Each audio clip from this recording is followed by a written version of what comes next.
Hello, everybody. I got a little something for you. Hopefully, this comes through okay.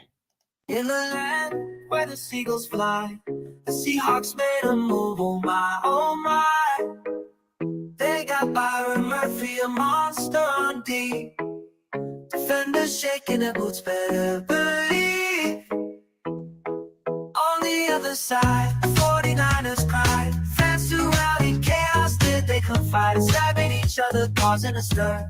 But Seahawks keep it chill, no need to enter. Midnight blue, colors so true with Byron Murphy. The defense grew, Seahawks flying high, reaching the sky, while the 49ers fans were the left to cry.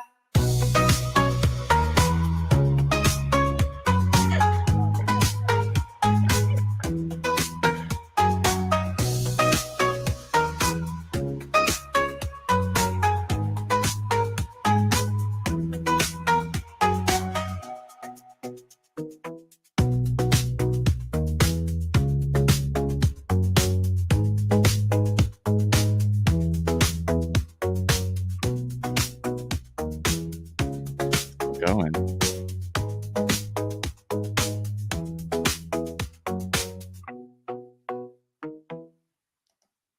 There we go. You know what? Oops. That's a different one. We're going to get out of that one.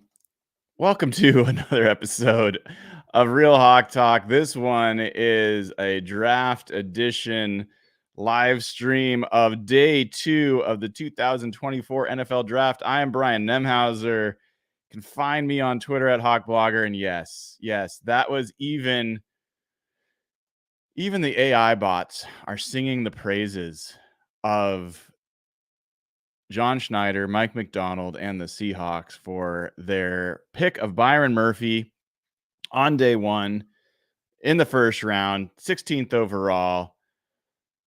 It's a good day. It's a good day to be a Seahawks fan. I think we got a real one.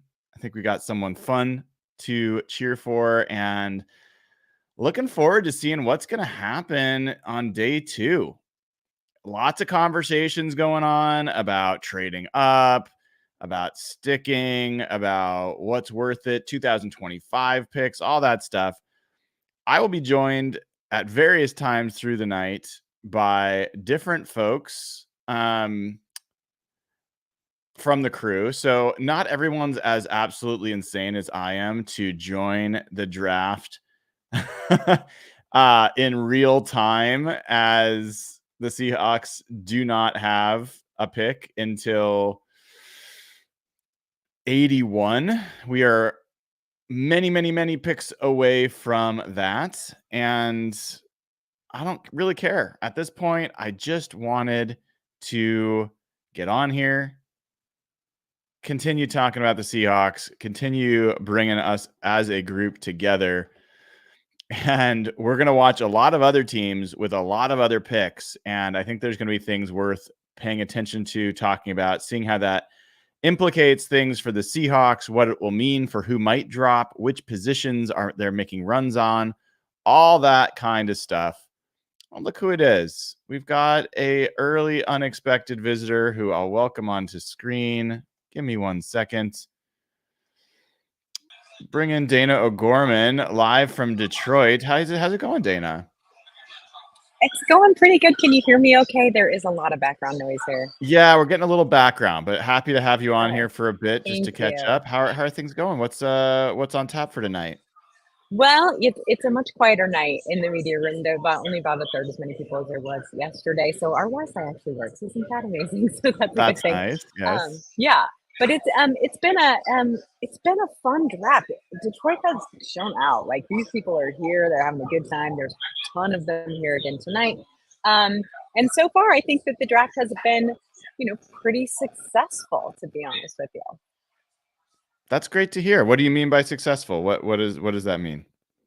Well, I think it seems like most of the fans, at least the ones that we've talked to, are pretty happy with their picks. The Atlanta fans are a little confused. They love Michael Penix. I don't know why they picked him, but and then they have you have a lot of the media we've talked to have thought that they are really happy with the picks that are coming off. I will tell you, our interviews have been fantastic. The 13 players that were here were all amazing. There was only one that was kind of a strange one. God love. Who was the Terry one that was Arnold. kind of strange? Tyrion Arnold. He's pimping out his music. He's got a song. He wants us all to go download a song. And he wrote, it's awesome. The kid is just so good. I like him a lot. But it's interesting. There's so many different personalities with these players and how they come across to media, to fans, to everyone. And it's you have everything from the kids who just look like they're absolutely starstruck to the guys who act like they own the joint. And so it's been really interesting. So yeah, it's been a lot of fun. I want to know though from you, Brian, how you thought the rest, like the overall first round went. I thought it was pretty surprising how quickly we went through the top of the draft and that we got no trades for the most part in that part of the draft. And this was one of the million possible scenarios, which was that offense was just going to come off the board and push down all the defensive players. And I think that was advantageous for Seattle for sure. And I think some teams in the back half of the first round got some really good value picks. I think the Seahawks got a great value pick in Byron Murphy. I think the Rams got a great value pick in Jared Verse. I think the Eagles and the Lions got great value picks in Keenan Mitchell and Terrion Arnold. So yeah, I thought it was interesting how the draft fell, and it was not how I expected it to, which was fun. I mean, it was of all the possible scenarios, it was not the most likely one. Yeah, I think that I think I agree with you. We spend all this time. You, sir, spend all this time doing all these mocks and doing all these things so that we can try and get an idea of how we think things are going to fall, and then the teams come in and do whatever the hell they want. The interesting thing that I saw a ton of comments yesterday were, oh, shocking, the top of the draft went exactly like we thought it should, but assumed it wouldn't, right? Like we assumed that all these crazy things would happen, and yet all the quarterbacks went just like we probably thought that they should have all along.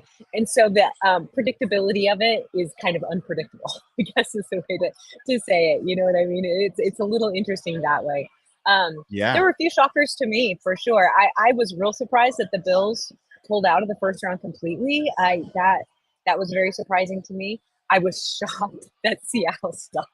I'm telling you. I know I said it yesterday really quickly on the podcast, but honest to God, I'm sitting in there trying to record Malik Neighbors' presser, and I'm just like shocked when they picked Byron Murphy. I was so happy about it. So it was a lot of fun. So I don't know. I'm saddened for the 6 quarterbacks that went, because I know really only 2 of them should have. So there's gonna be a lot of expectations on kids that maybe that there shouldn't be, but I don't know. It was a really fun night. Yeah, I hear you. Well, let me bring on Nathan Ernst at Nathan E11. Nathan, good to have you again on the show. How are you feeling after day 1 is in the books for the Seahawks? I'm feeling very confused because Dayna just retweeted an Our Turf Football tweet with, I believe, what looks to be a live video of her doing the Our Turf podcast right now as you're also doing this one. No, we did that one an hour ago. It was an hour ago. It's not live. It was a retweet. It was an hour ago. I see. Okay. All right. I am that good. I'm that good. I would believe it. Yeah. I mean, I've seen how you do the Patreon questions. It's very impressive. So I'd believe it. So outside of that confusion, how are you a day later feeling about what happened for the Seahawks in day 1? Great. I mean, yeah, it's still like a little surreal that they just did the thing that we've been saying they should we want them to do for so long. There's a little bit that's a little weird to not be jumping on like a mock draft simulator or something. Like that's the real thing that happened, and they got Byron Murphy. So yeah, I'm super excited about it still. It's really cool. Was there like reflecting back, the biggest surprise to you after that happened in day one, other than the Penix move at 8, which everyone would say is the biggest surprise? Anything else that jumped out to you? Maybe guys that weren't taken or guys that were? I think the only guy that wasn't taken that I definitely thought with the first round pick was going to be Johnny Newton. Mhm. I mean, Cooper DeJean too, but like that one, I don't know. There was so much noise about him being a first round pick. I assumed he would be. I didn't really see that with him. I imagine both of those guys go fairly quick at this point. And then, yeah, it's just the quarterbacks for me in terms of surprise. Penix obviously is a huge surprise. The Bo Nix thing makes more sense from a team need perspective, but still pretty surprising that they did that. I did not think he would be a top half of the first round pick. And they were sure proud of themselves for that one too. They really thought they did something to manage to get Bo Nix at 12. So. Yeah, say a little bit more about that, because I think I know what you're talking about, but I'm not sure everybody else does. Sean Payton basically in his post draft presser came out and said, "Oh yeah, we totally fooled them into taking JJ McCarthy and trading up and getting him, right?" And like also with the implication that JJ McCarthy is maybe not very good, like, which okay, I think a lot of people kind of get that, but like, yeah, Sean Payton was very proud of how they got the Vikings to go up and get a quarterback that they did apparently not think nearly highly of. We have got our first pick of day 2, Keon Coleman, one of my favorite receivers in this draft. He had a rough combine that I think hurt his stock, but not so much. I think he was always probably late first, early second kind of guy, and he still ends up going there. He ran a pretty slow 40. I think I want to say like 4.6. Like it was pretty slow. But he also had the fastest on-field speed running the gauntlet, the one where they run straight across the field and catch passes from either side and need to run straight on the line. I think this guy's a player, and I think makes sense for Buffalo, especially in the weather that they play in, the style that they play in. I think he's a really good fit for them. Personally, I still think Ladd McConkey is a guy that I would have been some team's going to get fortunate to have that guy on their team. But I think Keon Coleman's a good one. So someone told me, by the way, that this PFF tracker is much faster than the ESPN one. So I'm hoping that we will get quicker, more close to real time draft. Well, you guys are ahead of the broadcast right now. Oh, hell yeah. Yeah. The ESPN tracker is not even showing that the pick is in. Look at us. This is Neither the is the show you broadcast. want to watch if you want to get the picks before anybody else. Yeah, there you go. So, well, sorry if we're going to blow it for anybody. If you don't want to know, I don't know what to tell you. But we're going to have this one on today. It's better than yesterday where we were like a couple minutes late on every pick. Or it felt like a couple minutes. So what do we think? What do you think the Patriots do? They got their quarterback in round 1. They got Drake May. Is this do they go offensive tackle? There are some good options still there for that. Right. Sumataya and Fisher are all there. Oh, they don't have them ranked. Why aren't they ranked? They have Frank Crum still available. They should definitely draft Frank Crum. He's my favorite. What about another receiver? This BYU kid, though, is interesting. What was that? Another receiver, Mitchell or McConkey? Yeah, receiver makes sense too. I mean, I think that would make a ton of sense. Yeah, any of these guys. The Patriots, what picks do they have? Let me pull up them over here. New England. The Patriots have this pick, and then they have a 3rd round pick, a 4th round pick. So they have a standard set. They have 2 6th round picks, but they have a pick every round, but at the top of every round. So And they just have a ton of needs. I mean, they could just basically say, we need everything. Mm-hmm.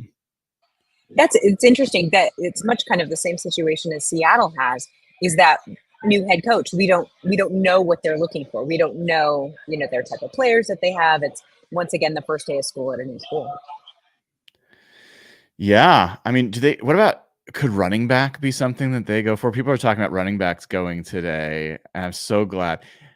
I was a little surprised, Nathan, that you didn't have frustration with the Seahawks drafting a running back in the first round again. Technically a fullback, right? Yeah, I mean, he scored against the Huskies as a runner. So I mean, that doesn't count. Anybody could score against the Huskies. That doesn't really That's 3 years in a row that Seahawks have taken a running back in the first 2 rounds. So yeah, I wouldn't be surprised if it's this Kingsley guy from BYU. That it also wouldn't, maybe Jackson Powers Johnson. I don't know what their center situation is, but that would potentially make some sense. They have a decent. DeJean's still there. I think it's early for safeties, although it depends on where people. Johnny Newton would make sense. Mm-hmm. Certainly. You feel they're just going to go BPA, like whatever their BPA is. I don't know that they're going to be particularly beholden to any position. Yeah, it's probably I think that makes sense. I've got a lot of friends that are Patriots fans, and generally they seem okay with Drake May, but that's a franchise that's in a very weird place. Like, to have lost Tom Brady, watch him win a Super Bowl, lose Bill Belichick, have your owner be the kind of GM, have this top, I don't know, it's just like, it's a very weird situation. Like, the team is not in a great place. So I'm curious. I am just curious how that team's going to come together. I would be very queasy about that whole ownership GM decision-making process. That just feels like bad times. Yeah, I agree. Does that make it too small for everybody? Can you still read it, folks? Ooh, the Chargers have traded with the Patriots. Oh, Chargers are on the clock. What do you think the Chargers are moving? Are they moving up for another offensive lineman? They moved way up, didn't they? Yeah, I mean, they need everything. Where did they come from? I don't even see the Patriots. They could be moving up for receiver. Oh, did they move up from 37? That would have likely been where their second round pick would be. Okay. I'll take a quick look. Well, maybe you're right about Kingsley. 37. Maybe they're building the line. Yeah, they could go for another lineman. I think receiver would make sense, right? Yeah, I was gonna say, I don't feel like that the names have actually changed at all, even with this trade. Like, no, DeJean's probably out, but then other than that, I mean, it's Jim Harbaugh. Does he go to Roman Wilson? Like, does he go after? Does he Mike Sainristil? Does he go after one of the Michigan guys here? Zinter. People have said that he might draft Junior Colson this high. Yeah. I think that would be a mistake, but he knows them better than I do. That's for sure. He certainly, I think Doug Baldwin would tell you that he is not going to be particularly interested on the guys that he coached in college just because he coached them in college, right? Fair. I'm gonna see can I delete this? Is it possible for me to delete this whole, or am I just gonna end up deleting the whole page? I've been messing around with too much of the. Okay, watch this. We're gonna see what happens here. Let's see. Did that delete everything? It did. Okay, hold on. We'll get back to it. It's easily fixed. Oh, but look at that. It's a little bit better now. All right, so Keon Coleman, and now we're back. All right, fine. I won't mess with it anymore. Who are you? Who's your BPA right now? Who's my BPA? Yeah. It's a good question. I really like Lad McConkey. Whoa. There he goes. All right. Yes, I like this pick. I think he's going to be very, very good. I'm looking around. I mean, I think the receivers still outshine a lot of these other guys available. I think corners are maybe the next place that I'd say has some real and Johnny Newton is probably someone. I wouldn't be surprised if Michael Hall Jr. goes higher than Johnny Newton. I would not predicting it, but it wouldn't shock me. I do really like Hall. The Mitchell thing, this feels maybe I don't know. I don't know that everyone's as high on him as I seem to be. He's 21.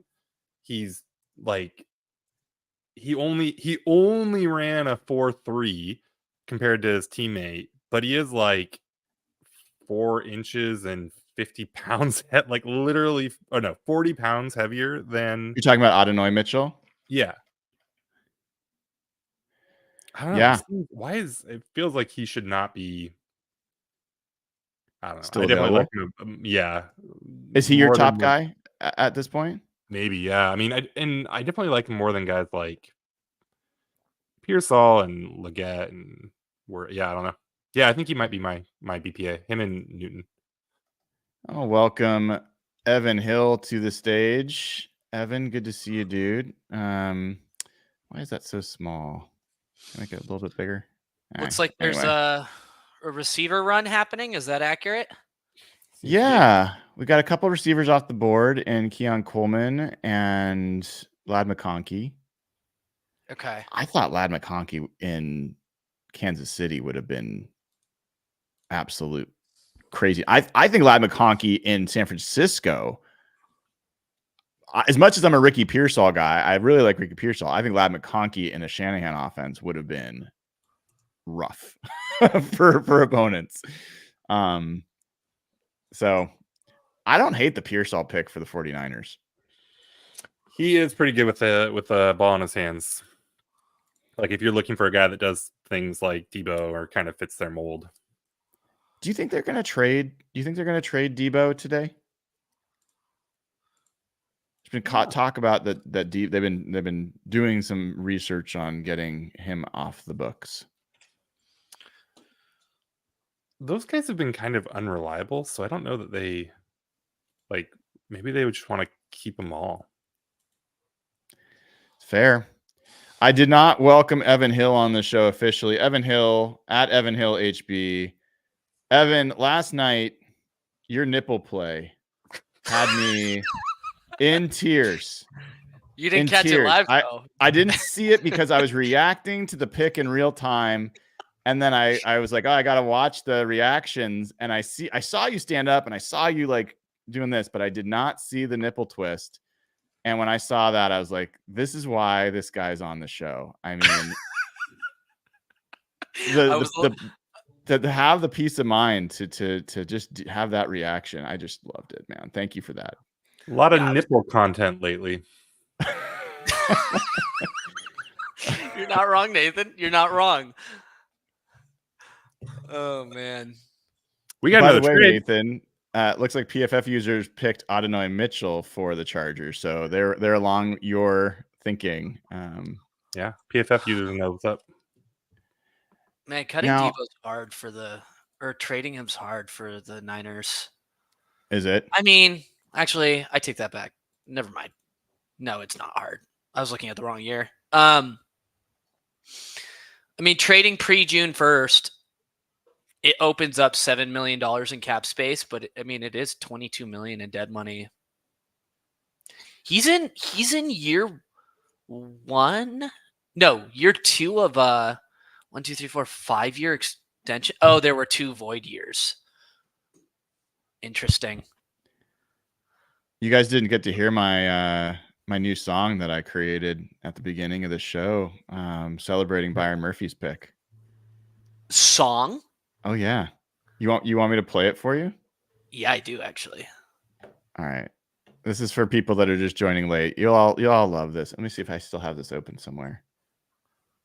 Hold on.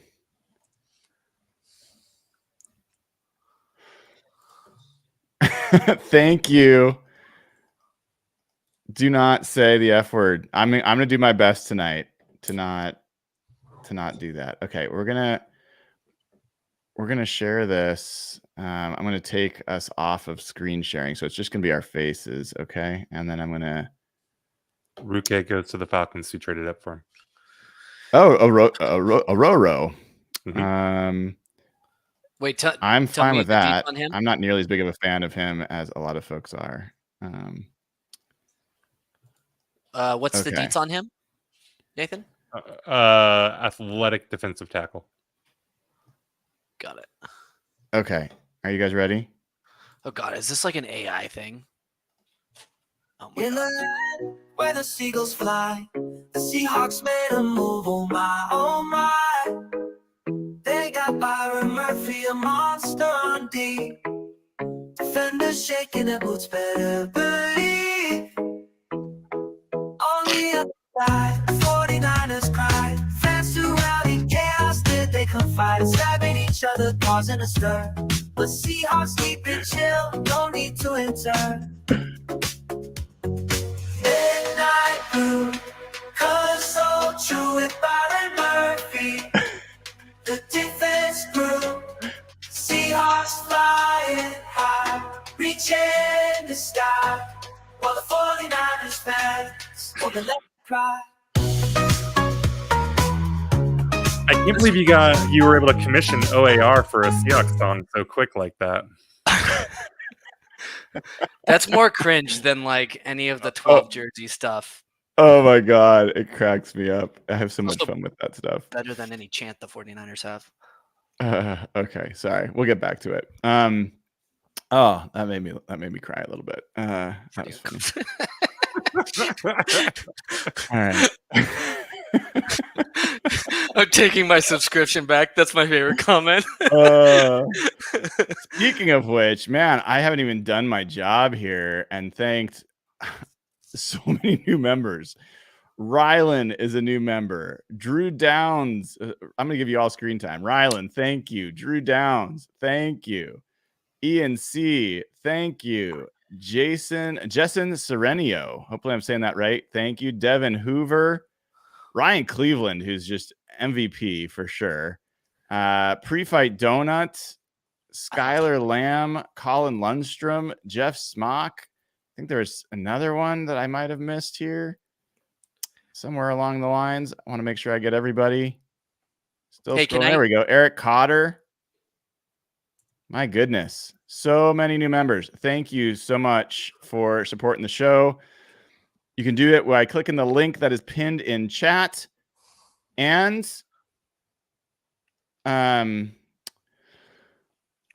you can find it in the description of the video. So please do that, as well as patreon.com/hawkblogger, which gets you access to the Slack channel, the audio versions of all the podcasts outside of the Wednesday one, which everybody gets. So yeah, why not? Join up, support the show. We appreciate it. All right. So while that silliness was happening, what were you going to say, Evan? Yeah, can I get your guys' read on this Cardinals and Falcons trade compensation? So the pick obviously was just announced as that DT. The Cardinals traded pick 35 and 186, and the Falcons got 43 and 79. That's pretty good for the Falcons. Doesn't that feel pretty good? No, sorry, I was reading something. I didn't listen to what you said. Say it again. You mean that the other way around though, because the Falcons traded up. Wait, yes, the Falcons traded up? Yeah. Yes. The tweet made it sound. The tweet I'm reading is confusing. But basically the Falcons traded 43 and 79 for 35 and 186.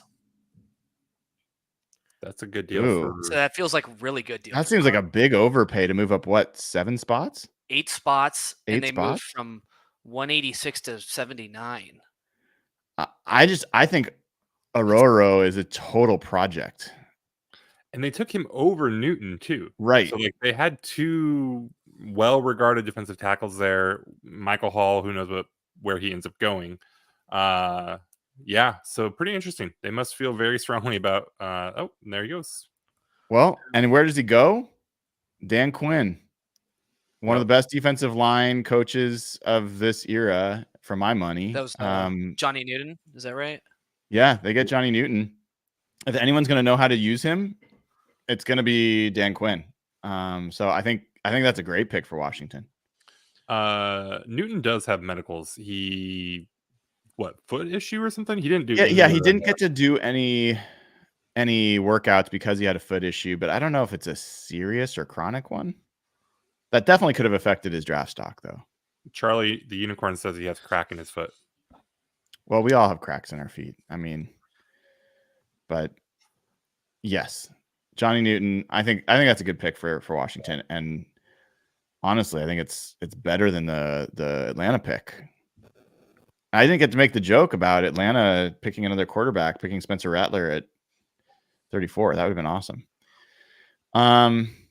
Runaway, it's Lubu, has a super chat here. If you were John Schneider, Saints offer you pick 45 for Nwosu, would you take that? No. Not even close. Nwosu's like an uphill, what's the word? Ascending player? Yeah. Yeah, no way. I mean, you could take Marshawn Nealon right here if you did that. But yeah, I don't think you can do it. All the stuff that Nwosu does. There's definitely good guys to be had, but Nwosu's already a good player and a good fit, and he's kind of good on all fronts. I don't even have a problem with his contract. So I don't either. I want to see him with Mike Mack. Yeah. You know? I don't think so. I mean, he was there's an argument he was Seattle's best defensive player last year pre-injury, right? No, I think that's a fair. I mean, once Witherspoon got on the field, he was the best. Sure. But yeah, I think you're right. He was very productive early, though, last year. Is there a player on the Seahawks roster you guys would trade for a second-round pick? Tariq Woolen. You wouldn't hesitate about that? No. If it was in one of these first few picks here, top of the second, I would. Would you take that trade, Nathan? I don't think so. He's still cheap. You're opening up a hole on the roster. And for his issues last year, he was, I think, still a above average player. He wasn't what we wanted him to be, but he wasn't bad. And so if you trade him for a second and you take whatever cornerback you like best here, Kool-Aid or whoever is still on the board, I don't know that I feel like that's pretty risky that you're even going to break even. Well, so something to factor into the equation here, Nathan, and you probably are, but I'm going to say it out loud, is he's entering year 3 of this deal. So he's going to be looking for an extension after this season. And are you comfortable? What was that? Does he have one more year after this, or he only had 3? Yeah, so this is year 3, eligible for extension after year 3. So,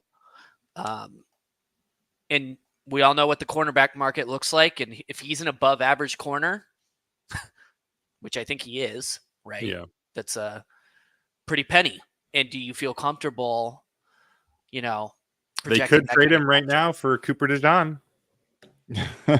That's what I'm saying. We should mention a Husky just got picked by the Patriots. Jalen Polk goes. Mel Kiper Jr. had him going in the first round in some draft mocks. So Jalen Polk did pretty well. I got to say, as much as I've been a big Michael Penix guy, I'm not a huge, and Roma Dunze, I'm not a huge Polk and McMillan guy. I think they're good, but I mean, this is going to sound crazy, but they're guys in the 4th or 5th round I would think about, but not, I don't see them in the same ballpark as Adonai Mitchell and some of these other guys that are going right now. Mm-hmm. Got another new member, Michael Smith. Welcome to the club, brother. Appreciate it. Thank you. Wait, so what happens with these members? What do they get? Well, there's 3 levels. There is Hawk's Nest, and at Hawk's Nest, you get the little emblem next to your name. So here's Jackson Knight. It shows this little emblem. So whenever they make a comment on the YouTube channel or in chat, we can see that they're highlighted. They also get access to the custom emojis. So you as Spider Evan, John Schneider as having his shirt off, me with a bag over my head. So you have custom emojis that you can use in chat. That's Hawk's Nest. So just having some more fun on YouTube is basically what that one is. Club level, You also get access to like members only chat, and you get the opportunity to ask some questions during shows. And if we have opportunity, we'll try to answer questions. They get the chance to ask questions in real time. And then suite level also gets private events. So members only events where we did a pre-draft hangout. Nathan was there, Dayna was there, took some questions. It was fun. Talked about the draft and some of that stuff. So there's a couple other things, but those are the big, I think, selling points for those different things. I love that That's you never cool. miss an opportunity to crap on the Hawks Nest, making it the lowest tier of the options here. You know, I think it's the people's tier. I mean, by far the most amount of people are in the Hawks Nest of all the tiers, and we love our Hawks Nest folks. They're some of the most passionate Seahawks fans you're going to find out in the elements, cheering for the team while watching from, I think, the worst angle you can watch a football game. I don't understand how people watch football consistently from an angle where you can't see a team, like a player, gain a yard. Like, my depth perception doesn't allow me to do that from that angle. So where do we got? So we still, what are the Titans going to do? The Titans, Are you able to blow this up, like the right side of this, Brian? I can. Let me see if I can do it a little bit more. It might start to. It's me Ooh, being picky, though. might start to cause a problem. Hold Now on. we're doing this again. Because this PFF one or whatever you're using is way faster than everything else, which is awesome. Yeah, I can't blow it up anymore. Sorry. Oh, good. If I could No figure worries. out how to delete this cell, I just didn't do it. Can you not see it? No, I can. It's just small, but that's okay. Can't you like Alright. control mouse wheel in and make it bigger and then just slide the screen over? Control mouse wheel. I mean, I'm on a Mac. Is that a? Oh, I don't know then. Good luck. You're a Microsoft guy. Right. Sorry, we got to get back to round 2. So Johnny Newton, Jalen Polk, Titans are up.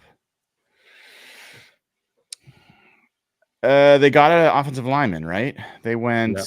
Did they go Latham first? I believe they Yes. did. Yeah, I believe they did. Yeah. Do you remember when a bunch of like Seahawks beat reporters told us that Cooper DeJean was going to go at 16? I do. I do. Yeah. That was not that long ago. Interesting. Yeah.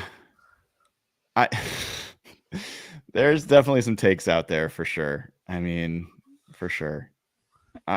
How far does he have to drop before you'd be like, okay, Seattle, go get him? Or is he not that type of player? Let's talk about that. Is there a player for either of you that fits the mold of, man, if this guy gets available towards the end of the second round, you got to go up and get him? Nathan, do you have a guy? I mean, if they had any need for receiver, I'm getting close to the point where I'm starting to like, hey, how do you kind of move up middle of the second or something for Mitchell? Yeah. I don't know. I think Cooper DeJean has to get towards the end of the second before I'm too worried about going and getting him. I like Nealand a lot. Yeah. Colson, I don't know that I feel great about moving up for Colson. Colson's not a move up guy for me. He's a move up guy for me if you're talking about 10 picks. If you're going from like 81 to 71 in the third. But you wouldn't. I don't know. The second for him. I really don't think he's worth the cost. I mean, I did the draft math for it, and oh no! No! Damn it! 4th round, my ass. All these people are like day 3. Oh, that's brutal. I didn't realize that guy's literally 370 pounds. Big boy. Oh my. Wow. Damn. Wow.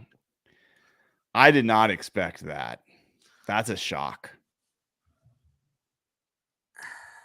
That's a little bit of a shock. I'm going to need a moment here to recover. No, I don't like that pick. Damn. What about JPJ? Do you get itchy to go get him? Because I think to me, there's a clear drop off in.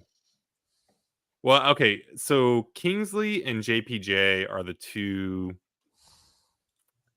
But then I don't know. Are you really willing to trade up to go get one of them if Cooper BB maybe falls?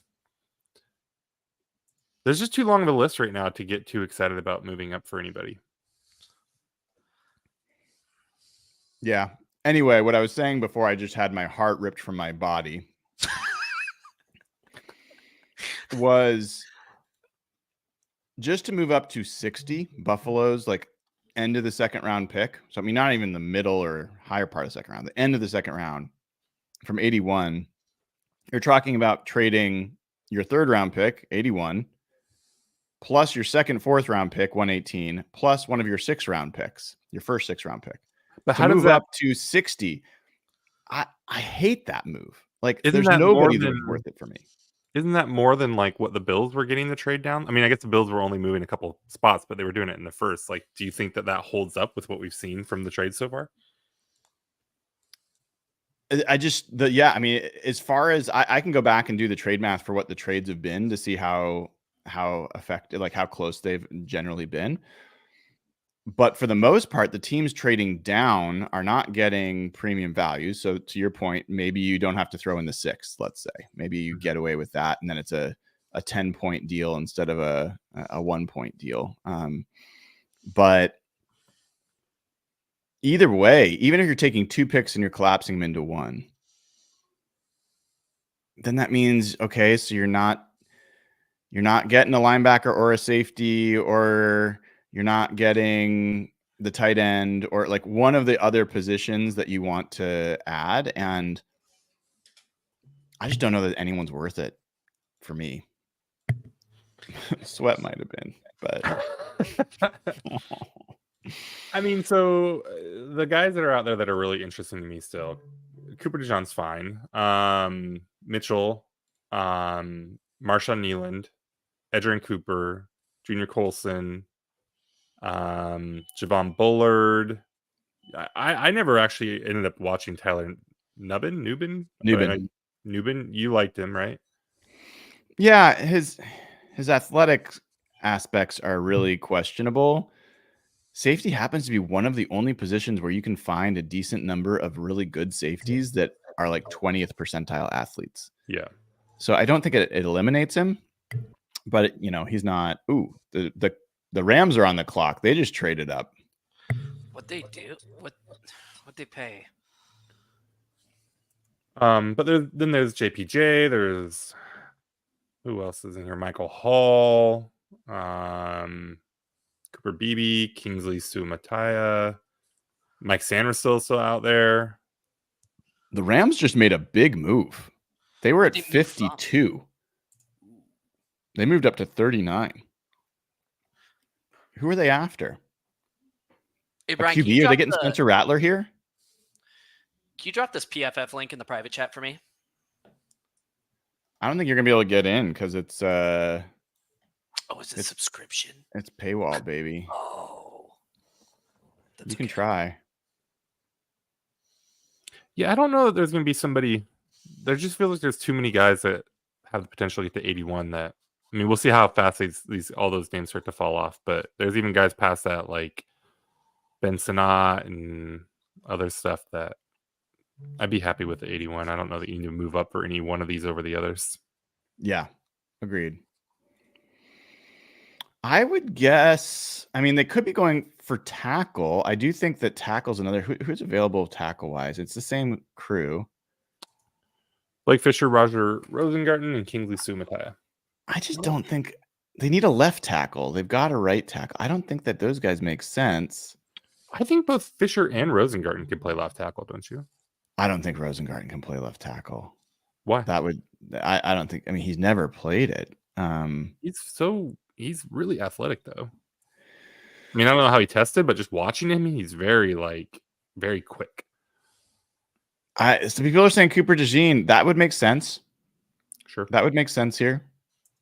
Yeah, I could see it. Their secondary is pretty bad.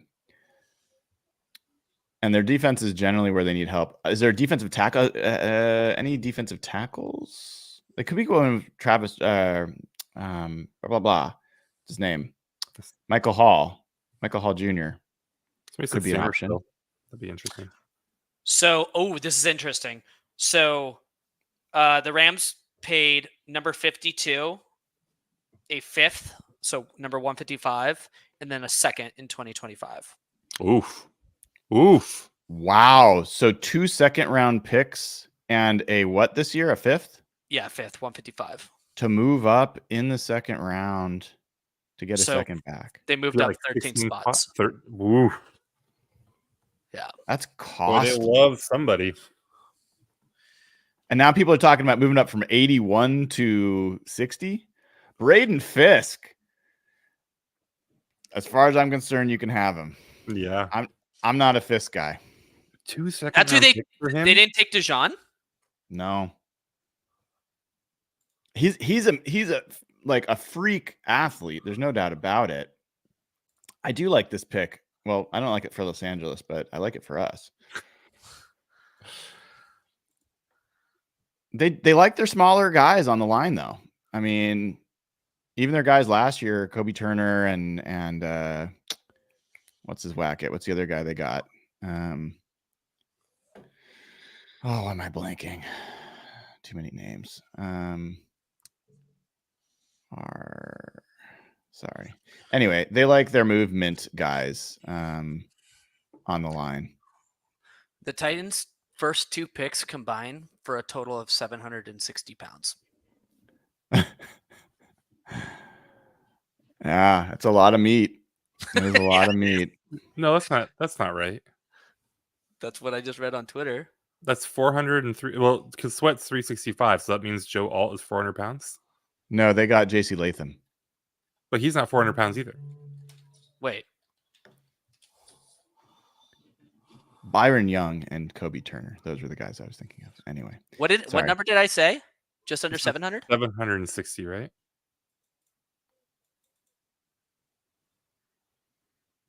This is not a hard math problem. We should. I love that you guys are fixating on this. He's like like both big guys. That's all that matters. Is what I think I meant. Just under. Okay. They're both very big men. Big boys. Big boy season. You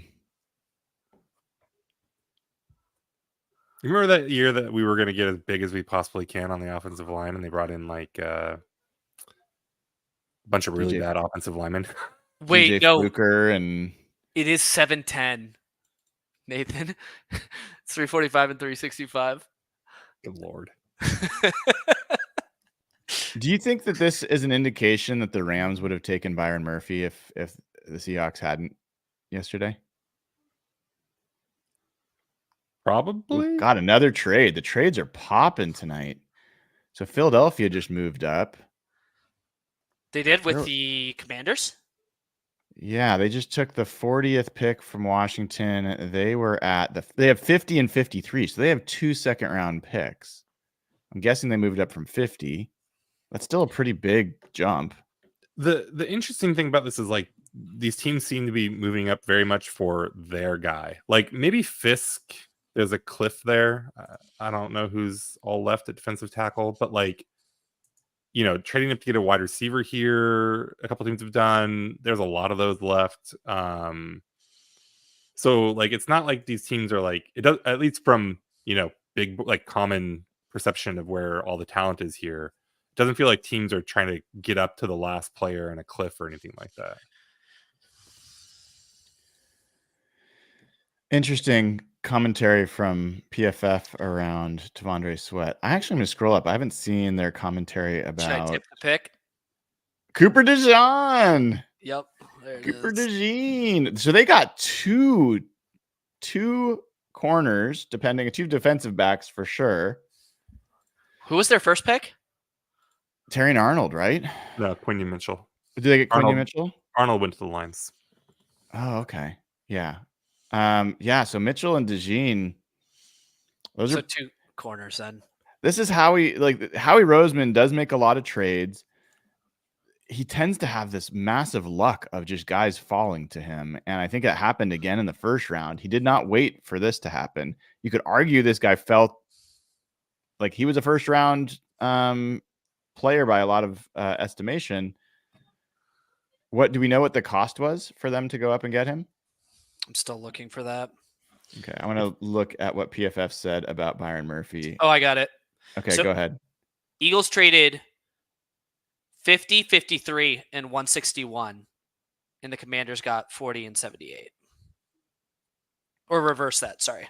Wait, what? They traded 50 and 53 And what? 161 For just the pick? for 40 and 78. Oh, so they got a third round back. Yeah. Man, that Rams deal feels That's just still like a pretty spendy. yeah, but like at least they get the third coming back. The Rams sent 2 seconds just to get up 13 picks. All right, you guys talk for a little bit. I'm gonna do a little. Do you I'm gonna think do a little bit of trade math on these. So this was 50 and 53. So this is interesting. Yeah, it sounds like the Packers were huge Dijon fans. Yeah, people thought he was gonna go in the first round to them. Wait, 50, 53, and what was the other pick, Evan? 50, 161. 161 for 40 and 78. 40 and 78. I'm just curious what the going rate is right now. Yeah, you guys talk. Another I'm gonna trade? do the math. No, I'm lying. Yeah, traded. Saints traded up. Another trade. The trades are just like relentless right now. I still can't believe the Rams basically gave up a second, right, to move up 12 Yeah. spots. That's pretty. A spendy. That's expensive. If there's this many teams that are making moves, this is why it starts getting expensive, right?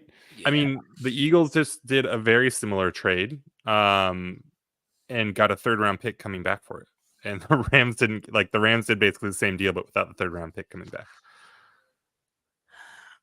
So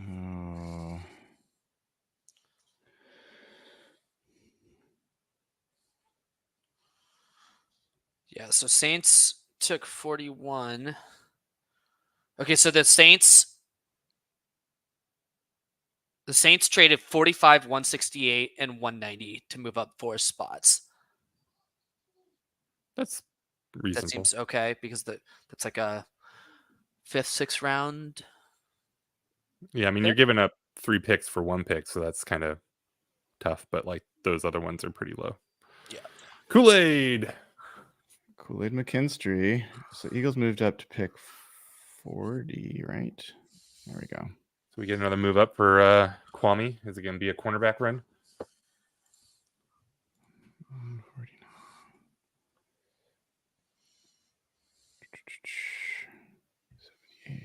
You guys aren't doing a good job of talking. You could just be talking while I'm doing my mathing out loud, so it's hard. Do you think that when Howie Roseman makes a pick, do you think he says this is how we do it? Like the Montel Jordan, this is Howie, because his name is Howie. Oh my gosh. Ban him from the I want you to podcast. stop Pick talking 'em. now. Pick him. You asked for it.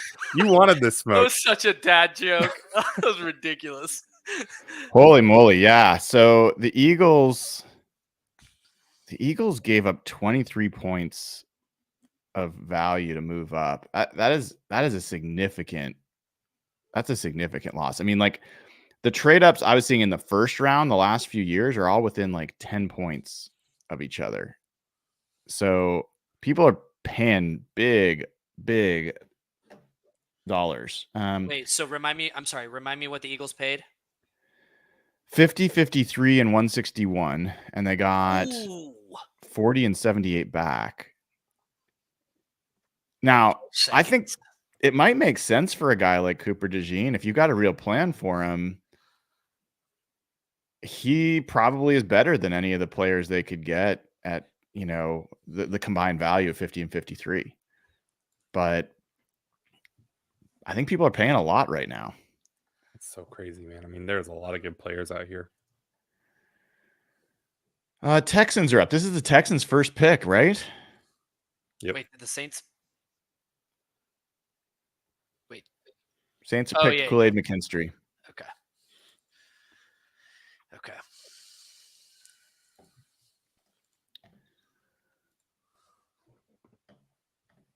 we didn't get much chance to talk about the Rams pick. Someone's mentioning the fact this is a real thing. I don't know if you guys do you Evan, do you know how many picks the Rams have in this draft? I do not. No. It's insane. But a lot of their picks are later though. So they do have, I think Arizona is the team that's got a lot of early picks, but the Rams they did have 52. They had 83, 90. They had 2 third-round picks, and then they have no 4th-round picks, 2 5th-round picks, 4 6th-round picks, and 1 7th. So it's wild. But Arizona, they have got, with their 2 first-round picks yesterday, they had 1 second-round pick, and then they have 3 third-round picks. So they have 6 picks in the top 90, and then they have 104. So they have 7 picks in the top 104. Arizona, if they do not get significantly better from this draft, then they have done a horrible job.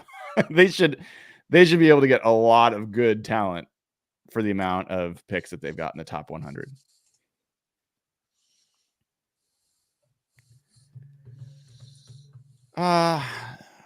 Become a little bit of a Texans fan, I gotta admit. Was cheering for CJ Stroud last year. I like they've been a Kamari Lassiter. Hey, I called it. Did you? Yeah, the run on DBs. Yeah. Mm-hmm. They've got a pretty decent DB room there. I like Petre, I think his name is. Yeah, Petre, yeah. He was really fun to watch as a prospect, but I really had no idea what he was going to end up like playing in the NFL. Mm-hmm. They've got, let's see. So Petre, they're playing at safety. They have Jimmy Ward at safety. They've got Jeff Okudah at one corner and Derek Stingley at the other. Mm-hmm. Now they got Lassiter.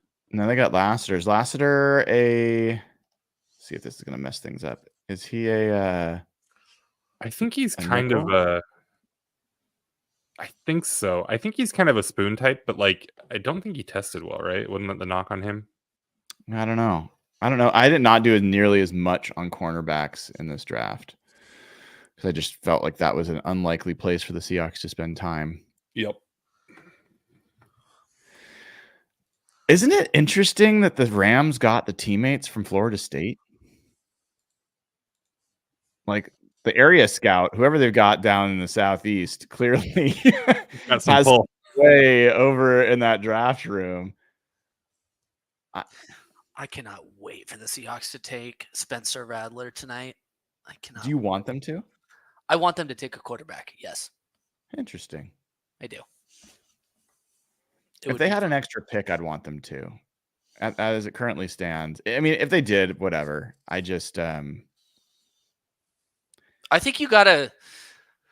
I wonder if you could address the guard position via trade with like a player swap. Like a vet. The thing is I don't know that John Schneider cares. His idea of addressing the guard position has been quite different than our opinion of what it means to address the guard position. You're not wrong. So if you're talking about getting a Pro Bowl level guard, I don't think trading is going to do it. No. If you're talking about getting someone who's a little bit better than Laken Tomlinson or Anthony Bradford, but worse than Damian Lewis.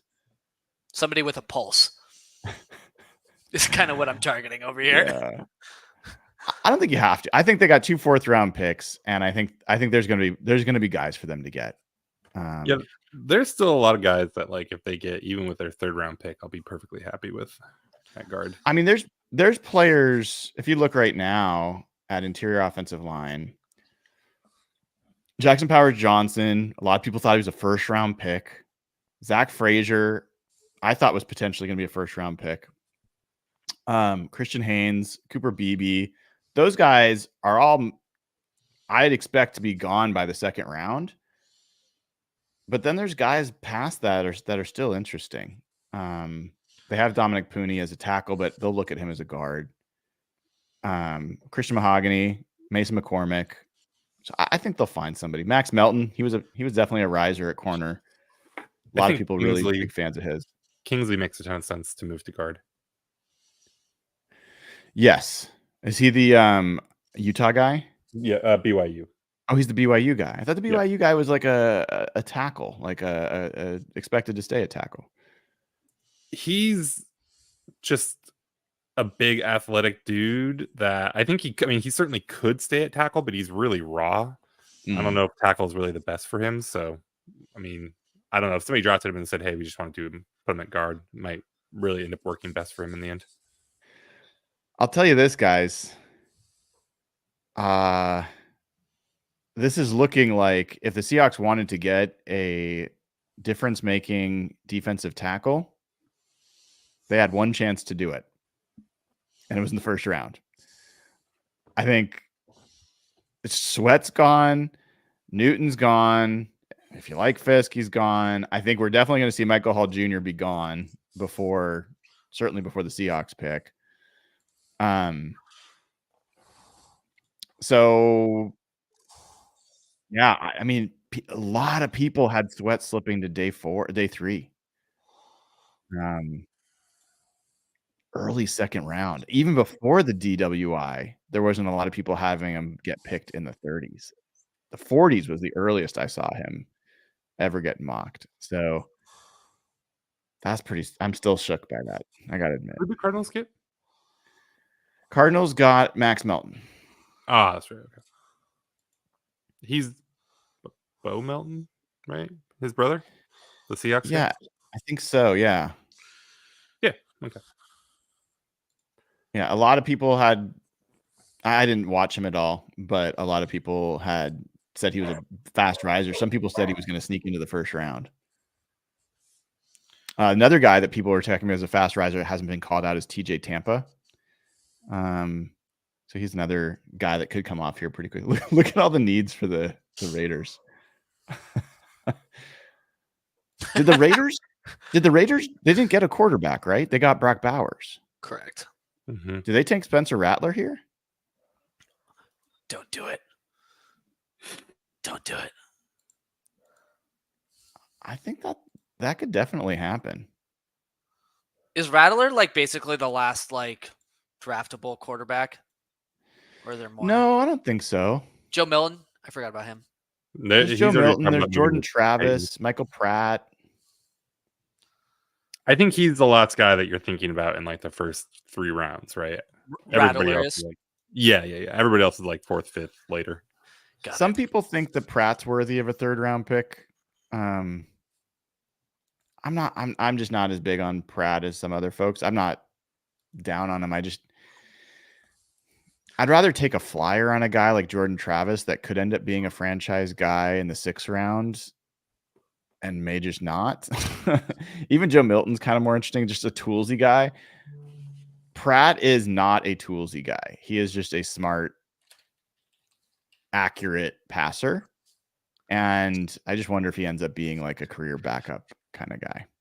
So it'd be hard to spend an early round pick on a guy like that. Did you make the connection, Brian, that both Pete and Mike are beginning their coaching tenures with drafting a Texas defensive player in the 1st round? I did not. Isn't that interesting? I like that. Did you watch any of the press conference with him and John from last night? I read the quotes, but I did not watch the press conference. You should watch it. I want your opinion just on body language. Those two aren't comfortable around each other yet. John and Mike. The chemistry is not there yet. I'm not saying that they don't like each other. It's not that. I don't know, Nathan, if you watched the press conference at all with Mike McDonald and John Schneider last night, but the timing was just kind of awkward. A lot of times John would just like stare at him in like a, what is he going to say kind of way? And like, wait a second, I thought I was going to answer that question kind of way. And it was not like, I don't want to paint it as some, like there's a conflict there. It's just, I'm so used to the Pete and John just like giving each other crap, going back and forth kind of vibe. And it was not that. It was totally not that. Mike does not seem like the most personable dude in the world. Like, he might be a very straight, kind of humorless guy. Like, yeah, I don't know that he's the most exciting personality out there. Dayna would agree. I know she's very bored with him already. There goes JPJ.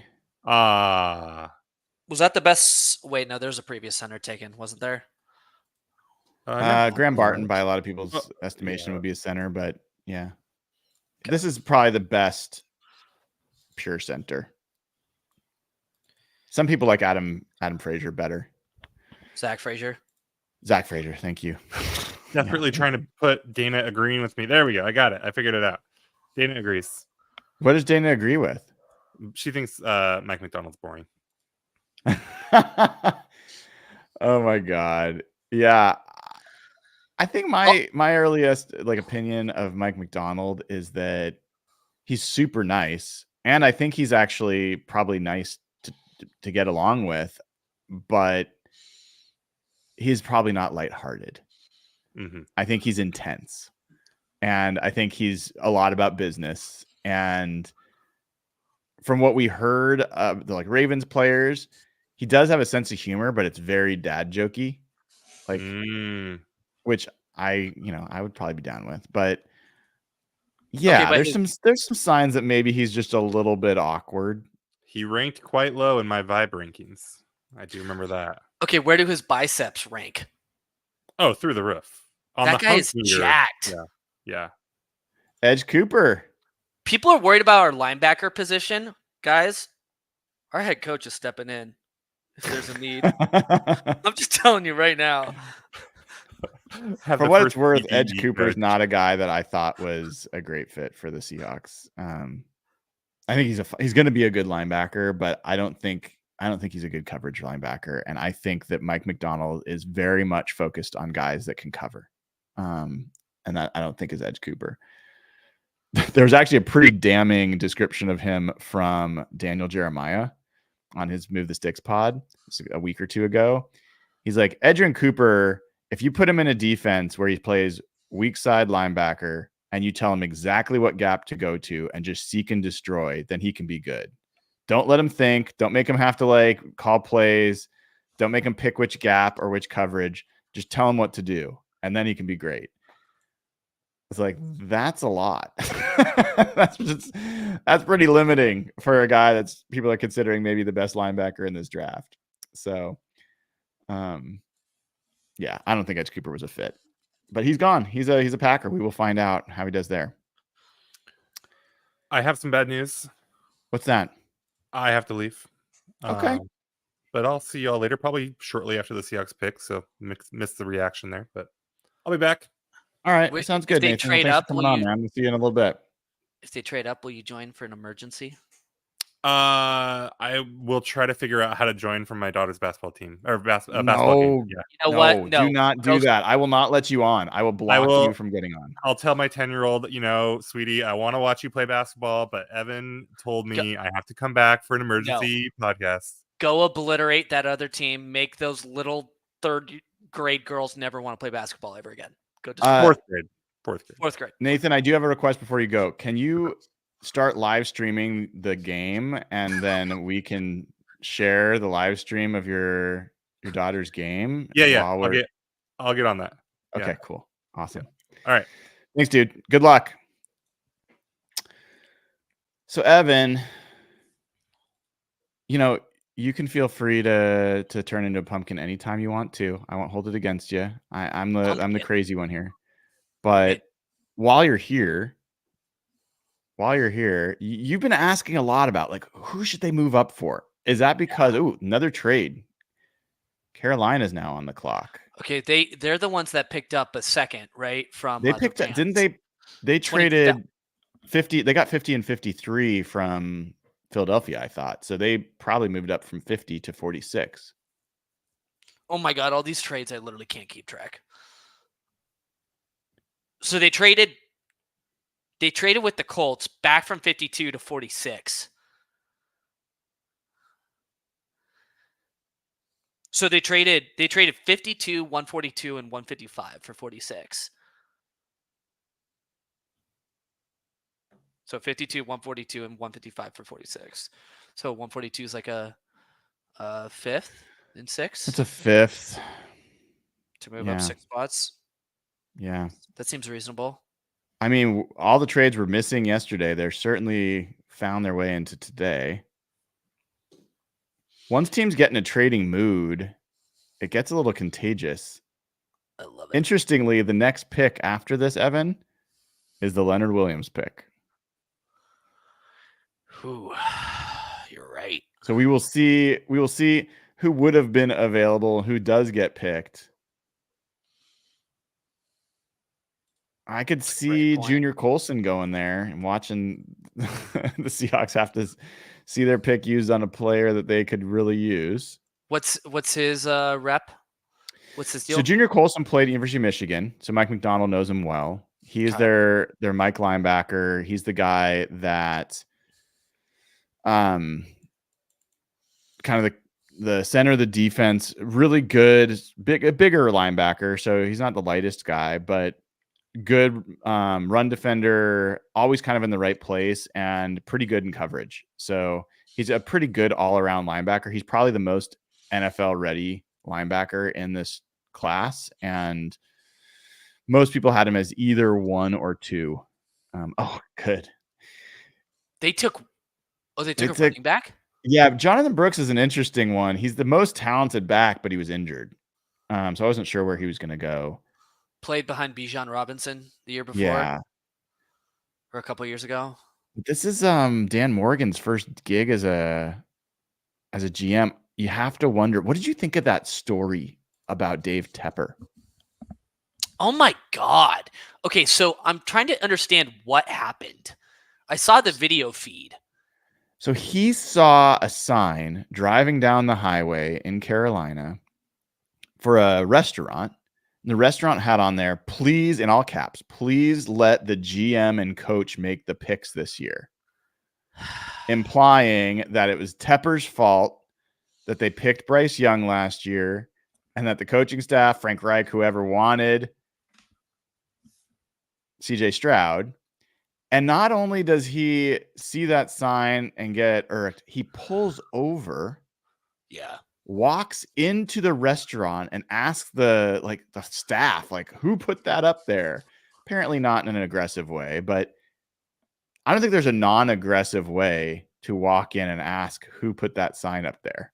Well, what I saw was he took the hat off of one of the employees. Did you not see that? Did he really? So one of the employees, I think it was like the front staff, was wearing like a hat. I don't know if it was like a rival team or something like that. That's what stood out to me in the video.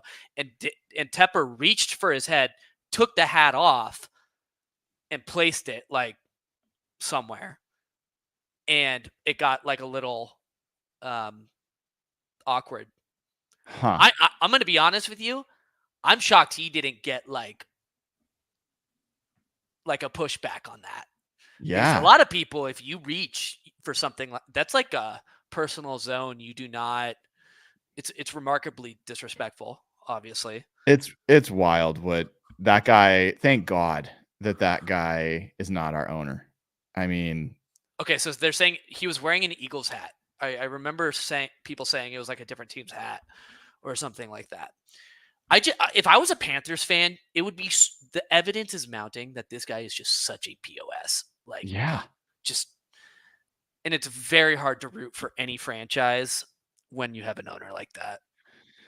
Yep, it is. Update for folks: Tyler Nubin, who by some estimation is the top safety in this draft, goes to the Giants.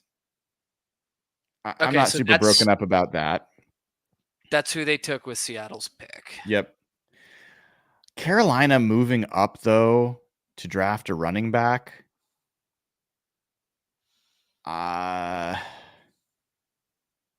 guess I got to make the joke, dude. One of John Schneider's lineage takes a second-round running back in his first draft. Maybe. I've given John Schneider the benefit of the doubt on that. I think that the running back obsession was Pete Carroll, and that's why they spent all the draft capital on running backs. But who knows? So who do they have right now, though? A running back. Who do the Is Panthers have at Miles- running back? Yeah. I mean, they have a need. They certainly had a need at running back. Miles Oh. Sanders. That's pretty much it. I mean, Brooks could be. I mean, Brooks is a feature back guy. I mean, he definitely can be your number one. If they had drafted him at 50 or 53, I think I would have had less question about it. But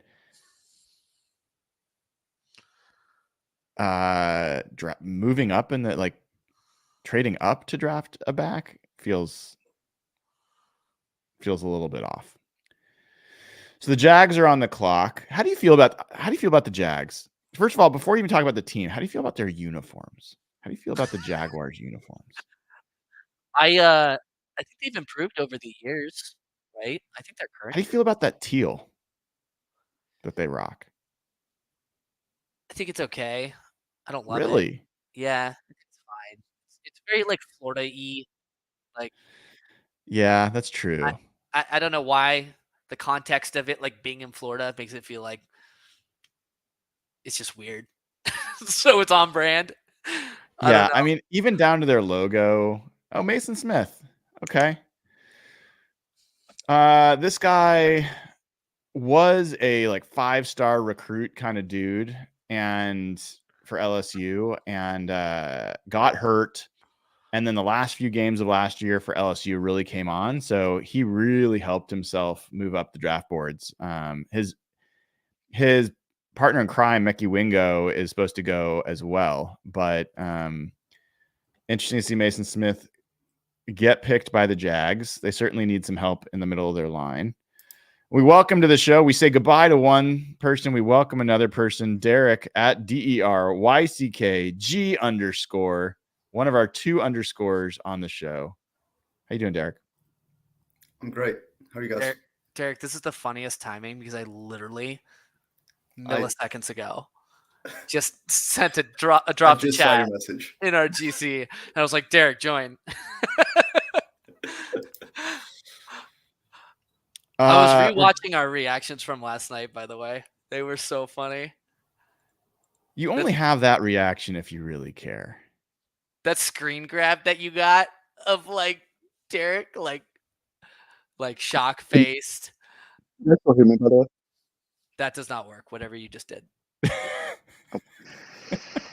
That was I hear you threw a tin can across the Atlantic Ocean. Yeah, you sound a little like Darth Vader-y. We're getting a lot of the breath, but not a lot of the sound. You guys, is this better? Say something louder. Is this better? Yeah. Yes. Yeah. Yes, that is better. That is better. Someone asked in chat, what is the score of the prediction game? And I got to say, I can tell you what it is right now. In fact, I got to go back. Who was the first pick of the second round? I can scroll back and find out. It was Keon Coleman. Okay. Go to latest. Keon Coleman. Let me enter that in. I'm going to have to go back and double check a couple things because there are some issues with some people's entries, and I want to do my best. I'll do my best for that to work out. But as it stands, with the current scoring, Chris Jenkins.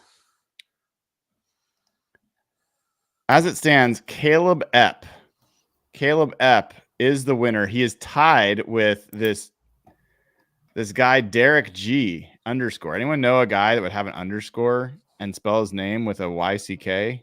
God, he sounds like a nerd. Yes. Only idiots. Yes. So, yes, Caleb Epp looks like the winner. Andrew Lodahl is in second place with 78 points. So I will double check as best I can. But from what I can see, that looks like the winner. So I will not officially announce the winner until probably next week when I get a chance to double check scoring and a few other things. But for now, congrats to Caleb Epp. Look at this from Colin Lundstrom. What a I was nice just thing to looking say. at that comment too. I was Derek like, Derek is such an underrated part of Hawk Blogger. We need a consistent weekly quota of him on the pod, and he gives the John Schneider shirtless emoji on the end of that. Thank you, Colin. I don't know, dude. You got to earn your way. Yeah, I'm not the one banging the table. Yeah, People, I mean, Ryan. Give the people what they want. You got to do things like win the draft prediction pool and show that you know what you're doing. Have I ever told you that one of John Schneider's like former top lieutenants privately DM'd me on Twitter once and told me to stop posting that naked photo of John Schneider? What? The one where he's wearing the title belt? That one? Yeah.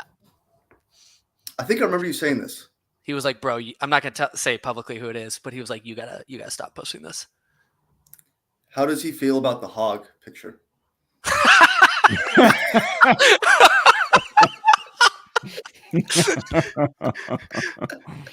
be fair, I did honor the request. I don't think I've posted it since.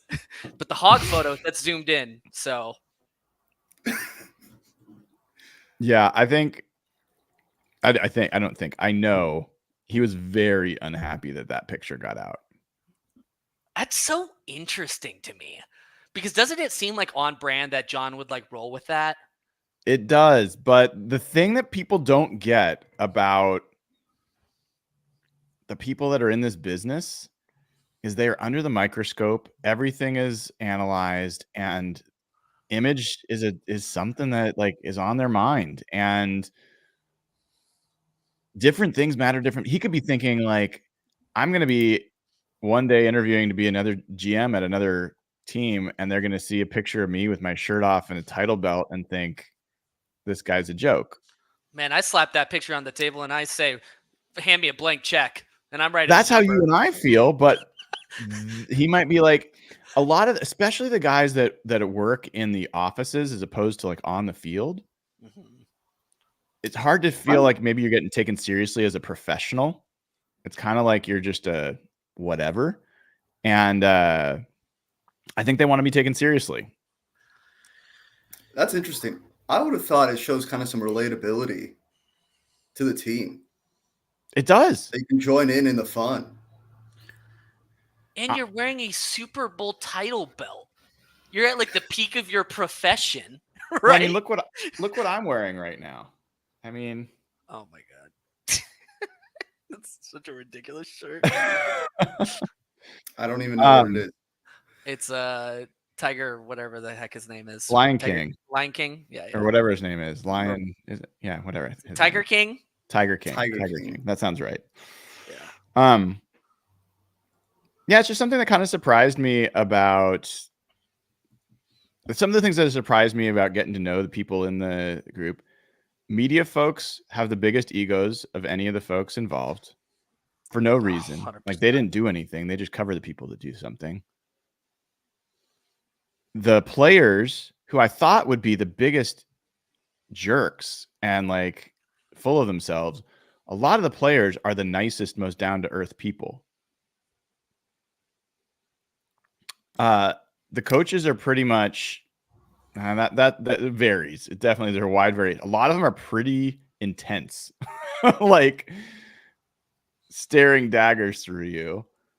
And the front office guys,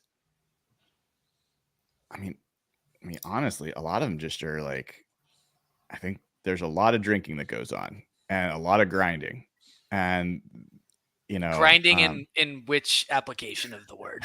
Just to, no, because genuinely, I have no idea which way you mean that. Evan. No, I'm being like dead serious. Meaning that it is a grind of a job. You're working all the time. You're on the road a lot. It comes well before your family and friends. You don't have a life outside of it. So yeah, I think. But you're so right about the media comment. The egos are just insane. I don't know agents that well. That's one group I haven't gotten to meet many of. Do you guys have a feel for like agents? Feel just to some extent like this little leech Well, on the side of the industry, like just getting money for very little value. yeah, I've noticed that they're incentivized. I mean, Jeff knows a lot more agents than I do, but like I've noticed they're incentivized to be personable to us, right? Because we'll often talk positively. Many people will, at least, if there's access there. At least that's what There I've seems to be experienced. two camps. There's loud agents like David Mulugeta or Russell Wilson's agent. Oh, There's Mike. dude, the Commanders are having a hell of a draft. Who have they gotten now?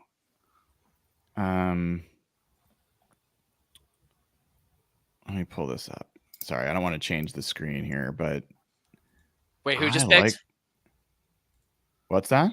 Who just picked is Washington? Washington just picked Mike Sainristil, who I think is one of the most surefire. Brian, they took obviously Jane Daniels last night, and they took Newton earlier. Yeah. That is a very solid first 3 picks. I mean, Newton, I'm like one of the least high on Newton guys, mainly because I just didn't want him above Murphy and I didn't want him in the first round as much. But Murphy is going to be a good NFL player. He's not going to be worthless. He's not going to be a bust. He's going to give you pass rush. He's going to give you an effective guy on the line of scrimmage. I think his floor is a little bit better than Quentin Jefferson. That's who I think, and he's been around the league for a while. He has decent pressure rates. He just can't tackle anybody. Sanders still, I think he's better than Brian Branch potentially from last year, who went to the Lions. Watch out for the Commanders, guys. And they got another pick coming up here at 53. Mm-hmm. So it wasn't Carolina that traded up from 50. It was, was it? I'm confused. I don't know. Anyway, that's a good pick. It's a heck of a pick. Good Lord. This is moving slower than I anticipated. The trades aren't helping. The trades reset the clock. Numerous trades. I told you didn't have to join till later, bro. I love spending time with you. Why would I? I know. Why would I want to leave you here alone? Derek, I tolerate. Just kidding. I miss Jeff, dude. I miss Jeff. Who paid him a bag again? Was it FanDuel? It's one of these betting sites, so maybe. I'm gonna text him. Who paid you the bag this year to forego your friendships? Yeah, exactly. I appreciate that we've not used the F-bombs yet. So far, so good. Yeah, give it another 20. Well, if Seattle trades up, it's Jeff had a good tweet, by the way, that the Panthers staff is full of Pete Carroll's guys, and they traded up to draft a running back here in the second round. Fair enough. I was talking about Dan Morgan being a disciple of John Schneider, but that is a fair point that Dave Canales and all that crew are disciples of Pete Carroll. That makes more sense. I'm still sticking with my take that the running back picks all these years were Pete Carroll. That's going to change with John Schneider. We'll see. I mean, Probably won't draft him for a couple of years. I'd hope so. Well, they picked one in the first round this year. Took you a second. It did. I think of you young minds catching on faster than that, but that's good. All right. It took me a second. Evan, are you looking forward to seeing Byron Murphy carry the rock? Oh my God. It's his main selling point on the goal line. If they do that, it'd be pretty fun. You guys know fullback / defensive end. Tukuafu? Will Tukuafu. Hawaiian guy, I think, or Samoan or something like that. Yep. Right? Big boy. Let's recreate that with Byron Murphy. God, what the hell happened to him? Will Tukuwafu. I'll tell you what, the Steelers are following my game plan for building a line. First round, they go Troy Fautanu. Second round, they go Zach Frazier center. So they've got 2 really good quality players that can change the interior of that offensive line. Russell Wilson just got a much improved offensive line. Something John Schneider really never did for Russell is get quality players on the offensive line. So well, he traded them away. He'll still take 45 sacks this season. He will. That honestly, that's why, Derek. That's why John Schneider did it to some extent. Is his belief was it's a waste of resources to spend on top offensive linemen when your quarterback is going to break the pocket anyway. That is honestly think that was a bad strategy. I don't think it was a great strategy, especially because you're not instilling confidence in the QB to stay in the pocket when you have a disaster O-line around him. Mm-hmm. But I fully believe Russell will be one of the most sacked quarterbacks, regardless of what situation he's in. Okay, I need to hear from both of you on this. Is Russell Wilson the starter, assuming he's healthy? Is Russell Wilson the starter at the end of the year, or is Justin Fields? He's the starter, Russell Wilson. I'd agree. It's such like a mid 2010s Seattle like environment over there with a really strong defense and like a supportive running game. If they build this offensive line, if they don't ask him to do a whole ton, I have a hard time seeing him failing really hard. I mean, Justin Fields is really bad. Yeah, that's where I'm at. Like, I just don't believe in Justin Fields at all. Yeah. The thing with Justin Fields that he's got is youth and insane athletic ability. The thing with Justin Fields, some people are going to say this is totally blasphemous, but I will just say I would use Justin Fields as a weapon on offense. He would. Like, Wildcat. I'd put him like at tight end sometimes. Like, he is an electric player with the ball in his hands. He's just not a real Taysom Hill. Sure. I mean, I think that wouldn't be a bad way to use him. He'd be good at it. Yeah. I think Evan's question's fair, though. Sherm just responded to the Seahawks tweet and said, I see what you did there in terms of Mike and John checking in front of the tip photo. Did you guys see that on Twitter just now? I did not. Evan, do you think I follow Richard Sherman? I lost his follow. I was so devastated about that. I think I tweeted a penis photo and he didn't like it. Well, that'll keep us monetized. I risk the unfollows of people I care about. Jesus. Excuse me. Adonai Mitchell goes to the Colts. Who have the Colts got now? They took Latu as the first defensive player at 15 last night. I don't know how I feel about Latu. I mean, he's a boom or bust guy. Really will depend on how he holds up physically. And the Commanders are up again? Yeah, the Commanders this is why this was the number one job. Ben Johnson's like, yeah, sorry, not interested. Dude, you're not going to find a better chance to turn around a team than having the number 2 overall pick. Do you realize, I mean, the amount of draft capital they had this year is insane. And they're up again. They had the second overall pick. They had picks 36 and 40, which they traded out of apparently. They have 3 picks in the third round. I mean, they're going to make a lot of picks. I'm sorry. Who are you talking about right now, Brian? The Commanders. The Commanders. Okay. And they've used it, I think, wisely so far. Premium positions, quarterback, pass rush and defensive tackle, and a corner. I'm looking forward to watching Anthony Richardson next year. And he's got Adonai Mitchell there. You've got Michael Pittman. I would have thought maybe they would go tight end. I think tight end could be a really good weapon for Anthony Richardson, the way that he plays. What I know he got banged up a bunch. What was the final injury that put him out? Do you I remember? don't know. I didn't follow him. I'm curious. I just hope he's fully recovered. Ryan Cleveland says Evan kills me. Pure entertainment. I don't even know what you did. I'm just You're myself. You're just I being think it's yourself. when he was talking about the Sherman stuff and sending a photo.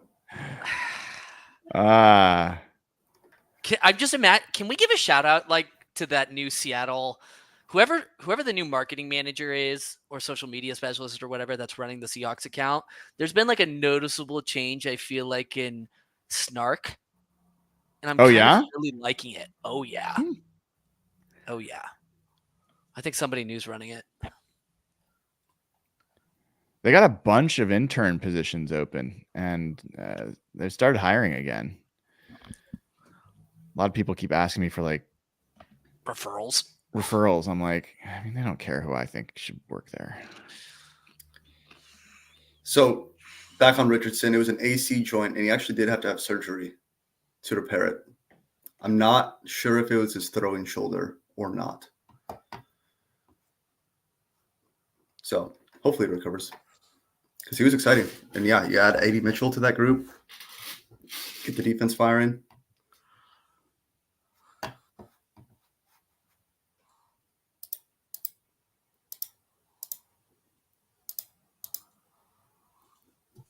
Wait. Did the Colts trade with somebody for that pick? I'm confused. Oh, did they? Yeah, they traded with the Panthers. Is that who it is? Because the Panthers got that for letting or trading down with the Rams. Yeah, I'm confused. Were the Colts not?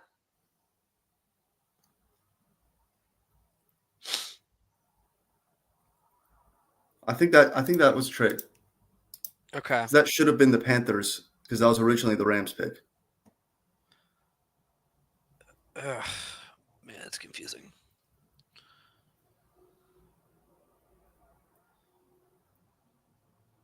We only have like 30 picks until the Seahawks go.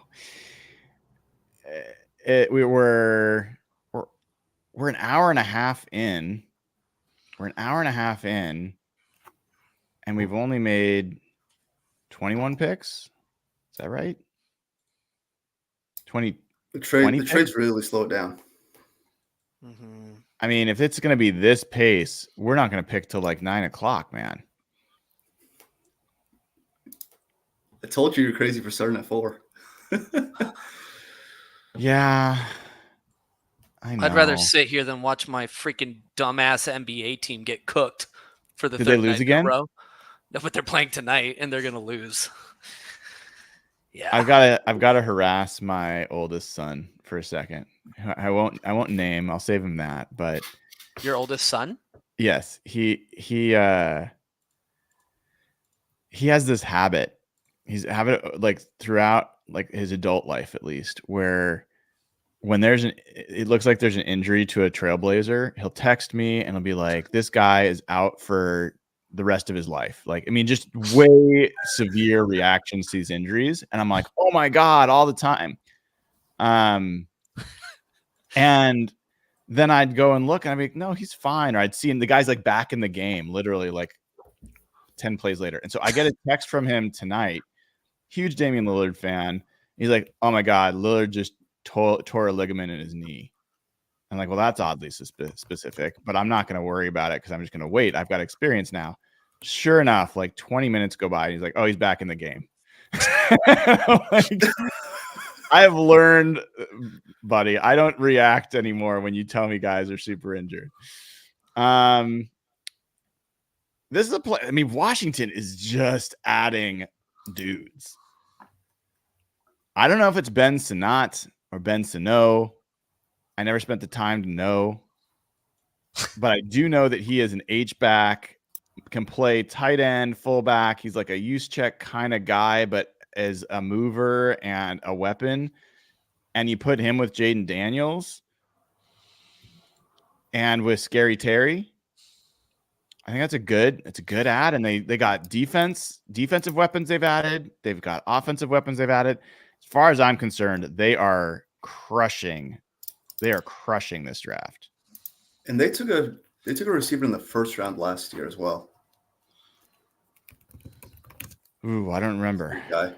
Yeah, he's Penn State. Let me see. Oh, and they signed Austin Eckler. So there you go. It was FanDuel that paid Jeff a bag to forego his friendships. That's it. Good thing I don't give them any money. What'd you say, Brian? It's a good thing I don't give them any money. I don't do that. Who did they draft last year? Jahan Dotson. Oh, yeah. He had 49 catches and 518 yards. So it's not a terrible rookie year for a receiver. No, especially in the quarterback situation. What if we did a live show one of these years? Would you guys ever want to do that? What do you mean, in person somewhere? Yeah. We did that one time. Don't you remember? We did that down. We did that down. Oh, no, but I'm saying like dedicated venue, tickets, that type of thing. Yeah, I think it'd be fun. I don't know. I think we'd probably get enough folks interested to do that. We could just do like a pre-sale or something like that to see how many people,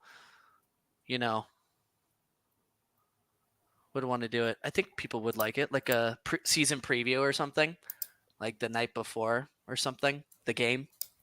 I think for sure. I think we could also do it for. This also could be a dumb Evan idea, so feel free to tell me. No. I mean, I'm always open to all that stuff. It's like this weird thing between not having an ego about it. Like, I don't assume that people want to come to anything we do, but at the same time, I get a lot of feedback from people that they really appreciate when we create community and a chance for people to get together and meet each other. And bro, so I'm always happy to do that. If we did like a season eve of the season preview and we all went to like a bar afterwards, or is hosted at a bar or something, people would like that. I think so. We'd have to pick a venue they'd have to have good nachos. Maybe Matador? I don't know if Matador would host us. They'd probably be like, we can fill this place without you. I would probably need personal security so I don't get stabbed by a 49ers fan like showing up, but we can't. 49ers fans need security from other 49ers fans. Do you want me to play that song again, Evan? Is that what you're saying? Oh my God. We could even do like guests. We could bring on fun, we could bring fun people. I could probably talk Brady Henderson into showing up. Maybe Mitch or Softy or something like that. Probably not both of them though. Joe Fan, get him from Vegas to fly up. Yeah, Joe's just selling houses left and right. He's killing it. The thing with Joe is he's always tried to play that he is neutral. He's just a neutral guy, but he's so clearly in the bag for the 49ers. Wait, is he really? He's so clearly, yes. I think part of it is, I mean, he worked for that organization. He worked for the Seahawks organization as well, but I think he really likes Kyle Shanahan like a lot. And I think he's got a Bay Area. I think that's where he's from, if I'm remembering right. Dude, we could invite Grant Cohn up. Oh my God. Oh, that would be fun, man. Did you see his new haircut? No. As a guy that's follically challenged, I was disturbed because he's got great hair, man. He went super short. There goes Michael Hall Jr. And of course he goes to the Browns. Holy moly. Yo, I don't mind this cut on him at all, actually. Super short, man. Nothing wrong with that. He's got like it's just super short on the top, you're saying. Yeah. Oh, Grant. All right, we're going to talk football for a second. The Browns just added Michael Hall, who is 20 years old, had a pressure rate higher than a career pressure rate higher than Byron Murphy. He put on weight. He's 299 at his pro day, and he ran a 4.78 40. This guy is an insane prospect. He's been inconsistent, there's some questions about character and how motivated he is and all this kind of stuff. So there's that. I don't think it's nearly as bad as it was with T'Vondre Sweat, who went way earlier. This guy could end up being one of the best players in this whole draft class. That's how like athletically talented he is. And he goes to a team in Cleveland that had the baddest ass defense in the league. So putting him next Not only to that, Myles Garrett, putting him next to Quentin Jefferson. Evan, I was trying to get a reaction out of you. That's good stuff. Oh, I'm sorry. Wait, is Q Jeff on the Browns? Yeah. That's a stacked D-line now. I didn't. No, but Michael Hall, all those stats I read off about Byron Murphy being number 1 last night, Michael Hall was number 2 in all those categories. Dude. Well, this is why, for me, the ideal scenario, ideal, was to trade back and get Graham Barton, pick up a second-round pick that was late, like this, around this range, and get Michael Hall Jr. I would have, as much as I'm excited about Byron Murphy, if you could come out with Graham Barton and Michael Hall Jr., I'd be more excited about that combination than waiting till the third round. So it turned out that was a possible scenario, but you would have had to trade back and have someone willing to trade up to give you that pick. And it doesn't seem like there was anybody necessarily. Schneider said that he got some good offers. If the Jacksonville offer was equivalent, I don't think he got good offers. No. I think there's another reason he might say that, which is just to put it out there that whichever team was offering him something, that he had a better offer than what they offered. So he can always come back to that. It's like, yeah, that wasn't yours wasn't the best offer. But we chose not to take it. Maybe there's a little gamesmanship there. I don't know. But as of now, he's never traded out of the top of the first round into the bottom of the first round. Still has not happened. He could have done it with Earl Thomas. He talks about the fact that not making that move was one of his best choices. Let's hope the same thing is true with Byron Murphy. When they had pick 17 a few years ago, they did move down, though. Excuse me. Not that that's top half, but that's like right on the border. I think that was when Derwin James went at 16 right before them, and everyone thought that's who they wanted. I'm trying to remember what year that was.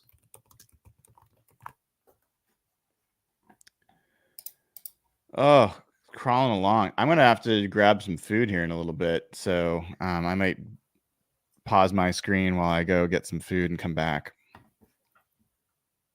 You guys Phil, talk to each other like humans. We can. Can you do that? Yeah, you leaving now? I'll be back. All right, so who's on the board right now? We have the Dolphins. Dolphins have taken Chop Robinson last night, defensive end. Yeah, it was at 21, right? Yep. Okay. Evan, where are you at for what position group you want the Seahawks to be addressing at 81? I mean, my logical brain says they've got to take a guard, right? That interior offensive line is just destitute right now. I think we're desperate for anybody with a pulse. But my low key pick that would absolutely traumatize like our entire crew and like half the fan base is Spencer Rattler. I'm not getting this quarterback talk. They're already short draft picks. They trade for Howell 5 weeks ago. Clearly someone that John liked coming out, right? He's only been in drafted in 2023. So John thinks highly of him, similar to how he thought highly of Drew Lock. Not that is selling Sam Howell in a great light, but I just think they make that move so they don't have to take a quarterback in this draft. Remind me what the draft compensation was for Howell. What did they give up? They gave up a third, late third. I think it was like pick 90 something. but they got 102, or they gave up a third and they got a fourth back. So everyone thought, oh my goodness, you're giving up a third for Sam Howell. And it's no, you're getting a fourth back. So you're just moving down about 20 some spots. And then I think they gave up like a seventh at the end. So to be fair, the compensation was not a lot. They've not invested heavily in Sam Howell. It just seems like a weird trade to do if you're still going to go out and try to take a rookie quarterback. It's a hedge for their Spencer Rattler precision. In case someone snipes him. Yes. Nah. We'll see. I mean, I'm just of the opinion that they've got to take a quarterback in the short term. This year, next year. The really interesting thing is John has only drafted one quarterback, Alex Magoo, right? 7th round. Other than Russ. Yeah. 7th round, like 2018 or something, right? Yep, 2018. So John is not, and again, when we had Russ, obviously it was never in need. Mm-hmm. But even these last 3 years, he's not taking a quarterback. Okay, so the Dolphins took Patrick Paul at 55. Dallas is on the board at 56.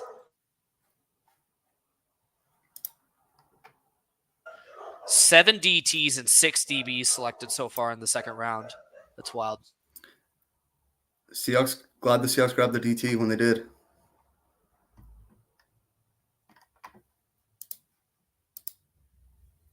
So, Evan, you think guard? How would you feel about linebacker or safety?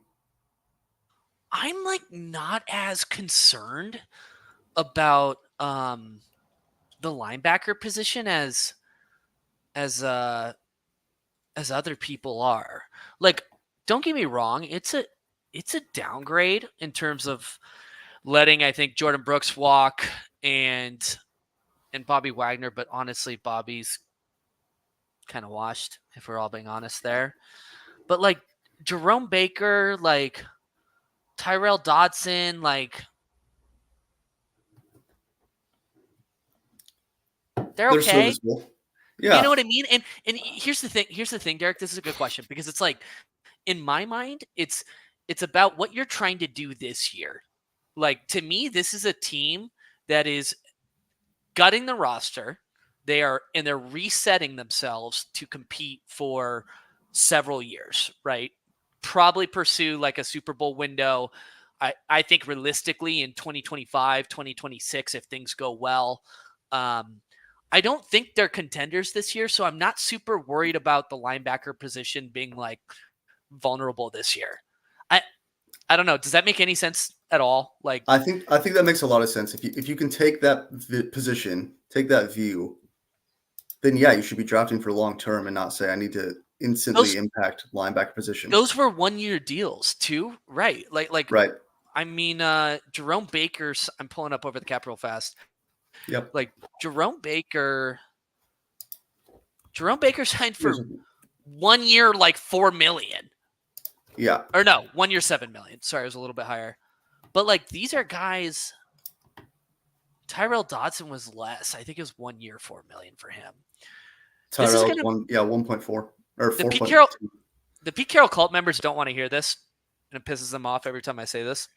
But like, it's going to take more than one season, more than one off season to fix this roster. So sometimes you got to take 2 steps back to take a step forward. And I think this is one of those seasons. I think it's the other way around. I think it's 1 step back, take 2 steps forward. Is it? I think so. Because otherwise you're going backwards. You're right. That's a -1 then. Yeah. Thank you for covering me. But it's funny. But I'm in complete agreement. I think you're going for 2026 because you have to get a quarterback if you're really going to start competing for a Super Bowl. Yeah. You have to get that long-term quarterback in place. So if you get that 2025. Yeah. I mean, is Geno the quarterback of the Seattle Seahawks next year? No. I would put money on no. Like, are you paying Geno Smith $40 million next year with that cap hit? It's 38.5. Yeah, but and they're currently, obviously this will change, but they're currently at $3 million cap space for next year. yeah, it's not This great. is not great. Obviously, Tyler Lockett would save. Well, a Tyler lot, Lockett's but so he's let's gone. talk about this. Nobody wants to be talking about this, but I don't care. So Tyler Lockett's gone. Draymond Jones is not going to be on his deal. So that immediately brings you up to like 36, almost $37 million in cap space. I think you're probably looking at a DK Metcalf extension before next season, which would lower his cap number significantly from 30 million. Or trade. Are you one of those guys? DK Metcalf I'm trade not. guys? I'm not at all. I'm not at all. Okay. But I don't think it's out of the question. Yeah. All right. Brian really, I almost said it. He almost fricked us with keeping us, or he fricked us keeping the screen static.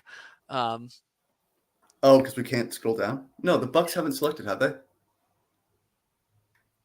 Oh, it is up to date. You're right. I have too many tabs open. Yeah, I think we're good. Okay, so who did the Cowboys take at 56? That says Blake Core. Oh, there. Brian's back. Look at Gino. Marshawn Nealand. That is Brian's guy. Look at Gino making some sassy tweets. Who What do you say? I can't read. SH No, together? no one can read that, Evan. What does it say? He said, "Who put this SH together? I'm the glue." What is that about? I don't know. He's watching our podcast and getting upset. By the way, Maybe I he heard all heard the that whole this guy's conversation you taking guys around. had. It was actually interesting. So I appreciate that. It kept me entertained while I scarfed down my dinner. Oh, you were listening? Yeah, whole time.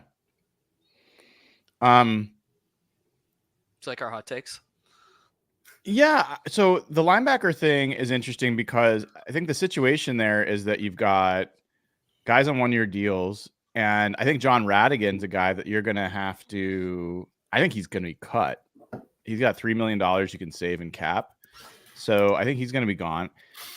I don't know. You can have it be a transition year, but I think it's much better to spend a pick on a linebacker if you can find a good one. I don't think it's smart to force a linebacker, but I think that it makes sense for them to try to get one out of this draft. The Geno thing, I just got to say, as we bring Dayna on stage here, I think that people just. Oh, hold up.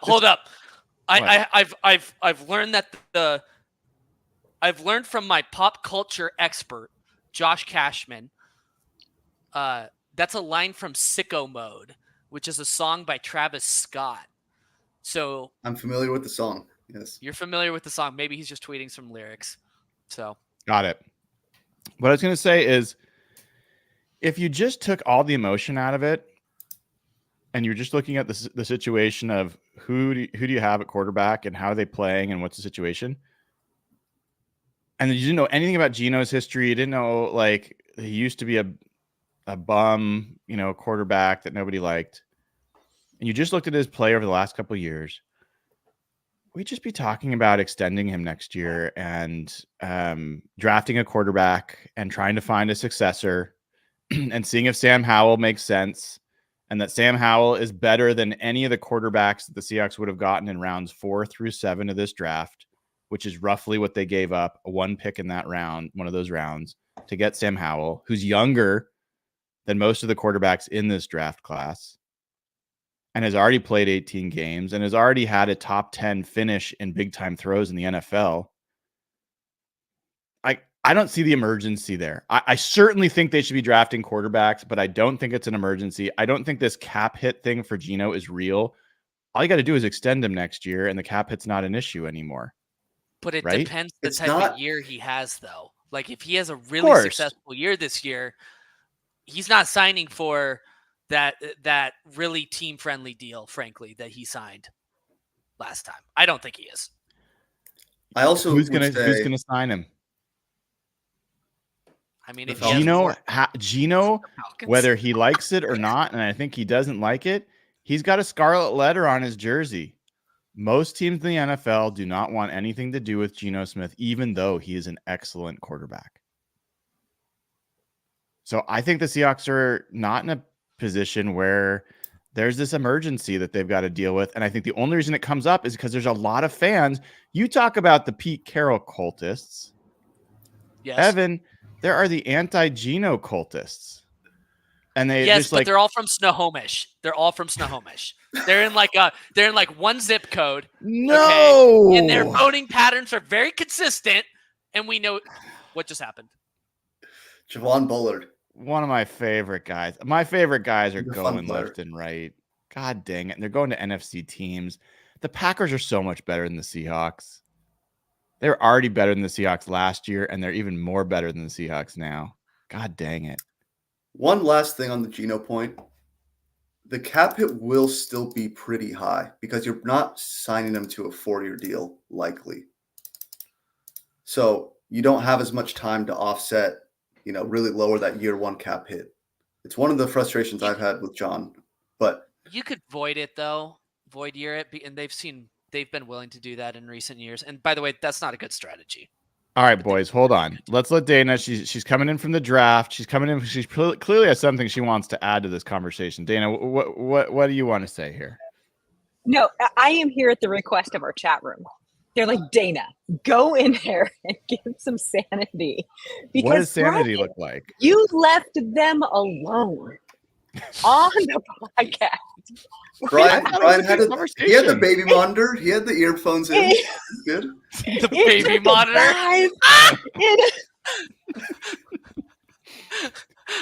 It took a dive so fast. The mood was here and it went, whoa. That's funny. We're just having therapy discussions over here. So then the chat's like, oh my God, Dayna, you have to say it. So now that you're back, I feel better. Like, don't you think, Dayna, like the linebacker situation is a valid conversation, and the quarterback situation is like, this is certainly something that is all over Twitter. Seahawks fans, like, there's a lot of Seahawks fans that think it's totally valid. But when Evan's like, well, the Pete Carroll cultists, I'm like, oh shit, here we go. We're done. We're out.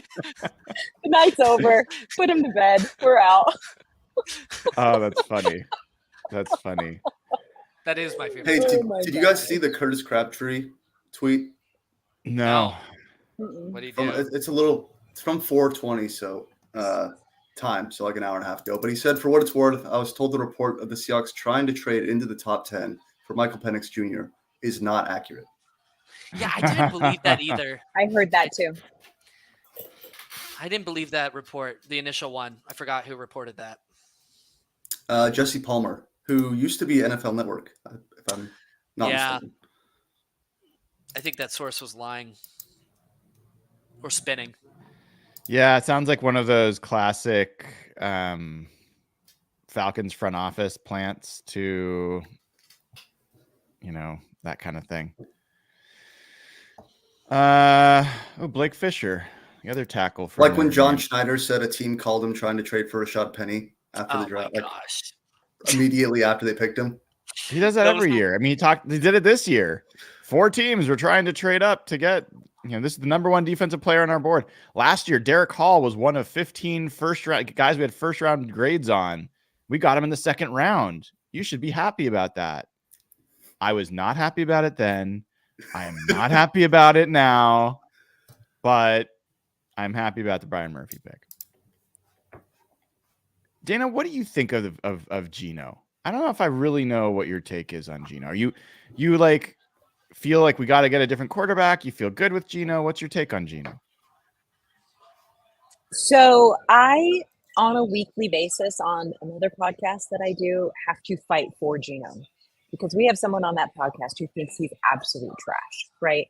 And I, in general, am not a huge fan of quarterbacks. I think they get way too much credit. But Geno is that quarterback that doesn't try to take all the credit. He doesn't try and upstage anyone. So personality, I just freaking love Geno, right? As a player, I think he's exactly what they need right now. Cheap and pretty good. You know what I mean? Let's be honest. They're not going to be high enough to get like some superstar quarterback, which I think quarterbacks are way overdrafted in this draft. So this wouldn't have been the year, but I have no problem leaving him right where he is, especially now with Howell there. I like Howell a lot better than I like Drew Lock, right? And so I think that is a great place. Leave him be, save that money as long as you can, build the rest of the team, and then drop your rookie in. There's no reason to get rid of him right now. Yeah, I think that makes sense. We have not talked about the draft in a little bit, so let's go back and just recap a couple picks here. We talked about Michael Hall Jr., Patrick Paul, one of the tackles that some people thought he was potential first-round pick. He's been all over the boards, but he goes to the Dolphins. The Cowboys get Marshawn Kneeland, who I think is a really solid pick and certainly done well for himself. His Senior Bowl helped him a ton. Being at Western Michigan, people thought, okay, this is lesser competition. But then at the Senior Bowl, he very much held his own. And he's got potential to be pretty good opposite of Micah Parsons. And then he got DeMarcus Lawrence. Sorry. Yes, one of those two. Anyway, as well. So that's a potential big pickup for the Cowboys in the NFC. Tampa Bay goes with Chris Braswell. I don't think Braswell's a very interesting edge rusher. He was opposite of Dallas Turner, and Dallas Turner went in the first round.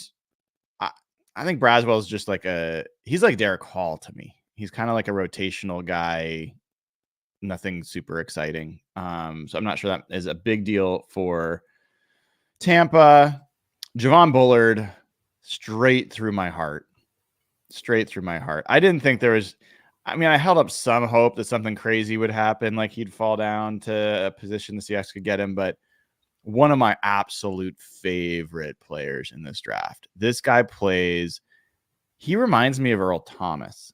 And I don't say that like he is a sideline to sideline 4-2 kind of player, but he plays like his hair is on fire. He hits far more. He brings so much more than his weight. He's a small guy.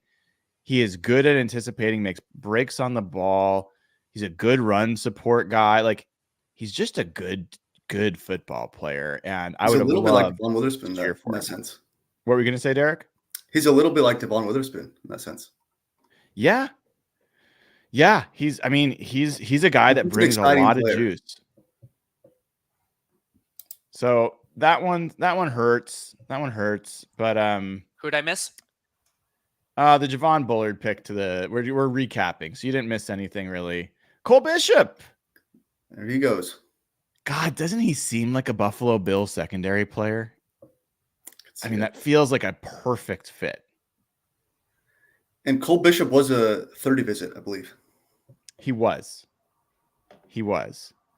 You want to know who were players that the Seahawks visited with that either at the combine or 30 that have been picked in the second round? Sure. You're going to find out. Mason Smith, defensive tackle, gone. Tavondre Sweat, nose tackle, gone. Cooper DeJean, gone.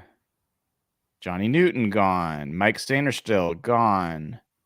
Chris Jenkins went, didn't he? Yes. Chris Jenkins, gone.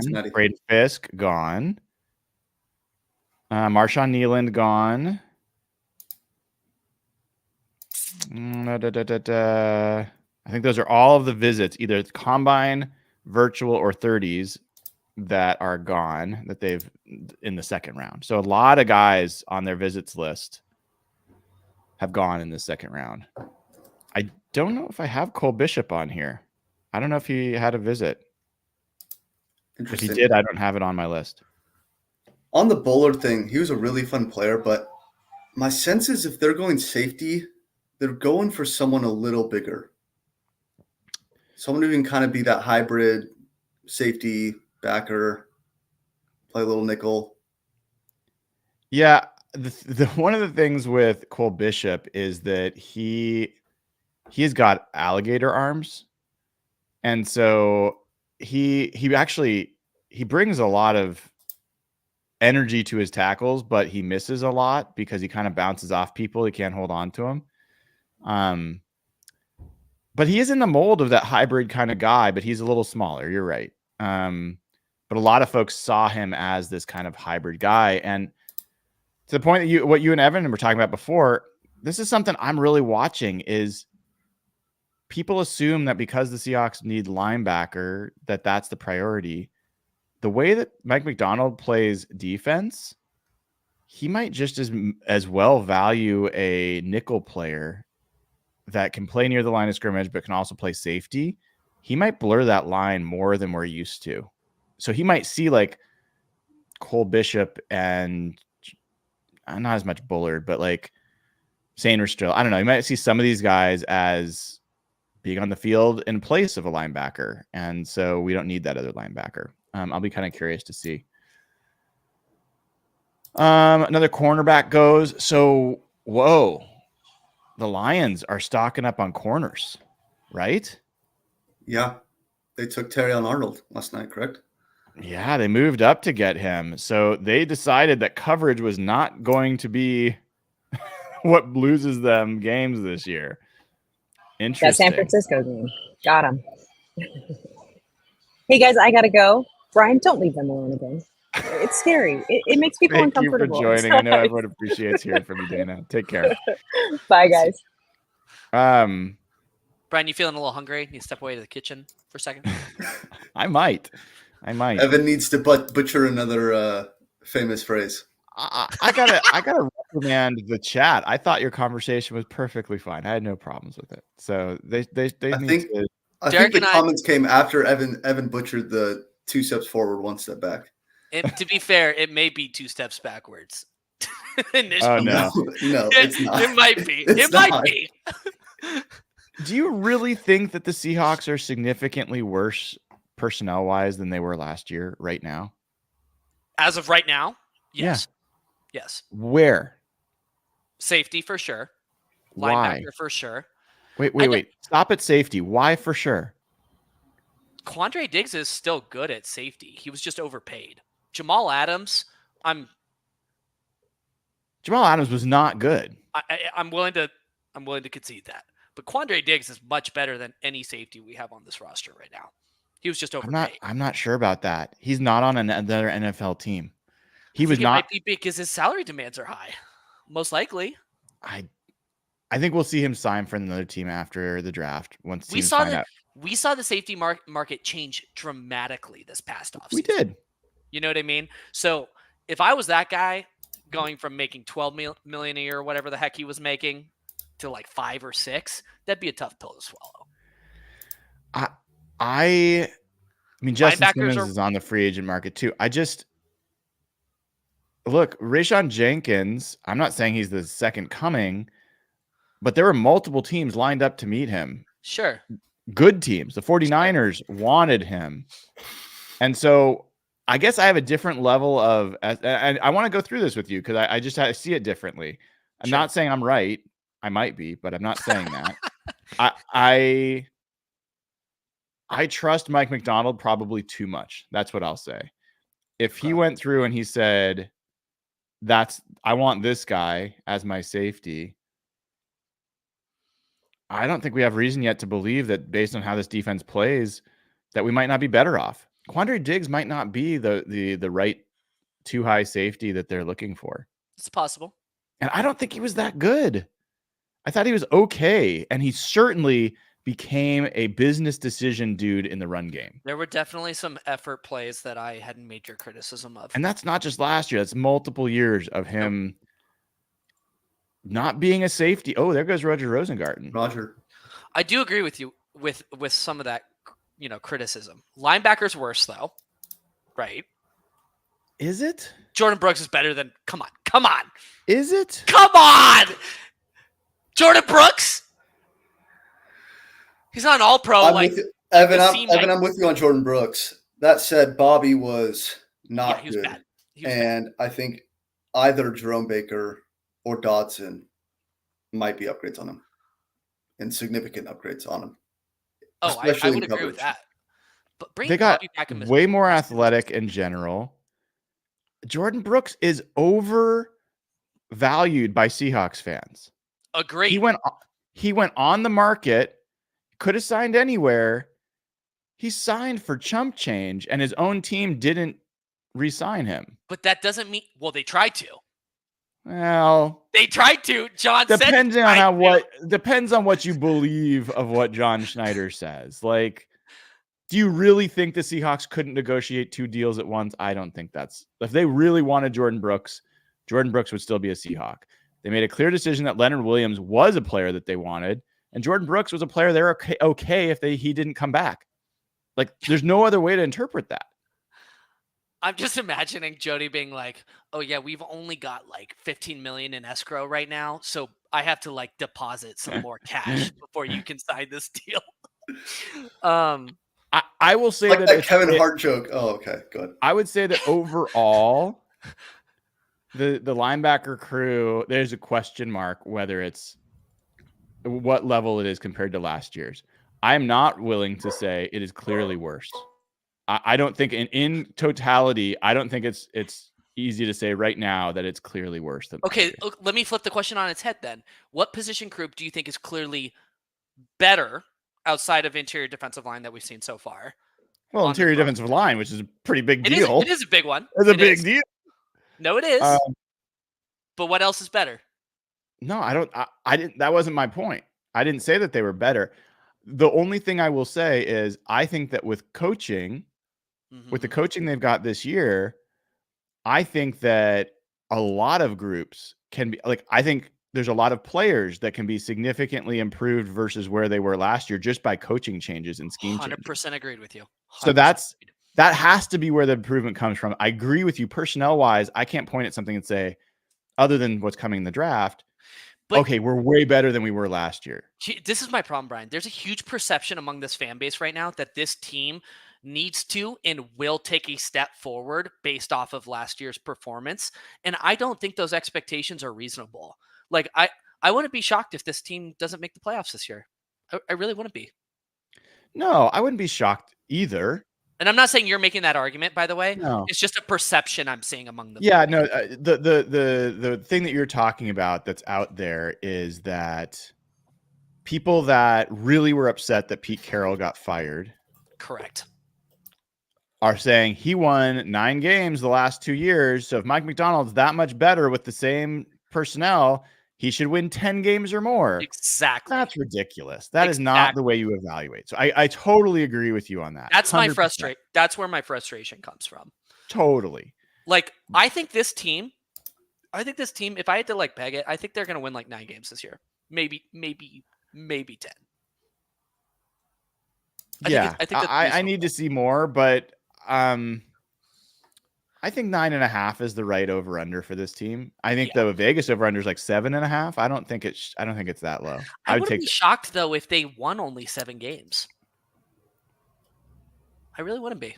Yeah, I do want to make a point real quick. I would not be shocked if they won 7 games. This is a sneaky big thing that just happened right here. Roger Rosengarten, the tackle, one of the best tackles in this draft class, going 1 pick before the 49ers. The 49ers have been heavily linked to Roger Rosengarten, and it's not surprising to me that the 49ers just traded out of that pick. Oh, they wanted him. He was mocked to the 49ers in the first round. In a lot of drafts. And so for him to go 1 pick before to the Ravens, suck it. I can say that. It does not get us banned. So I hope the 49ers were like sitting there eager to grab him. And they just saw him. They moved 1 spot though. Is that it? Yeah, 1 spot. We're almost in the 3rd round, boys. We're almost in the 3rd round. 2 hours and 20 minutes later. About trading into the 2nd round. It's not going to happen. It was never going to happen. Spencer Rattler's still there. He's falling. He's not falling. No. Interesting.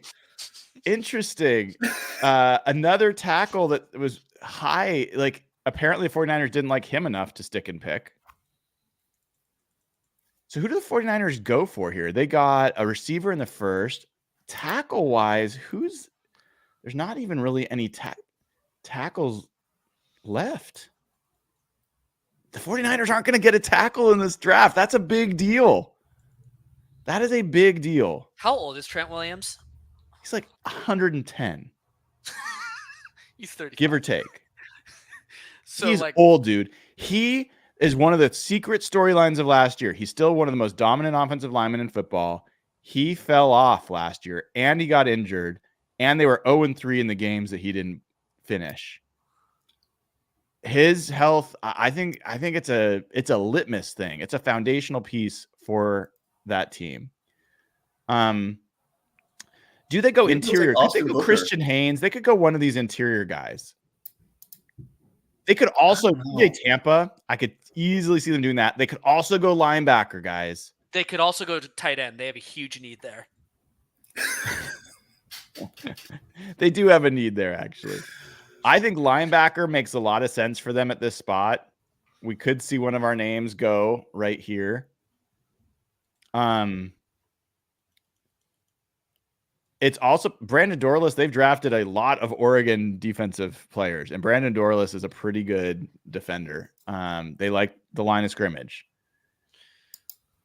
So if I were to bet, I would guess TJ Tampa is my bet. What do you guys think? Who do you think the 49ers are going to take? Or position? I'm going Austin Booker, wild card.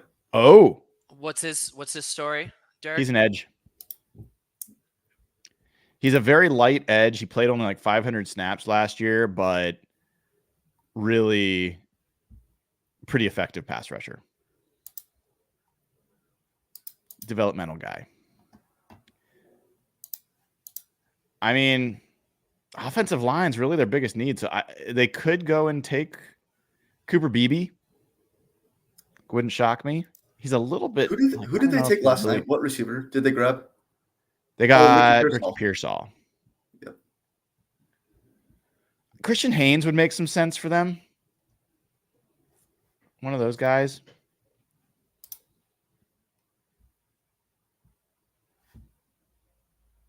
So the 49ers gave up number 63 and 211 for number 64 and 173. So they moved up about 34 spots. It's pretty decent for one pick backwards, right? Yeah. That's pretty good. I think they should draft another kicker. Or a quarterback. Spencer Rattler. That would be interesting. It'd be funny if they had quarterback as a need. That would be funny. Come on, 49ers. Let's see what you got. I love this. I mean, what has Baltimore done? I got to look them up. They always do well, man. I feel like Nate Wiggins, cornerback, Clemson, last night. I'm not a huge Wiggins guy. He's pretty light. 173. Whoa. That is a light there corner. It is for the Niners. Renardo Green. I love it. Their fans are going to be losing their minds. Like, he's 23 and a half. He's calm and confident. Oh, he is low on boards. I want to look up. I got to look up. Hold on. Where is it? He was 106 on ESPN, 15th ranked corner. I got to look up on the big board. Where is that big board? No. Copy. There we go. PFF had him 89th. What's his name again? Renardo Green? Renardo Green. That's a terrible name, too. I mean, I feel like hopefully the kid has a great time of it, but I'm not a fan of that name. Where is he on this? I can't even find him. Dude, he's 113. 113 on the consensus big board. There is a lot of variance on where his rank is, but he was 14th rank. Oh, God. 49ers fans are going to be losing their mind. PFF users wanted Christian Haynes. Oh, this is not a good pick. 25% of users like this pick. Oh, Oh, that makes me so happy. He's not going to be good. So this is on the one position consensus that the 49ers have not drafted well for, cornerback. It's true. On the consensus big board, it looks like Troy Franklin is number 1, still available. Good question. Where is that? I just was on it and I lost it.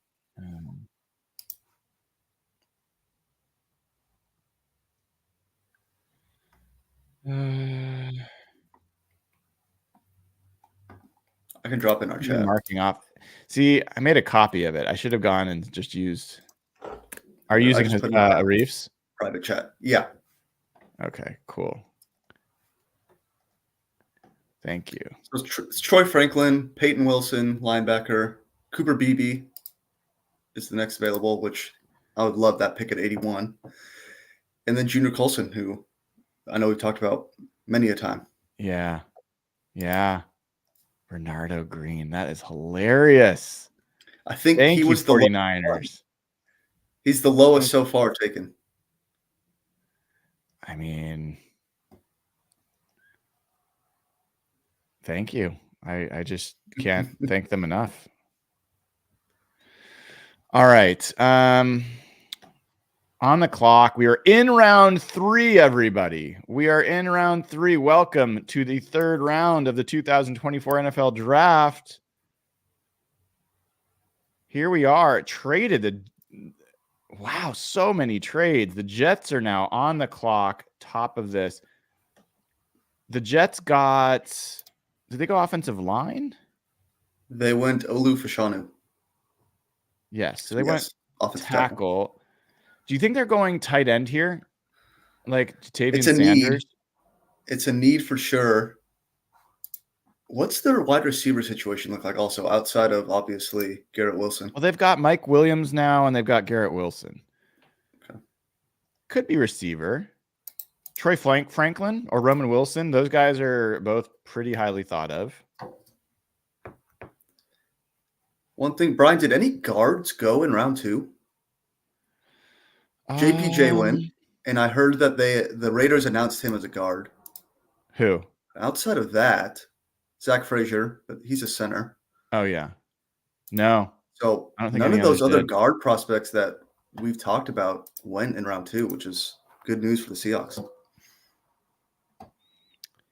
I will remain committed to the fact I think the place the Seahawks should take a guard is 4th round, not 3rd round. Everyone's going to want them to take the best available in round 3. I'm telling you, even Cooper Beebe, I don't think there's a huge difference between Cooper Beebe and the other guys you could take here. Christian Mahogany, Dominic Pooney, Mason McCormick. So there is a huge difference between the linebackers and the safeties. There goes Malachi Corley. Another visit guy for the Seahawks. This is the Yak King. The Yak King. This guy catches all his passes near the line of scrimmage and is a little bit like Deebo Samuel. Got a little bit of that to his game. What do you think of Corley? I did not watch him, so sorry. No, that's fine. To add there. Fine. But yeah, I mean, a lot of his catches are right at the line of scrimmage. So you can see here that squatty build, 5'11", 210. Yeah. He looks like a running back. He plays that way. Almost all of his plays are like bubble screens near the line of scrimmage and him just running guys down and running around people. So he doesn't really know how to play receiver, but he could be a really interesting weapon. I'm curious that PFF has wide receiver listed for Arizona, or is that just because it hasn't updated? Well, I mean, they got Michael Wilson last year, and they got Marvin Harrison Jr. I don't know if that's enough. Or no, they traded Hollywood Brown. Yeah, no, they didn't trade him. They just didn't re-sign him as a free agent. Okay. He went to Kansas City. So possibly still a need. I think it's still a need.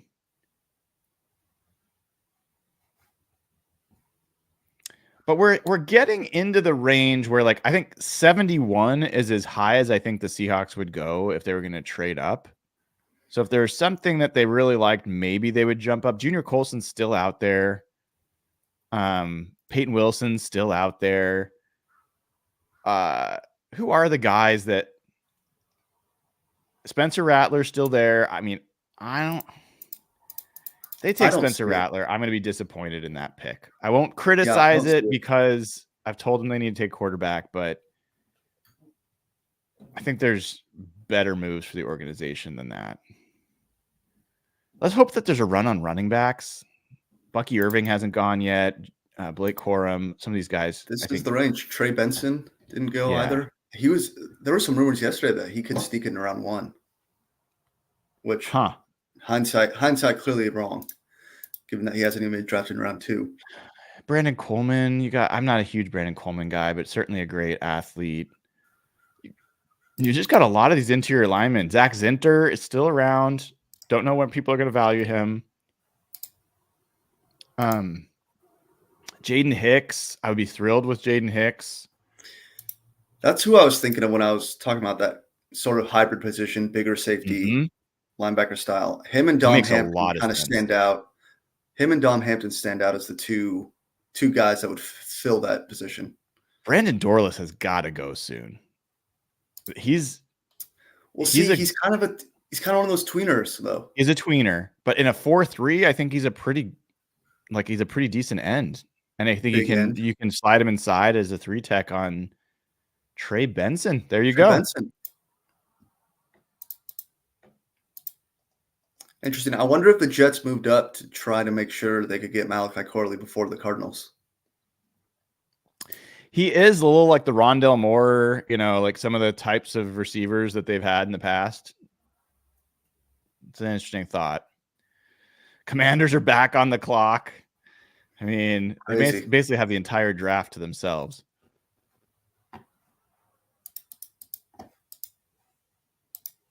I will say this is other than this big, massive video that we're not playing. This is a much better experience. Not having ads blinking everywhere and not being so far behind. It's way faster than the ESPN or the NFL one for sure. Yeah, it's nice. Commanders. I've loved every one of their picks. I'm not as huge of a Jaden Daniels guy. So other than that, but I mean, I don't think that was a bad pick. I would have taken May also, but yeah, I wasn't huge May over Daniels. So, and since then, I love the Jerzon Newton pick, especially in the early second round. I think that's a value there. And who else did they grab? Mike Sainristil. That's who. Yep. Yeah. I mean, they got a lot going for them in this draft. They could take a guard here. This could be where guard starts to go off the board. Yeah, they could also go tight end. Maybe they'll out Atlanta and take another quarterback. That'd be funny. Like the fastest to replace their own quarterback. New record. Saw Niners took a corner. Is that right? Evan, not only did they take a corner, they took one of the lowest ranked corners, like way, way, way over drafted him. Really? Mm-hmm. Love to hear it. So they probably got snaked on Roger Rosengarten, trade back, and get a crappy corner. I could love that. Wait, who took Malachi Corley? Someone traded up. The Jets traded up. The Jets traded up. Okay. Yeah, he's like a little bit like a Deebo Samuel style receiver, not like a downfield guy, just kind of a catch it, bull in a china shop running back once he gets the ball in his hands. Got it. But we're getting close, Evan. I mean, we're in range now. There's a lot of interesting guys for the Seahawks still on the board. I think the guy that, if you're a Seahawk fan and you want to kind of merge with what is going on in the VMAC, I think the guy that they are hoping and praying somehow falls is Junior Colson. Tell me about him. Junior Colson is the off-ball linebacker from Michigan. You and I talked about him a little bit earlier. Probably the best linebacker in this draft overall. Some would say it's Edge Cooper. Yeah, Edgerrin Cooper went first, and he's a better athlete than Junior Colson for sure. But Junior Colson is a better all-around linebacker than Edgerrin Cooper. There goes Brandon Coleman, one of the best athletes for the interior offensive line. Honestly, I'm not huge on this guy. I'm not sad to see him go somewhere else, but that is the first of these interior linemen. Someone in Devin Hoover is asking, can you kind of highlight best of available right now? Sure thing. Can definitely do that. So let's go through each position. Spencer Brian, Rattler, you can actually click on the PFF thing. There's a best available tab right next to the draft. You can do that if you need names. Yes. So I was going to kind of highlight different positions, but yes, this is overall. So Troy Franklin is a huge thing to be available here. Peyton Wilson, the piece here is he is the most talented linebacker in this draft. Like the best athlete. Evan, this guy ran a 4.40, like super fast. Yeah. The problem is, I mean, he was people think he was arguably the best defensive player in the FBS last year, but he's got injury issues. So that's the thing that keeps him. Otherwise he would have been a first-round pick. He's a first-round pick talent, but he's got real injury issues. So that's why he's sliding. Adisa Isaac, I personally am not interested in. I think he's a pretty low ceiling edge. I don't know if you have any thoughts on that. Derek. There's Caden Wallace. Don't care.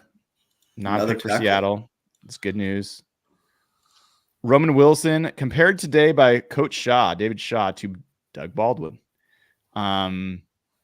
Says that this is one of the toughest receivers he's worked with or seen, and he doesn't give a Doug Baldwin comparison lightly. He is not the only one that's made the comparison with Doug Baldwin, so he's still around. Jatavian Sanders, so tight end's another thing. Jaheim Bell's a guy that they've met with. Jatavian Sanders has the same agent as Byron Murphy, by the way.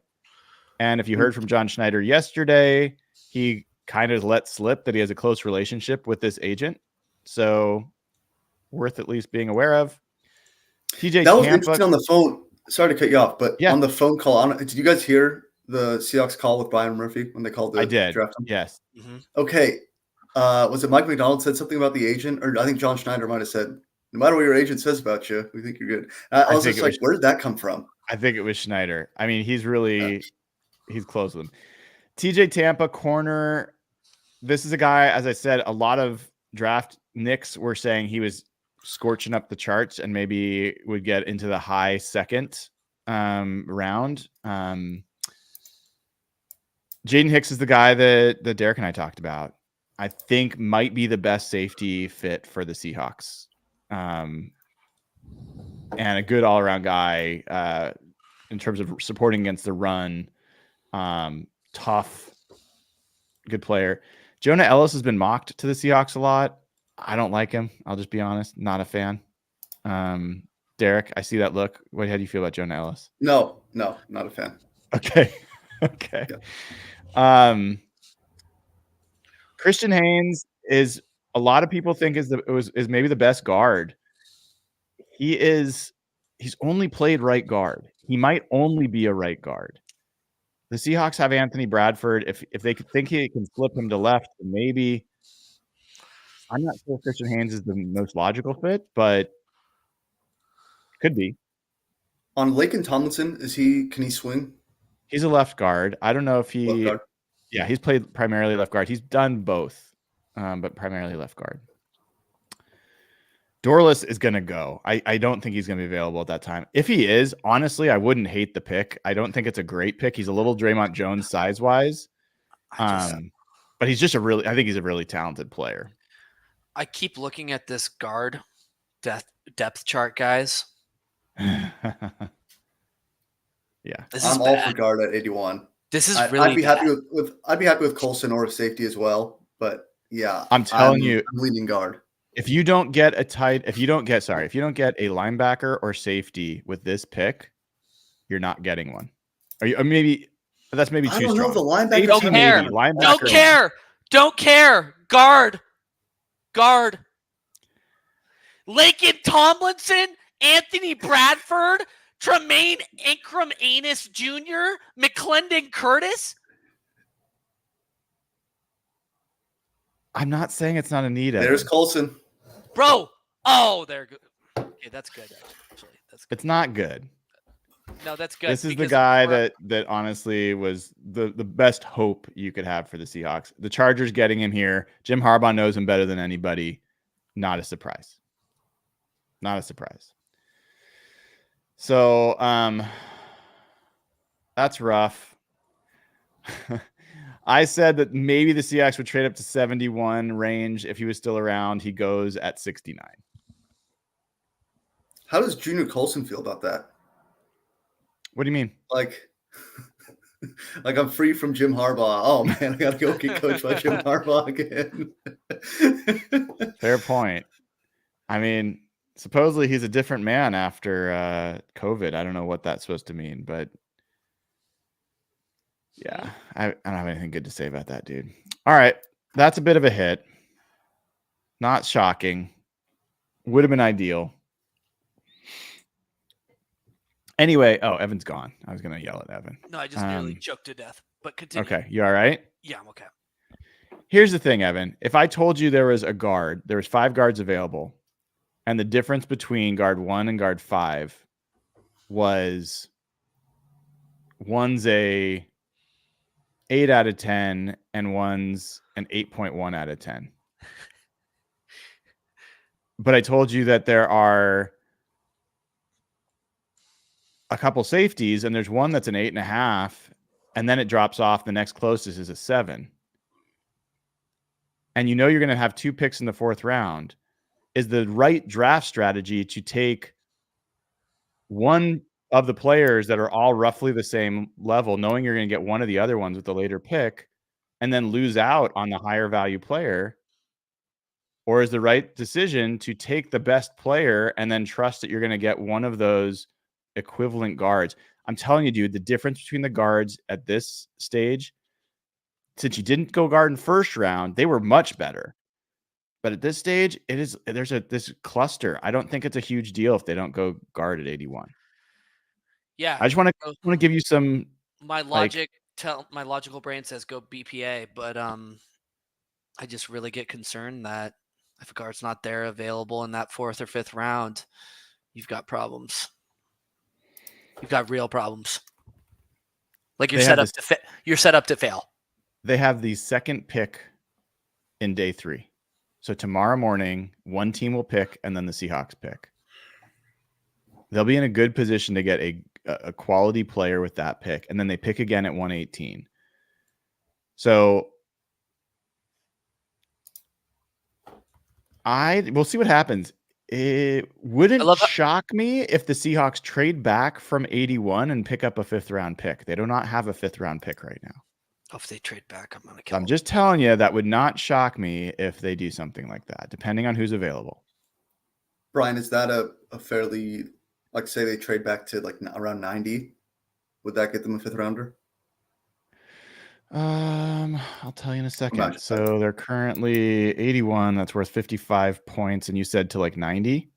90 would be 45. I'm looking at the chart right now. 45. Yeah. That could get them a 5th round pick. Yeah. I wouldn't hate it. Because I think there's a few, if you're going safety, there's a few in a bunch here. Kinchins, Hicks, Mustafa. If you like Dom Hampton that much. Yep. There's a few guys. Linebacker, Colson's gone now. So now you're kind of in this Cedric Gray, Jalen Ford maybe. I don't know if there's a couple other names, Brian, that you like at linebacker in this range. There's not a lot of linebackers I like. Honestly, after Junior Colson, I would be excited if they took Peyton Wilson, but that is a risky move. And after him, I think you're getting in. I mean, Trevin Wallace is a guy that if in the late 4th round, I could be okay with. But for the most part, I think you get into 6th, 5th round guys. Maris Lufau. I'm not a Jeremiah Trotter guy. I think Michael Barrett is a guy that could be a fit, could make some sense, and Mike McDonald would know. But I think you could get him in the 5th round, 6th round or so. Yeah, and if these guards don't start going off the board, the Seahawks may be in a good position to move down a few slots. Yeah, it would not shock me. You know that John does not want another round gap going into tomorrow. A good question here from Josh Potter says, is Braylon Trice a good fit? I think that's a great question. Derek, where are you at on Braylon Trice? I'm not so sure. He's not an uber athletic guy. So if you're talking about, 3-4 outside linebacker or just, a more athletic edge, I don't think he's that guy. But he's also not an inside guy. People were saying before the combine, oh, this guy's like 275. He showed up and he was like 260. He just seems like a more of a 4-3 end to me. Doesn't have the athleticism to drop into coverage on occasion. I don't know if it's a fit. Yeah, I think I still think he's a good 3rd round pick. I don't think he's a guy I'd be excited about in the first 2 rounds, and I don't think he's going to be a guy that gets a lot of your snaps. I think he could be a highly effective rotational rusher. And I think he could be Isaiah Adams. All right. Keep those tackles going off the board. By the way, I'm going to change subjects in mid-sentence. Hadn't thought about this. Don't you both think the fact that they didn't pick Troy Fautanu or one of the other tackle prospects in the 1st round, don't you take that as good news about Abe Lucas? If they were really worried about Abe Lucas, don't you think it's not bad news? It's not bad news. I'm indifferent. I don't think it says anything, to be honest with you. You think it says nothing? Yeah. If they knew that Abe Lucas was a long shot to be able to be their starter, you think they'd just be fine with George Fant as their plan? I just think it shows that they still prioritized interior defensive line and as a stronger priority, It's not that that's not a need. They gave him not insignificant contract, George Fant. So if he's a 1-year starter, and then I know his cap really explodes into 2025, but if he's a 1-year starter, they may be okay with that. I think George Fant can definitely be your starter. I guess I look at it this way. John Schneider has spent a ton of draft capital on tackles in the 1st round. Like he has not been, and he's done it on right tackles too. James Carpenter, Jermaine Ifedi. So he's not afraid to spend 1st round draft capital to make sure that. Sorry, I'm going to read this in a second, but I think it's stretched to say it means nothing. I think if Abe Lucas was a long shot, if they had real worries about his injury, I think it would have added. John Schneider's never taken a defensive tackle in the 1st round until this year, so I think it means something. I don't know. I'm not like celebrating yet, but I think it means something.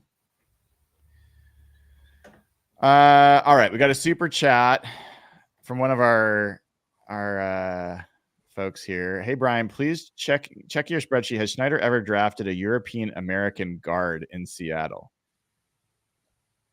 I mean, you could argue. In the chat just said Christian Sokoli, although he was technically a defensive lineman. They drafted Ethan Posick. They drafted John Moffitt. Was someone? Oh, there goes Trevin Wallace. Linebackers are going. Is the top hope for Seattle at this point basically Christian Haynes then? Not for me. You guys don't like him? There's a few guys. I don't think the guard is it's not this clear order of guys. Okay. There's people who like Christian Haynes, there's people who like BB, there's people who like Mahogany.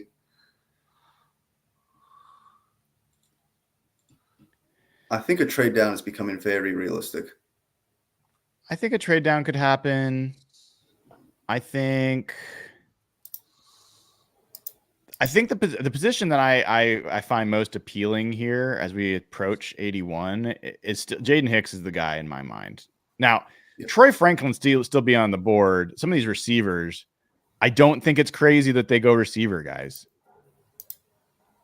Tyler Lockett's last year here. I don't think it's crazy.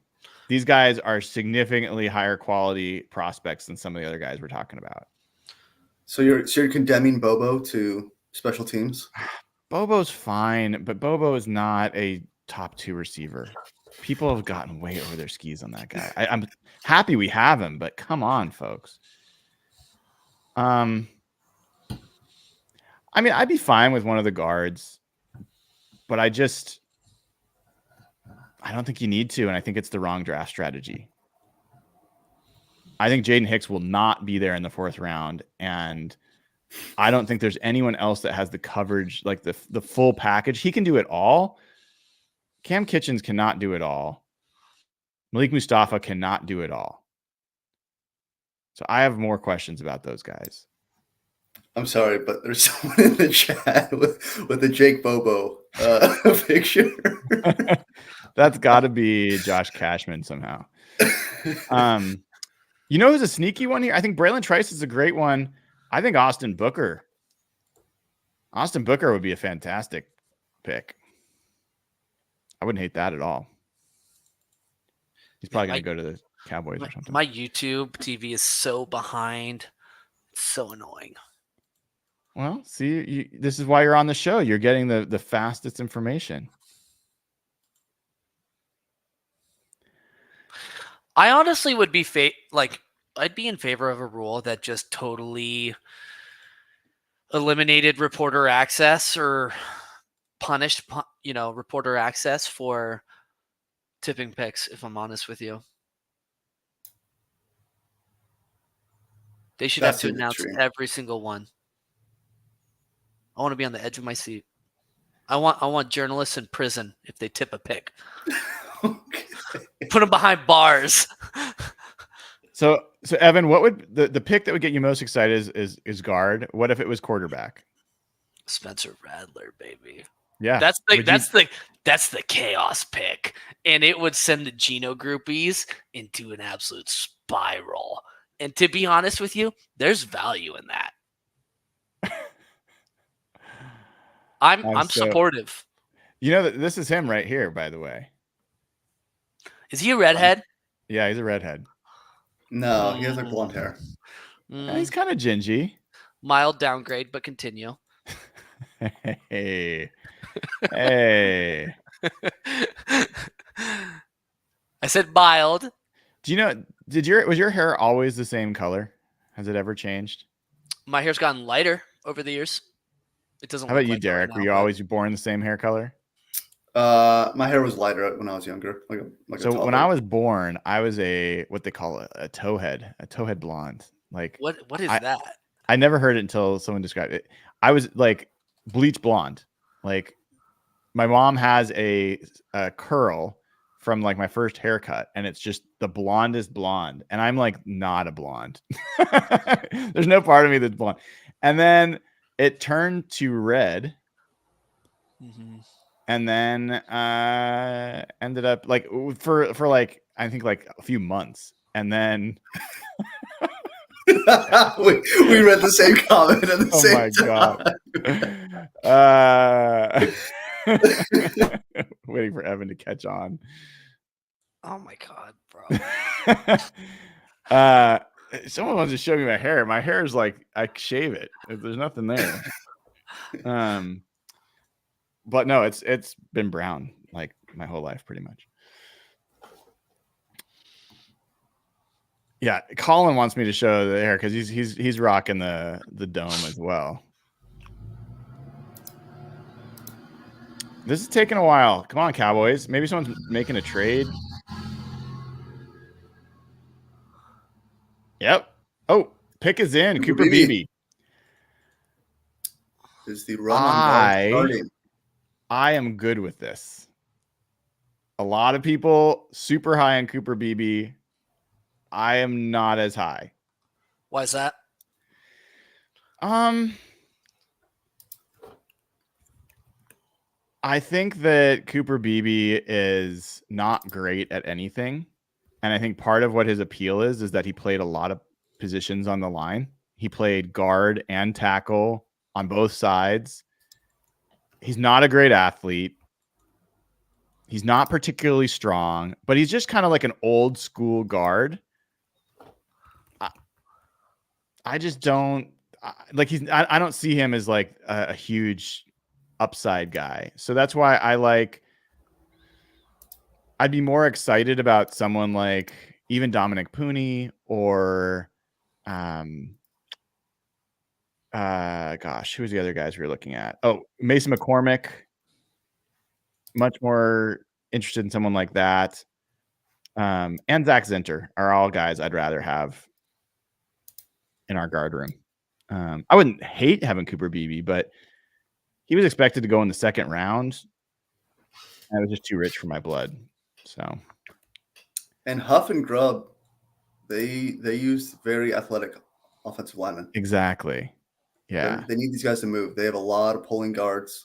So it doesn't surprise me that they weren't in on – well, we can't say they weren't in on BB, but it wouldn't surprise me if BB wasn't going to be high on their board for that reason. So Cowboys are rebuilding that offensive line then? They are. Sure looks like it. Who they took a tackle, right, in the first round? I forget Tyler Guyton. Yeah.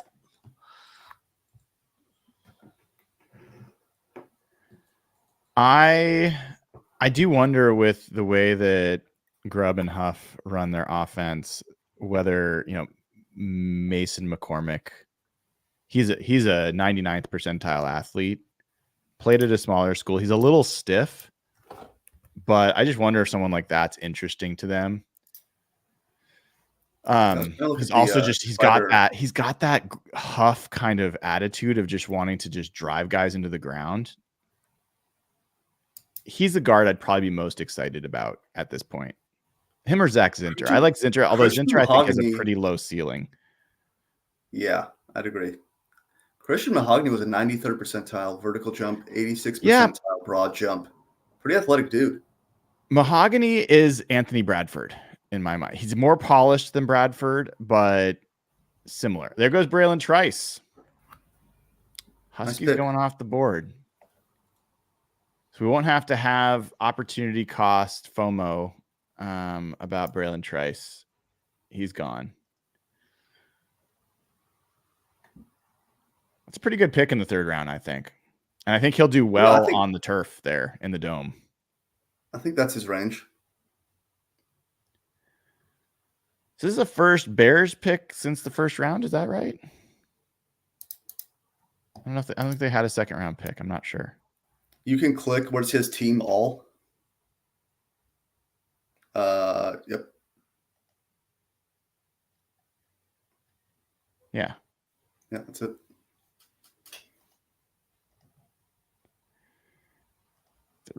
Go to latest. So guys, we're getting to it. I could just scroll down a little bit and look who starts poking up. It's the Seahawks. They're in range. We have waited 3 hours so far. 3 hours. We're almost there. I swear to God, if they trade back, swear to God. Sat here for 3 hours. Yeah. So at pick 79, are we shutting off our phones at pick 79? Oh yeah. Sure. Why not? Let's do that again. We'll turn off chat too. Go to private chat when we get to 79 is a good way to do it. Sure. What's the time limit for each right now? Is it 5 minutes or 3 minutes? It is. Okay. It is.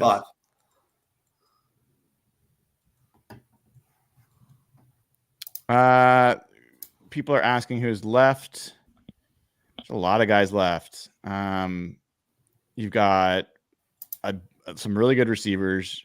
What's the nightmare pick? Realistic nightmare pick. Spencer Rattler. No, stop it. Are you serious? No. It's not a nightmare pick. I wouldn't be excited about that. I mean, Some people will be very upset about like Kalen Bullock. I don't know if I feel the same way.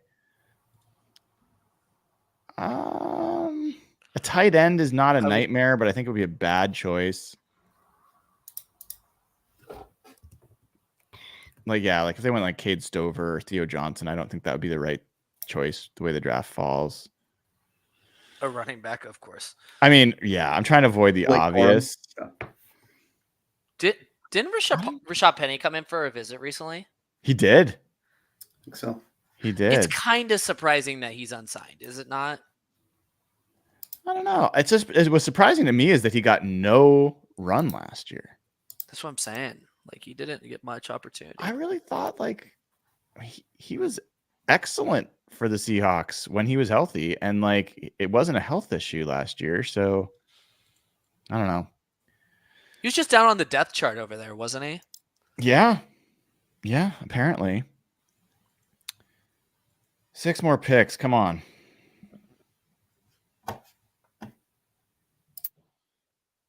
Are you gonna go live tomorrow, Brian? I am. Jeff and I are gonna do it. You guys are welcome to join, but I don't expect you to. You guys are sick to be doing. Day 3 is one of my favorites. I nailed the Cam Young pick last year before the day 3. You remember, you were on the text thread. I sent you, this guy is going to be a Seahawk. I nailed the Anthony Bradford pick before it happened. Yeah. And that's where you really separate the pros from the nose.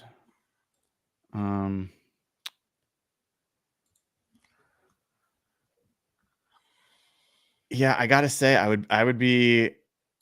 think it would be a bad move to spend a pick on a quarterback after you traded draft capital to get Sam Howell. Like, I don't love it. So that would probably be my least favorite move they could make here.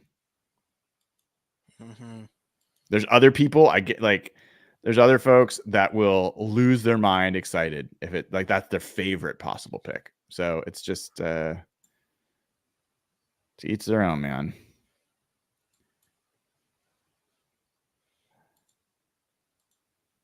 The Seahawks have drafted 1 player. Think of all the names we've talked about. All the guys that the Commanders have added, all the guys that the Cardinals have added. Even like the Eagles. Like the Seahawks are not gaining ground. They're not gaining ground. It's hard, man. Do you want to, other than quarterback, 76, the guy with the highest upside, I feel like the guy that has a chance to be a star is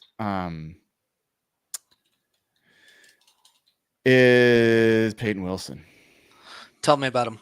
Peyton Wilson and Austin Booker are the 2 guys that I think maybe have the highest upside. So Peyton Wilson, he's the linebacker who is a first-round talent, maybe best defender in college football last year, but has injury issues. Super fast, super violent hitter, can go across like the field, all the things you want from a linebacker. He's just an injury issue. Austin Booker is a just high potential edge rusher who has just he's not been developed. He's 240 pounds, so he needs to gain weight, but he could be an absolute monster for you in time. Those 2 are probably the ones that stand out the most as highest upside. I think Jaden Hicks could get snaps for you right away.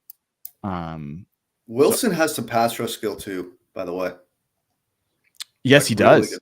Great point. Really good pass rush skill. Yes. So he'll probably be there at 81. I'm not sure.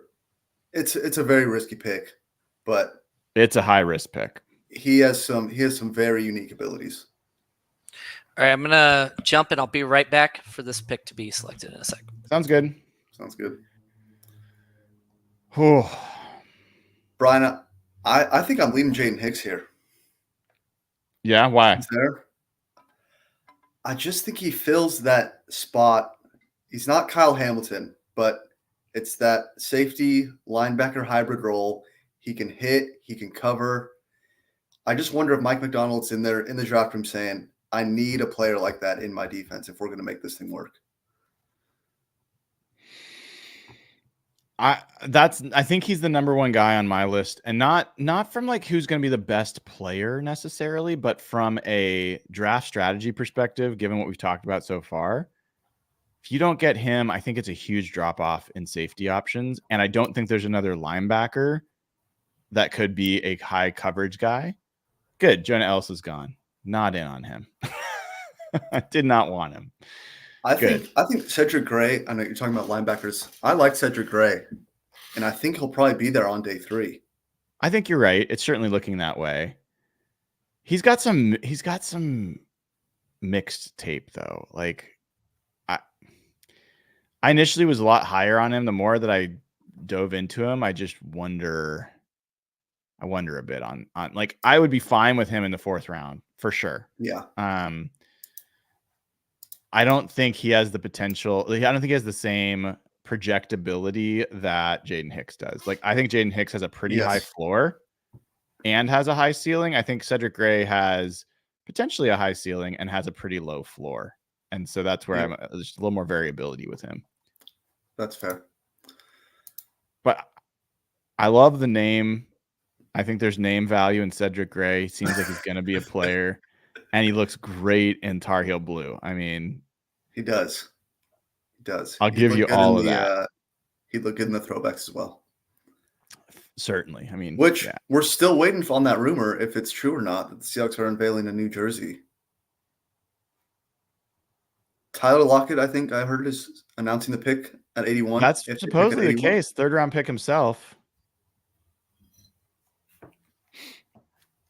Someone's going to have to tell us if they do show a new jersey, because I'm not watching TV. I'm just watching. Right. I'm just watching this. We are a couple picks away from having to turn off. And your guard call in the 4th round may be quite good, because there's still not been a run on guards, and Christian Haynes is sitting there. It's not a highly valued position. Oh, there goes Delmar Glaze. Wow. No way. That's a bit of a I can't believe he went that high. That's a bit of a reach. PFF was one of my 30th. guys. Was he? Yes. Wow. I got to see where he's at on the consensus big board. I thought he was going to be a late day 3 guy, though. And I was like, this is the kind of guy I'd love to see them get in the 6th round. 3rd round is aggressive. He's a big dude, though. Like he's a very good pass blocker as a tackle. Not the strongest run blocker, but he profiles a little bit more inside. So I think he's like a 325-pound guard who is already a good pass protector. So kind of wild. Doesn't that say something that the Raiders, with all their needs at quarterback, don't go Spencer Rattler or Michael Pratt here? It's telling. I think it's telling. He was 150 on the consensus big board, by the way, which is a reach. But actually, the Patriots, Caden Wallace, he was 186. So that is the biggest reach of the night so far. Wow. But yeah, these tackles are getting snapped up, and the guards are sitting on the board other than BB. Traded. Houston is on the clock at 78. Wide receiver? Yeah. I think that could be a need, because Tank Dell got hurt last year, and they were in need of a weapon anyway. Troy Franklin's sitting there. Yeah. Receiver might make some sense. Cardinals have receiver need. Maybe they're sniping somebody from them. Could be tight end, because Cincinnati has need there, and there's all the tight ends are still available there. A lot of people thought Jatavion Sanders would be a 2nd-round pick. Exactly. Who did they trade with?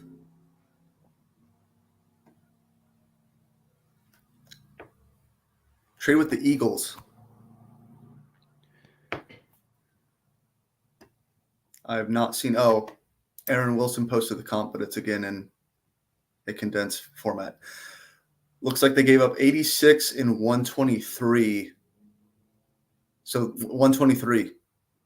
Wow. So Would a you be late happy with fourth? that if the Seahawks got? That's a fourth rounder. Would you be happy if That's the a late Seahawks fourth. moved down 8 spots and picked up a fourth rounder? Yeah, I think I would do that I'd at this take point. that. I think I'd take that. So Evan, there was just a trade, and Houston traded up. They're on the clock. Wait, this says with Seattle? Was that originally Seattle's pick? Maybe that was the Commanders. They traded to the Commanders. Commanders traded the Eagles or something? Yeah, I'm looking into it. Oh, it is. It's 78 from Seattle. So somehow the Eagles landed with that pick. I don't know. I've lost track of that. All right. Seahawks are still at 81. That's the pick from the Broncos from last. Like that was probably the Seahawks' actual third round pick. Gotcha. This is the pick they got last year from the Broncos. So after the Texans pick, guys, we are turning off our phones or turning them over, and we are turning chat off. So note to chat, we will not be seeing what you're saying. If you send a super chat, you can basically say whatever you want about us, and we will not see it. So that's the time to really air your grievances. I'll be scrolling back. Derek's got a very long memory. So I think there's a receiver. I think Troy Franklin makes sense here. Maybe they go Peyton Wilson, linebacker, but like I think they're wanting to jump Arizona again. Arizona got jumped for Malachi Cortley. They may be getting jumped for Troy Franklin here as well. Yeah. But I'm not convinced Troy Franklin and Roman Wilson are both, I think, decent. I like Malik Washington personally a lot. I'm hoping that Seahawks get him in the fourth round, but I like Malik Washington a lot. I cannot believe that Tavondre Sweat went so high. Second round. I was watching on my phone. I see. So pick 78 was the Seahawks pick that they traded to Washington in the Sam Howell trade, and Washington traded it to the Eagles earlier tonight, and the Eagles just traded it to Houston. God, it's like the town bicycle. Oh, right. The Eagles traded up. Eagles trade up to 40 to get DeJean, and that was the Commanders' second rounder. So they got 78 in that trade.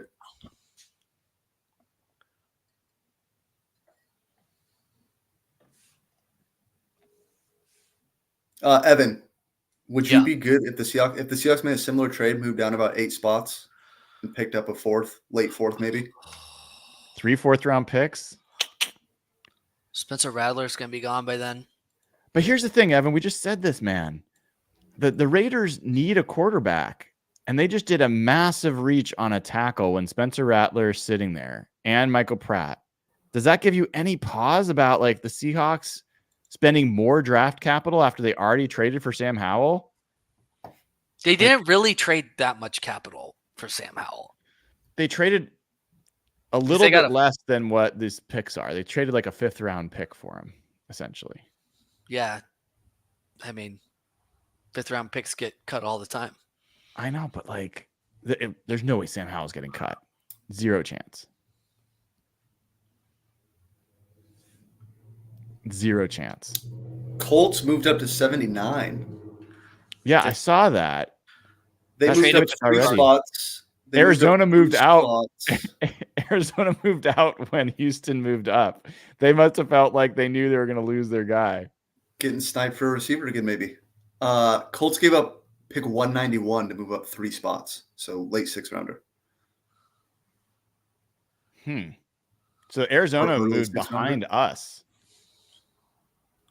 and in front of the Rams. This is what's going to happen. You ready for this? The Seahawks are not going to pick Spencer Rattler, but the Rams are. Evan, you're going to have trouble with that, with your little daddy ending up with your toy. Can't believe I'm standing a redhead quarterback. What the hell is going on with my brand?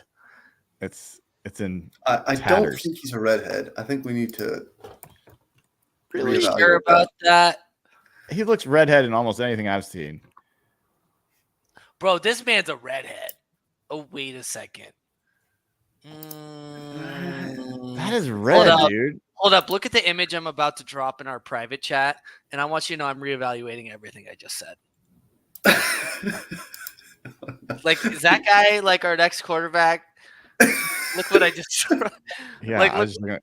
like. All right, chat. We need you to weigh in on this. Is Spencer Rattler a redhead or not? Can't you do? He's like a light brown blonde. Like Kalen Bullock. Safety. This is a guy at USC, strong, like sideline to sideline kind of cover safety. But if you ask Griffin Sturgeon at C Mike Spin Move, and Matty Brown, they're like, this guy does not know how to play safety. He does not move with the quarterback. He is just not. He has a lot of work to do. He's super raw. They were not big fans. Take that for what it's worth. But Kalen Bullock's off the board. Are we at this point, guys? We are. Let's watch 79, and then we'll turn off chat and stuff. One more pick. I just put a poll in our YouTube chat. Oh, is Rattler a redhead? Please complete this very important poll. We have people in the comments are saying yes. We have 67 votes, 84 votes, 100-something votes. We are 66% yes as of right now. That was a curious take there, Derek. What do you think his hair color is? That is not redhead. Like a light brown, like dark blonde. Bro, are you colorblind? I'm not. How do you think this name is pronounced? Goncalves. That's what I thought. It's Gonsalves. I could see that. All right, let's turn off chat. In high school. Turn off chat. Turn your phones over. All right, Evan, you listening? Yep, this dumb team. Chat's going off. Turn off your TV. I'm going to have BPA still available on ESPN, but that's super delayed. Okay. You could have YouTube TV on. This will be faster than YouTube TV. Nothing. I got the PFF one up anyway. So okay. So I think they're going to trade back. There's too many guys that make sense for the Seahawks for them to stick with a hole in their draft board in round 5. I think they're going to trade back and pick up a 5th. There goes Jermaine Burton. Holy shit. Him in Cincinnati is fascinating. Seahawks are on the clock. Really interesting, but they are preparing for life without T. Higgins. Jermaine Burton is one of the most explosive receivers in this draft, but he is a massive head case. Like Seahawks on the clock, baby. Seahawks on the clock. If you're in chat, we can't see it, but tell us, who do you want the Seahawks to pick? Evan, who do you want? You can Rattler time. Rattler time. Draft a quarterback. Send a Geno groupies. Derek. Fury. If they're not trading down, which I'm all for at this point, I take Hicks. The safety? How to Wazoo? Yep. Yeah. There's a lot of guys I would be okay with at this pick. Jaden Hicks is probably my top one. I think the best move here is a trade back. Yep. I don't think they have to go back that far, but I think they have to go back far enough to pick up Christian Haynes. They go right in. There was no delay. That was quick. That's a guy that a lot of people were hoping for. This is number I'm one telling guard you, on PFF. A lot of folks have him as the best guard in this draft. So I mean, like, logically, that's the right choice. It's not a bad pick. I'm not hating it. Super strong, tough dude. What's it? Can he play both sides or only? He's only played right guard. Only played right guard his whole career. Okay. But solid run blocker, solid pass blocker.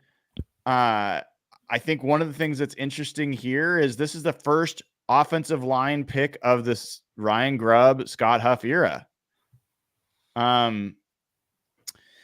Let's read this out loud here. Haynes was a 4-year starting right guard at UConn. By the way, Jim Mora Jr., coach at UConn. Relationships matter. They get a lot of information. John Schneider knows Jim Mora Jr. Haynes was a 4-year starting right guard at Utah. He's the ideal build for an interior offensive lineman, shorter in height for the average, but higher in weight and long arms. His weight is also distributed well, especially in the lower half, which allows him to anchor bull rushes and throw down lighter defenders. He has a good first step off the line of scrimmage, and that makes for some impactful blocks as a puller and zone blocker. His overall athleticism is good, but he can get off balance within space. He isn't as much of a people mover in a man or gap blocking scheme. He also doesn't sit as low as he should in pass protection. Derek, he's 24. It's not great. The fact it's the third round alleviates it. The fact he's a guard alleviates it. Guards can play forever. It's not an uber athletic position. I love that first line of the second paragraph. Good first step off the line of scrimmage, makes for some impactful blocks as a puller and zone blocker. Pulling is what this offense is going to do with their guards. It's the Haynes most showed critical. in his tape and at the Senior Bowl that he has starting potential measurables and traits at guard in the NFL. His best work comes on the move, which is exactly what Derek was just regarding, which would bode well for a zone blocking scheme and as a puller for man gap schemes. Yeah. They found the fit. I'm good. If they're good, I'm good. Build from the trenches out. That's what they're doing. Good point. That's a great point, Evan. That's what they're doing. What have we asked them to do for years? Exactly this. You can't be upset about this, honestly. Yeah, it would be like quibbles. He was not my favorite guard in this draft, but I don't dislike him. There's nothing like there's no problem I have with him. Like, certainly, I think he could start this year. I think there will be competition, and that's what they need. My only question is he competition for Laken Tomlinson, or is he competition for Anthony Bradford? I wonder if would Bradford move to left guard then? That's what I'm wondering. The fact Haynes played all 4 years at right guard, I mean, that's like, do you really want to, as a rookie, switch that guy over? Did Bradford play any left guard in college? Do you remember? Why don't you look that up? I'm gonna tell you guys a little bit more about Christian Haynes from a couple other sources, if you guys don't mind.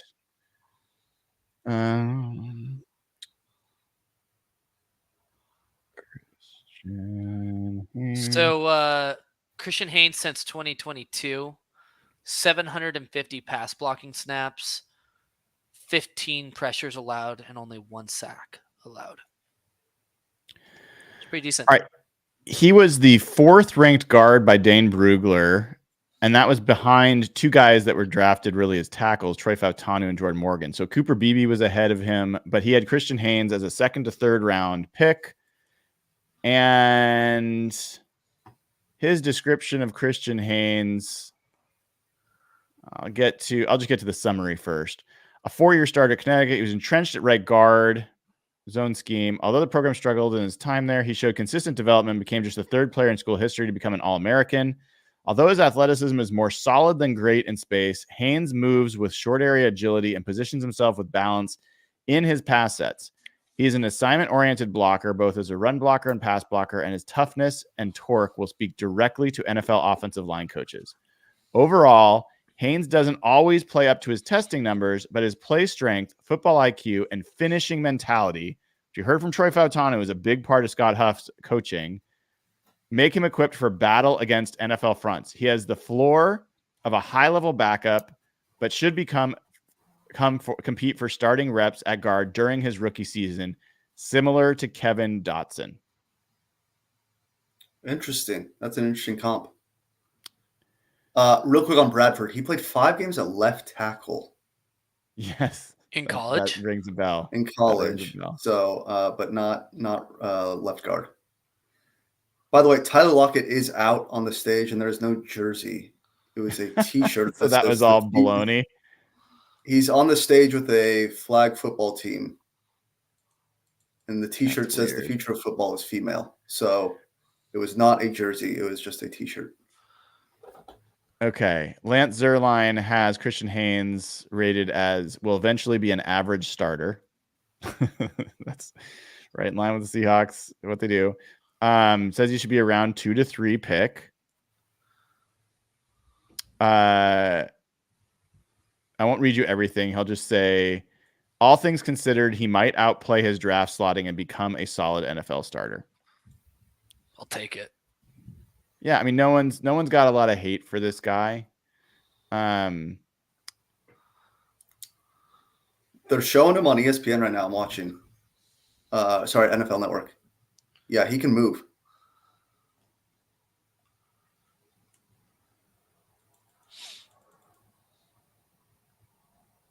Okay, Christian Haynes. Christian Haynes has a 9.10 RAS score, 91st percentile athlete at the guard position. He ranked 144th out of 1,583 guards since 1987 in athletic scoring. He's got 33.5-inch arms, which are nice length arms for a guard. 6'3", 317. So, solid athlete.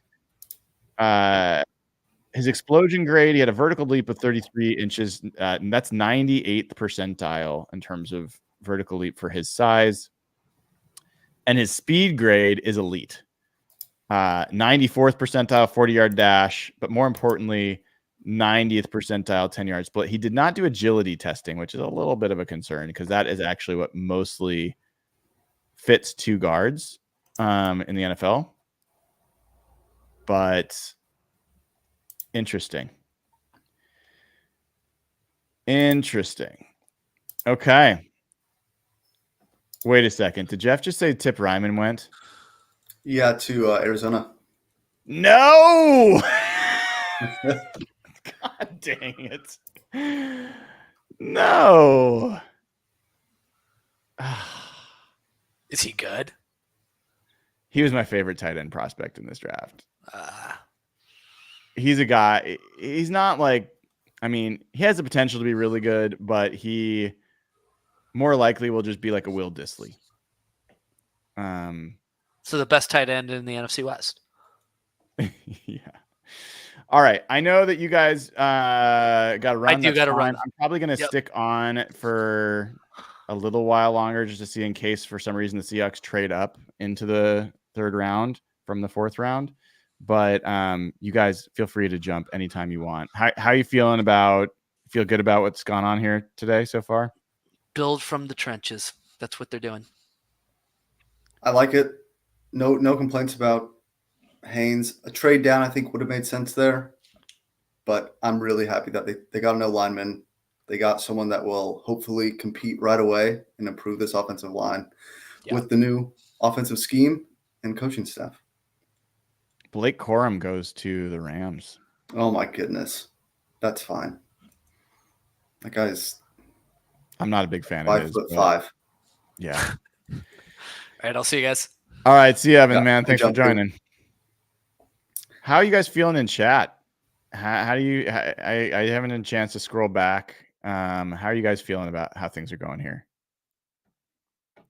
See, I love it.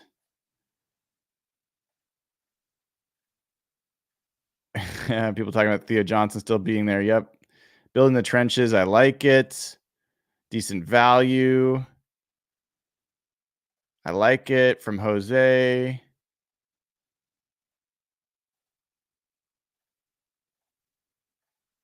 Louis Riddick calling Haynes nasty. Yep. He's a 3rd rounder. Best not to expect the world of him. I think that's fair. All I ever wanted is an average guard. I get it.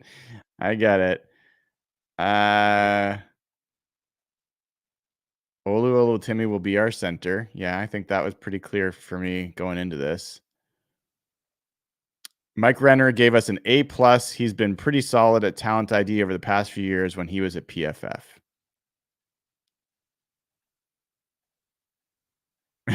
Oh no, Brian. I'm not that upset about it. I actually I'm fine with Christian Haynes. I think offensive line play is a hard thing to evaluate, and especially interior offensive line play. I have a preference for certain types of athletes at those positions.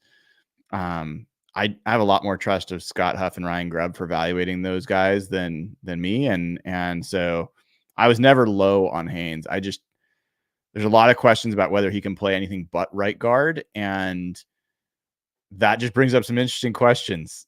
Anthony Bradford, someone's going to have to play left guard. Right now it's Laken Tomlinson. Does that mean that just the two young guys are battling and Laken Tomlinson is guaranteed to be a starting guard? I think that would be kind of interesting. Steelers get Roman Wilson. So will Russell Wilson be passing to a Doug Baldwin clone? That would be something. Certainly made a few connections over the years.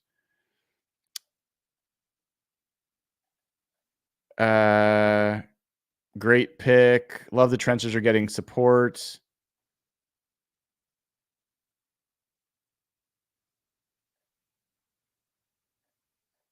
Back-to-back commercials on Seahawks picks. That's not surprising. Addressing the trenches. Christian is not a redhead. That is true. Yeah, so it seems like we got love it, feeling great, couldn't be happier. Loving it, all things considered. Hicks is still available. Yes, he is still available.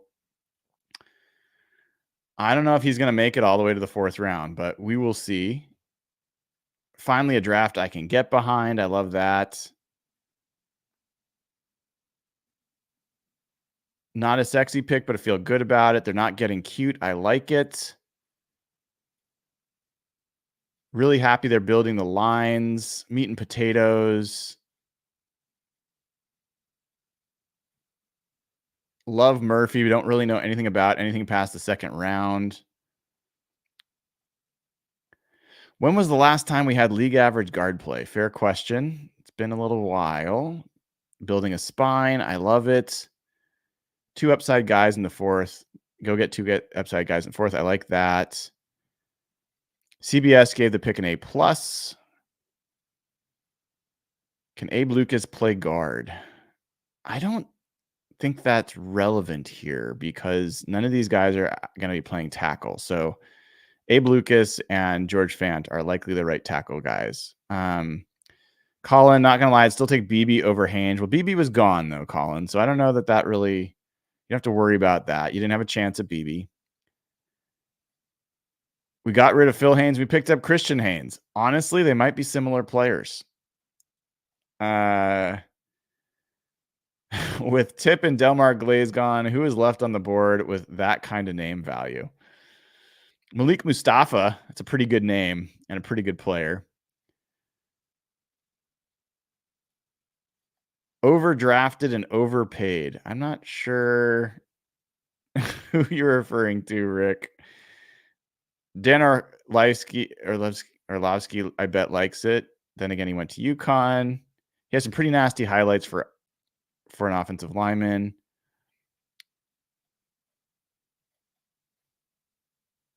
Haynes was teammate and roommate of Hugh Millen's son, Cole. Brian, you're the only real one. Well, thank you, Cheech. Appreciate it, man. What do you think they go after next linebacker or safety? I mean, I think depending on how this plays out, it could be receiver. I mean, honestly, but I think it's just going to be the best of who's available at linebacker or safety would make the most sense. I do wonder, is there a chance they double up on guard? And how would you feel about that? If they drafted Zach Zinter as well, how would you feel about that?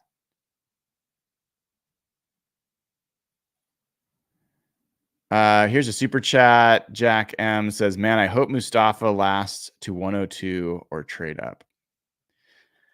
I don't think they're going to trade up, but we'll see. I'm going to stick around for a little bit of time. there was rumors, or one of the things I heard about Peyton Wilson is that he like does not have an ACL. Oh, there goes Zach Zinter. So that's going to be the thing. That's going to be the thing. A few picks after, 81 to 85. Those are the two guys that are going to get compared to each other. Mike McDonald should know Zach Zinter well. I'll tell you, I think Zach Zinter is not a great athlete. And so, but I do think he just profiles as an NFL guard. Those will be the two guys to monitor their careers. And man, between the two teams, which team has done a better job of picking offensive linemen? The Browns. So it's a little bit uncomfortable, but we'll see. Let's see what PFF has now graded this pick. It's an elite pick. An elite athlete for the guard position. Haynes has the nastiness to be a solid pull blocker in a gap scheme, but really thrives in wide zone. I'm telling you guys, wide zone with K9 running around the edge there is a real thing to watch out for in this offense. Where he posted an 89.2 run blocking grade in 2023. Haynes is also a solid as a pass blocker and should push for a starting gig from day one in Ryan Grubb's offense. So PFF loves it.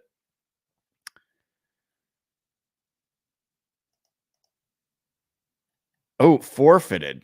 Yikes. Dolphins lose that pick.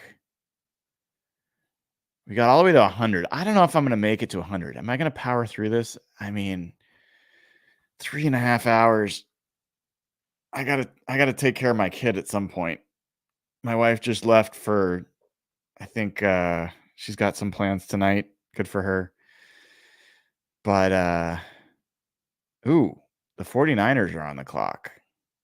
Pulling me right back in.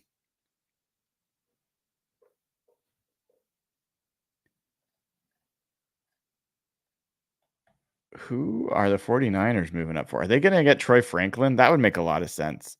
Well, they already took a receiver. Who's the interior line guys?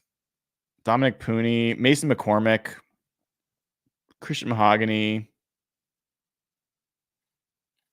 TJ Tampa's still available. That's kind of, maybe they're going to move up for Jaden Hicks. Brandon Dorless. There's a lot of guys they could pick right here. There's a lot of good players available. Let's hope they bork it like they did with the cornerback pick. Take someone stupid. Come on. You can do it.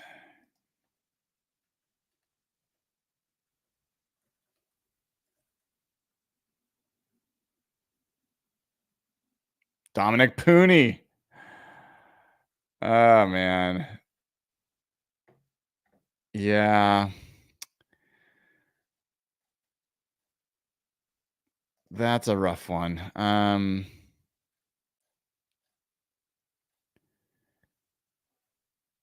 By the way, the reason the Dolphins forfeited that pick was tampering with Tom Brady and Sean Payton. So that's why they lost that pick. Pooney's a guy that, for me, I think is a higher upside guard athlete than a lot of the guys, and also has tackle experience. He's more of a project, but in what I read and learned about these guys, he was higher on my board than a lot of these others. Christian Haynes wasn't a problem necessarily. Dominic Pooney's younger. I think a more interesting athlete. And the fact that he played tackle, he has played on the left side throughout his career. So he had played guard. He moved to tackle. I just thought that his athleticism was going to be an interesting fit at guard. So I don't think that's a bad pick for San Francisco. I really don't.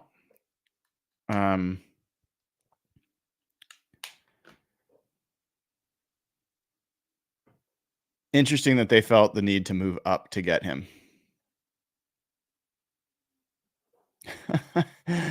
I see you all. You want me to stay on. I'll do my best, folks. I'll do my best. I can't promise, but I will try. If you want me to stay on, I mean, there's ways to show your gratitude. You know, likes, subscribes, all that stuff. So we're looking through on the consensus big board. Not this one, but just the one that Arif does that goes across a bunch of other big boards. TJ Tampa's the top rated guy left. Jatavian Sanders, the tight end, is left. Adisa Isaac, Jaden Hicks, Jalen Wright, Brandon Dorless. There it goes. Wow. Wow. That is an early selection for Marist Lufau. I like him as a linebacker. He was on my list, but I had him as like a guy, maybe if you got a 5th round pick, maybe 6th round. I surprised to see his name in the 3rd round, but I think he's going to be a decent NFL linebacker. So interesting to see his name go off the board. Hey, thank you to Eric Cotter. I really appreciate the super chat. I appreciate the encouragement. I will do my best. I really will. I'll try to stick on. Thank you for that. And thank you for being a member as well, Eric. That's great. If you haven't joined as a YouTube member, link is pinned in the chat and it is in the description of the video. So we're down to the last 12 picks. Is that it? I think it is. Ugh. Green Bay back on the clock, man. The Packers. Oof. They're going to be a handful, man. They should have beaten the 49ers last year. They really should have. And they're going to be better than they were then. That was one of the youngest teams in the NFL. I don't love their Jordan Morgan pick. I think he's a tweener. He's like not a tackle and not a guard. But then they got Edge Cooper, but they got Javon Bullard. Dang, man. Edge Cooper and Javon Bullard are excellent athletes. So athletically, they really just continue to get like a lot of interesting players on that team. Jordan Morgan's a great athlete as well. It's hard for me to not be swayed so much just by that Bullard pick because he is he's crazy. He's a guy I just really, really like. So what are they going to do here? They've not picked cornerback. They could go TJ Tampa. I mean, they get Bullard. They could go. They did not get a center. There's actually some decent centers here that they could go for. Cedric Van Pran is a decent center prospect. Tanner Bortolini is a great athlete from Wisconsin. Could he be the pick?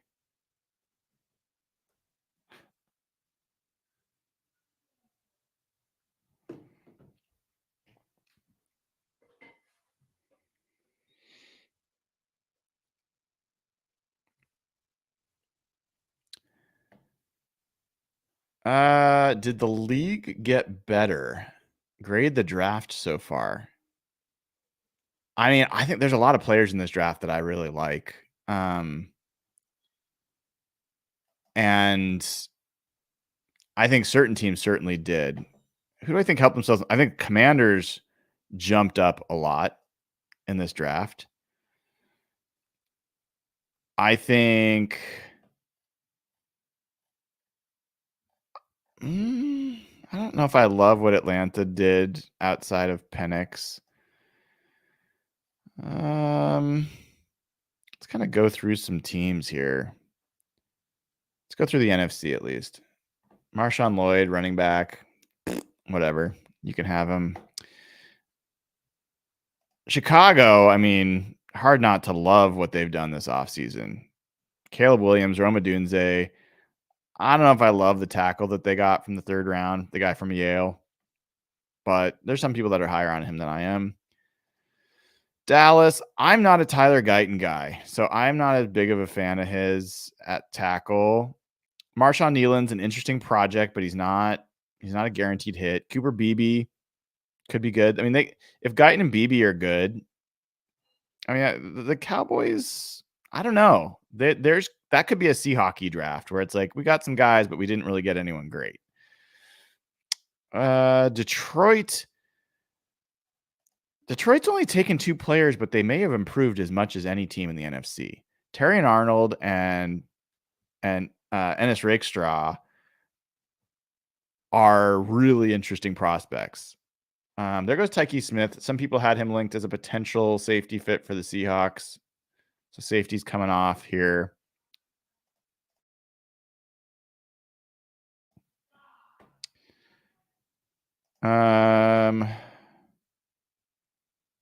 Talked about Green Bay. What about the Rams?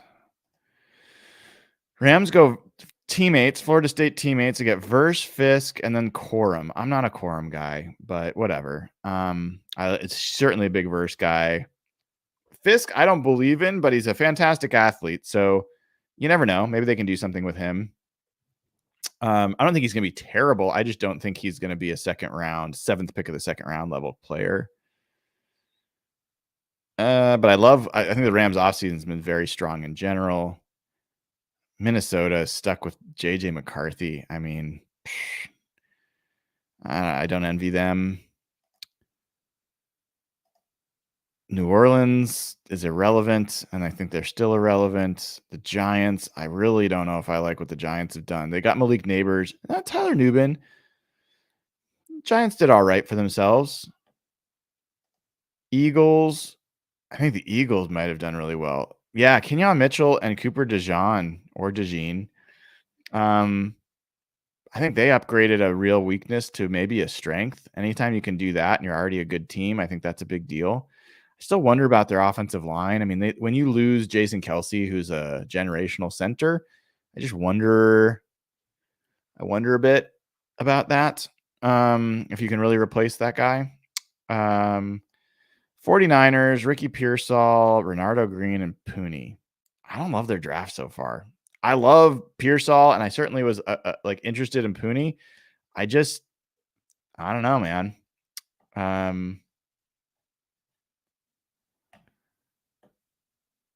As a Seahawks fan, I'm kind of happy with the 49ers draft so far.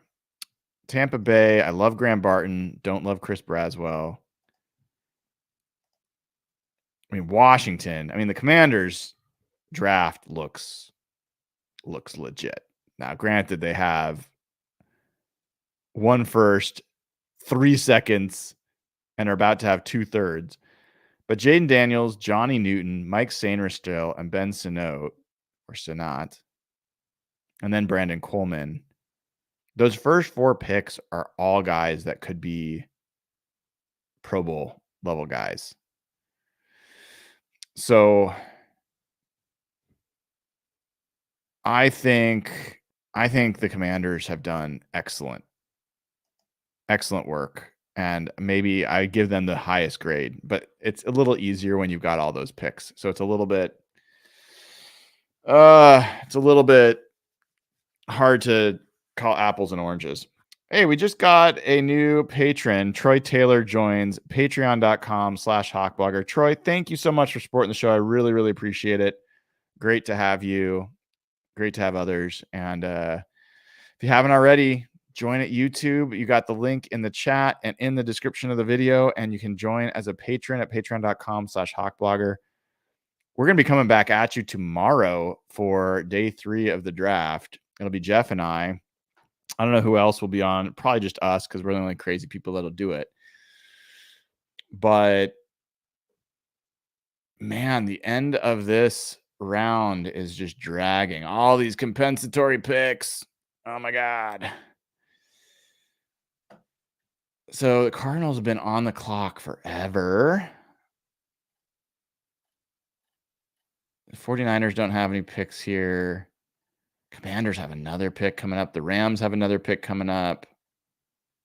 Packers have another pick. Why is this not?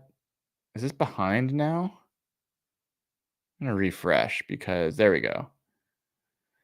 Elijah Jones, cornerback for the Cardinals. I don't know much about Mr. Jones. Not a guy I looked at. They just picked him. What's going on? I'll wait till it updates one more time.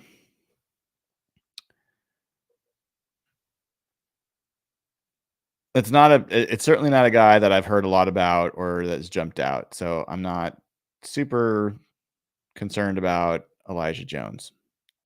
Why is this not updating? It's been so good all night. The Packers are on the clock, and it says the pick's already in. So there's Elijah Jones.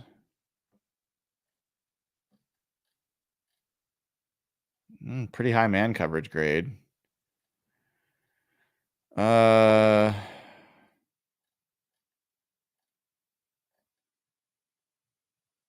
He's had some decent games. 6'2". That's a big corner. 6'2", 184, 24. All right.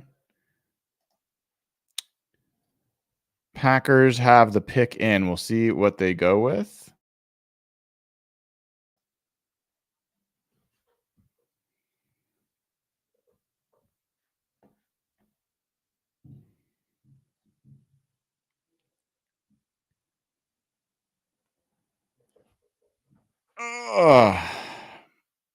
So yeah, I know the question before is, did the NFL get better? I think it's mixed. I mean, the NFL got better always getting new players in, but NFC wise, I don't know.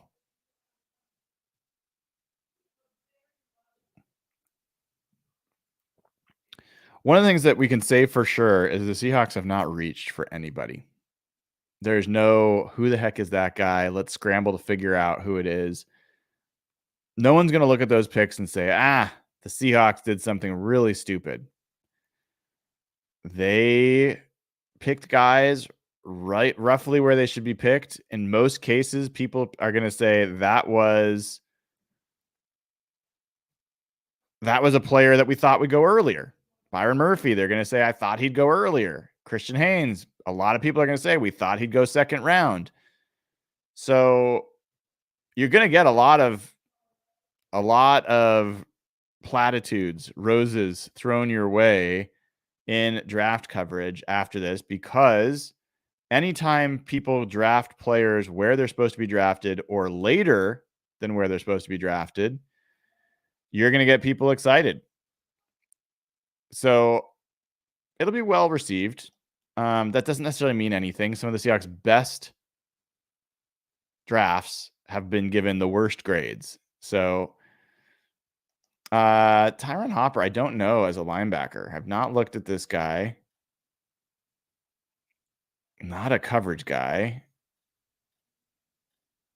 I don't know. 23, 6'2", 221. Doesn't have impressive measurables. Potential as a coverage defender, pass rusher. I don't know, man. They see something. So the Packers got him.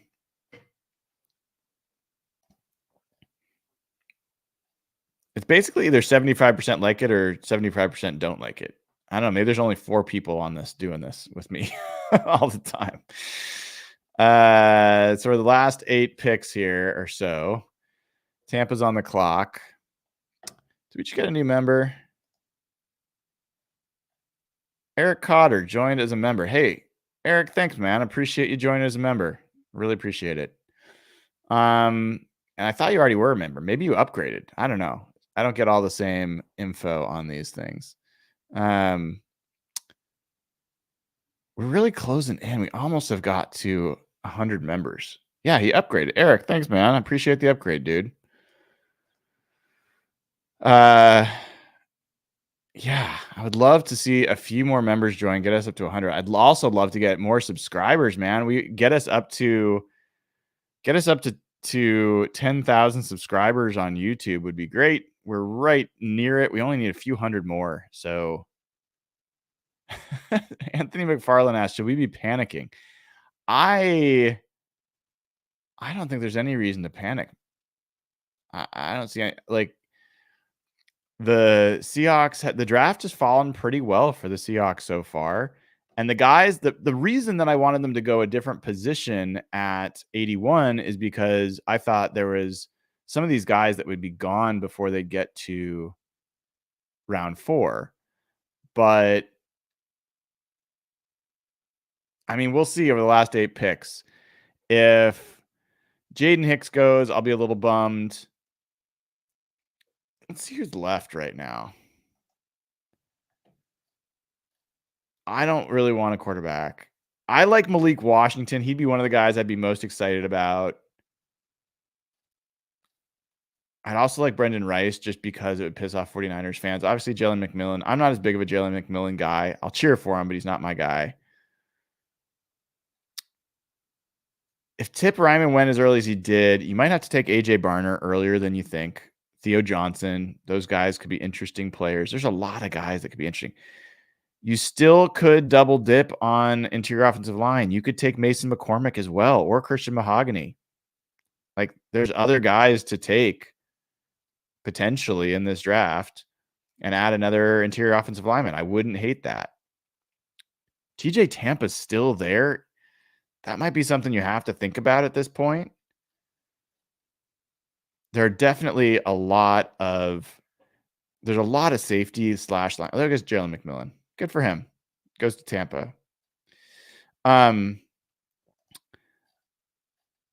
Getting back to the conversation we were just having.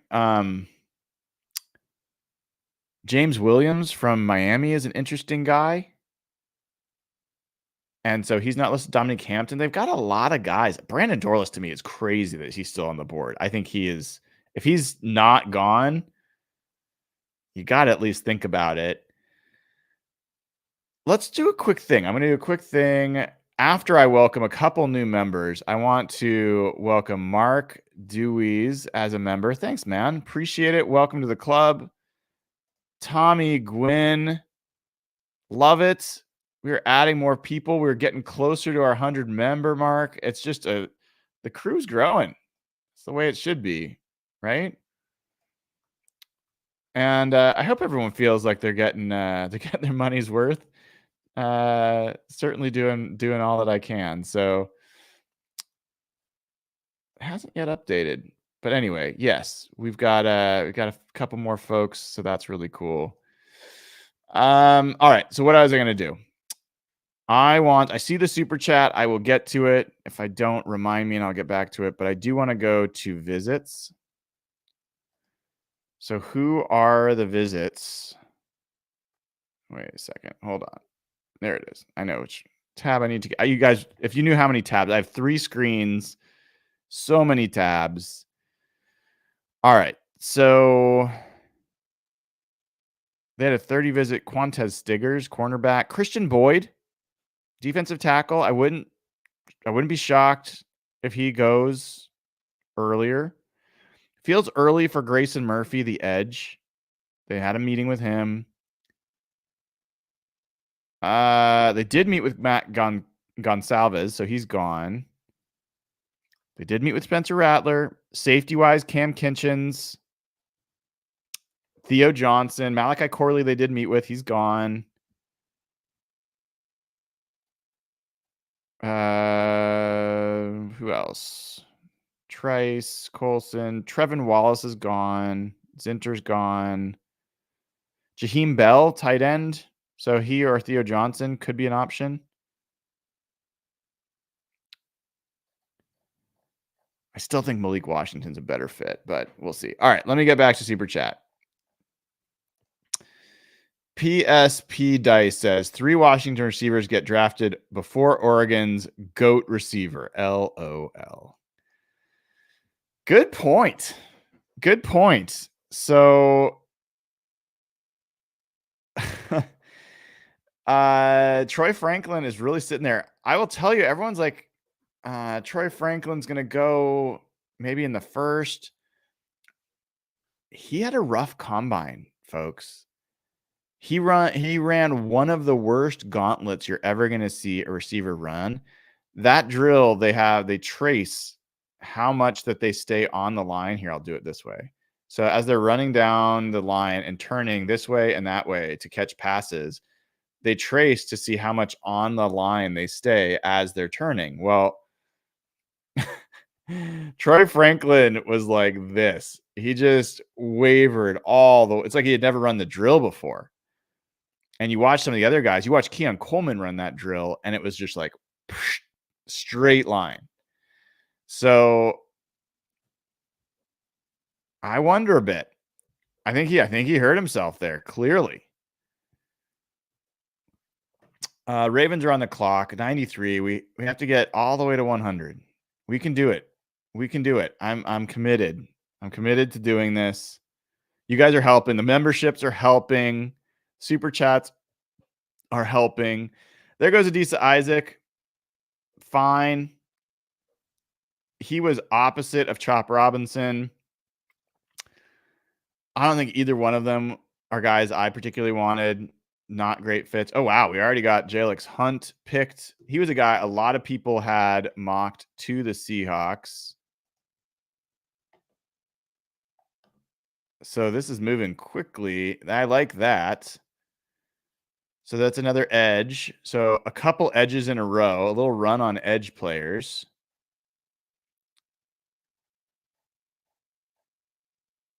Yeah, there's some evaluation of Elijah Jones for the Cardinals.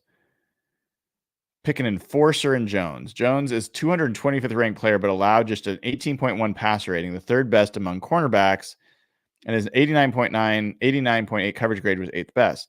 Jones brings a physical play style as the Cards look to fill holes in their roster. I like a physical corner.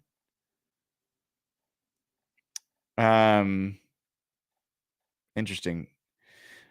San Francisco evaluation on Dominic Pooney, a powerful mauler in the run game. Pooney started 27 games at left tackle, but likely projects inside to his desire to win in a phone booth, as well as a lack of flexibility and inconsistent hand usage in his pass sets. He can help out his tackle in a pinch, offering the 49ers a nice depth piece with positional versatility in the third round. This is their evaluation of Zach Zinter. Suffered a nasty leg injury, keeping him out of pre-draft workouts. He's long but stiff and offers some solid depth, not allowing a sack in more than 280 pass blocking snaps in 2023, and recording a positive grade on 15.7% of Michigan's run plays. I don't know. I guess that's good. Doesn't really say if that's good or bad. Yeah, the Seahawks have gotten an elite grade, and what are they going to give him here? Like probably a strong grade. I can't remember what they gave him. Very good. An elite and a very good. Like I said, people are going to like the Seahawks picks because they meet consensus expectations.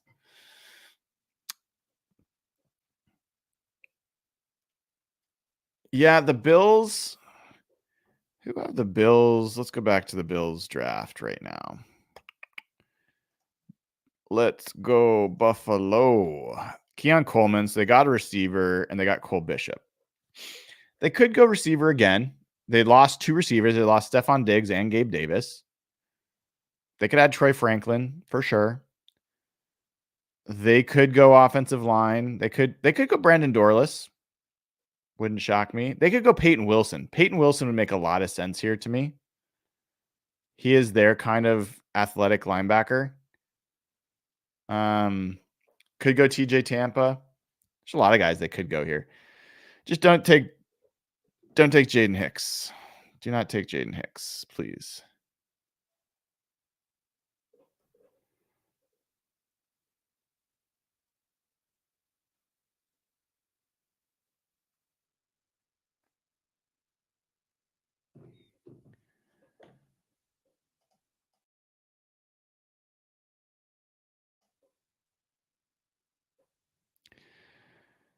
All right. Come on, Bills. I liked it when it moved quickly there. Keep it moving.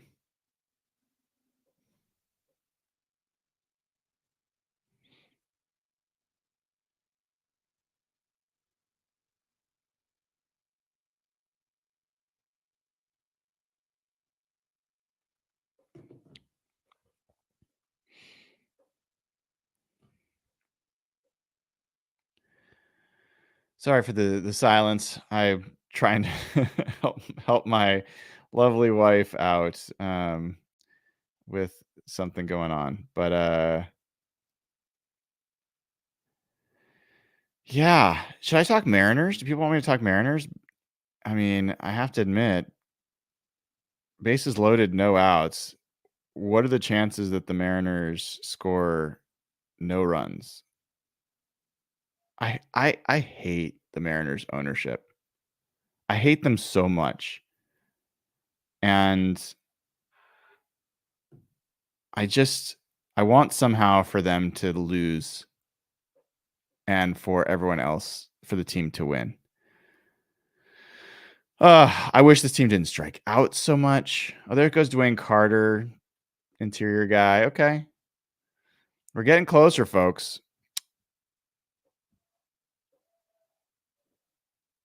Hey, Charlie, they did not get a triple play. I hope they did not get a triple play. I'm watching, and this is on my phone now, so we'll see if this actually if that happens, I will be very sad.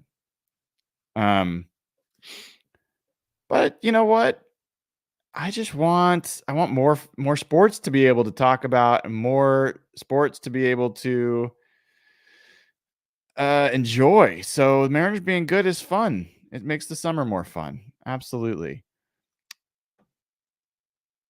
So Peyton Wilson is missing an ACL is a question that someone's asking. I heard that. Yes, I heard that he is missing an ACL. He is a massive medical risk. But this is an elite linebacker. He might only get a few years out of him, but he might be elite for a while. So yeah, he could slip for a while. When you got that kind of medical questions, he could end up being a 5th round pick. There might be people that have him off the board entirely. Oh my God. Nathan's back? I made it just in time. How did the game go, brother? Everyone played hard, had a good time. Yep. Oh, wait a second. Uh-oh. Grand slam for Mitch Haniger? Is he still a Mariner? He's back to being a Mariner. Well, see, this is what I needed to turn on the Mariners game to help out. And I did.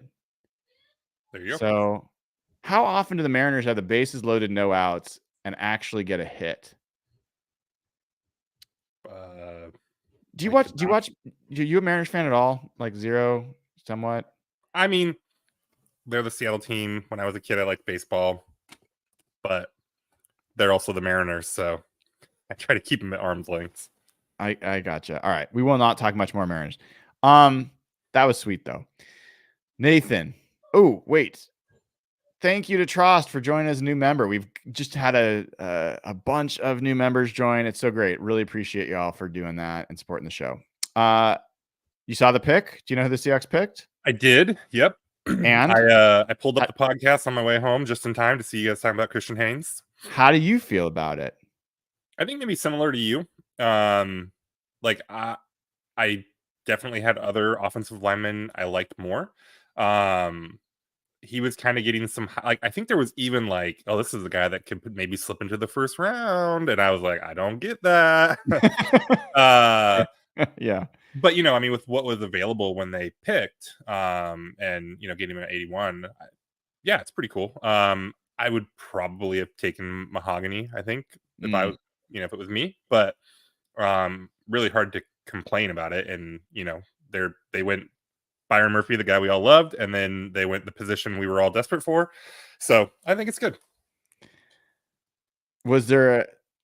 Did you pay attention close enough to see any of the guys that went ahead of him? Was there anyone that you're like, oh man, I was really hoping that guy would slip?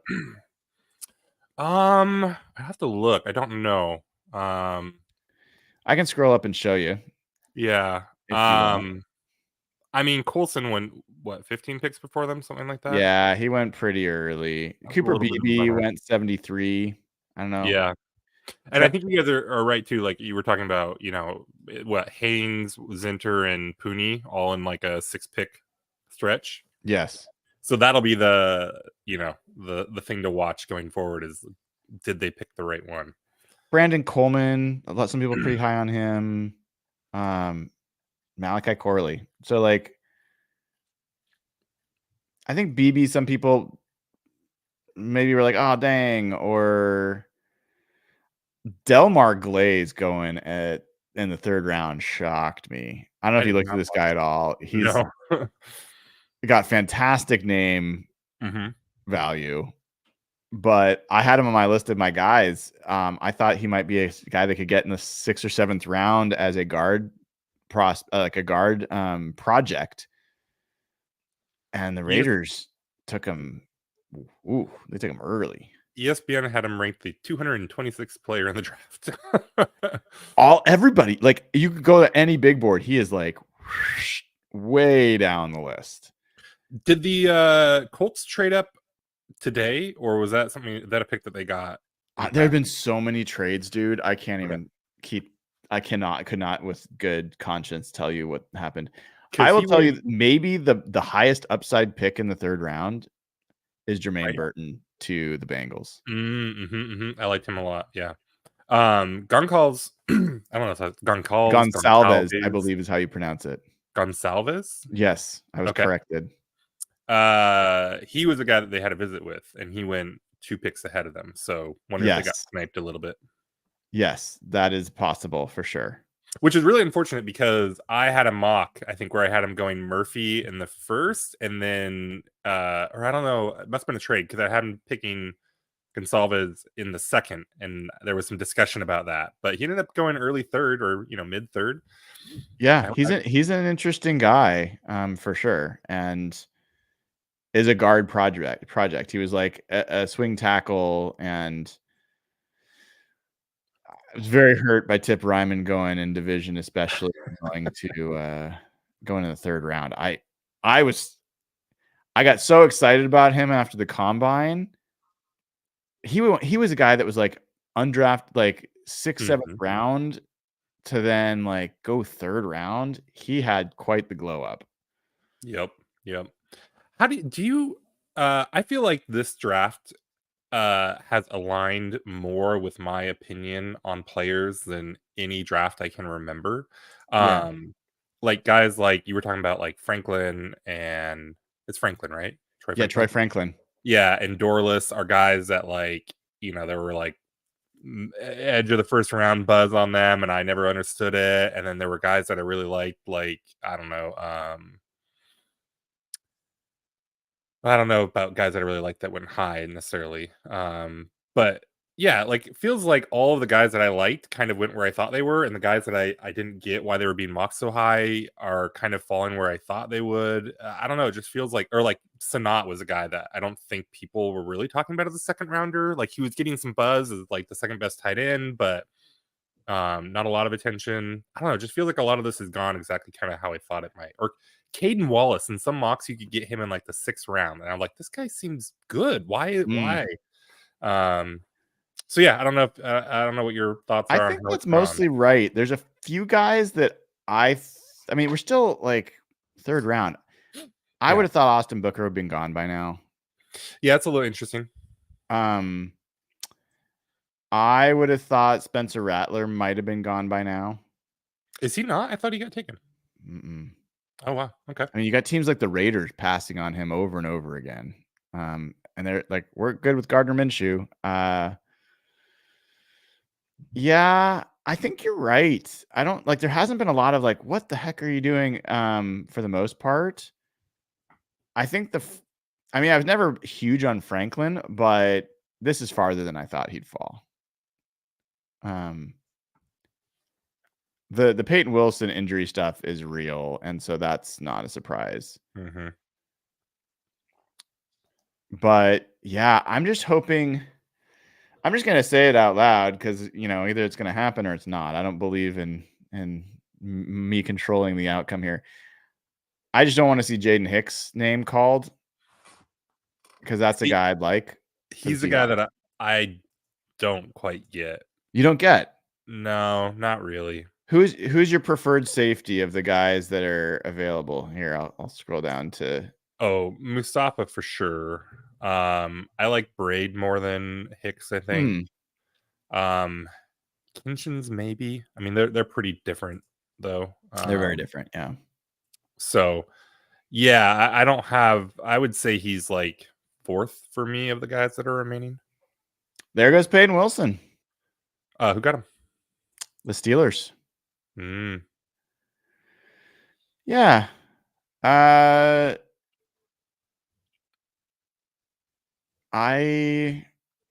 mean, this guy could end up being one of the steals of the draft. He could also never suit up.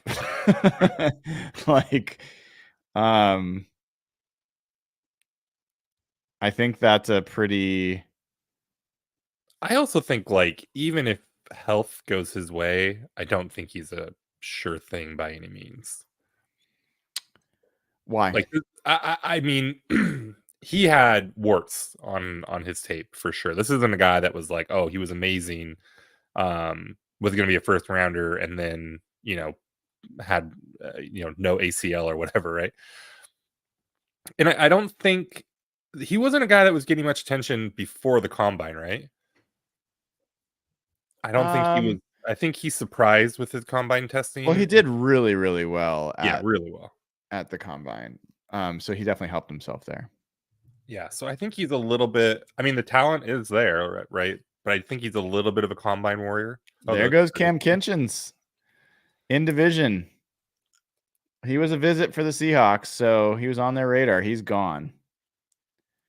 I'm not as big of a Kitchens guy. Like, I'm okay with this, frankly. Like, there's something about Jaden Hicks' game to me that I think is a really good fit for what the Seahawks are trying to do, or what Mike Macdonald was trying to do. But I agree that there are some other guys as well. I really like Malik Mustafa. Yep. I'm a little concerned that, I mean, what I like about him is he hits people like a ton of bricks. I'm a little concerned that he's narrow, limited in what he can do on the field, and that he might be a fun player, but he may not be a good player. That's one of my concerns. Yeah, for a safety, how they play going backwards is probably more important than how they play coming up. Yeah. But boy, he's a missile. He is. I mean, if you're trying to say, like we've talked about it before, if there's a tie between two players, I want the player that makes the Seahawks a tougher team. Like, more physical, less of pushover, and both Mustafa and Hicks fit that bill much more than a guy like Kinchins does.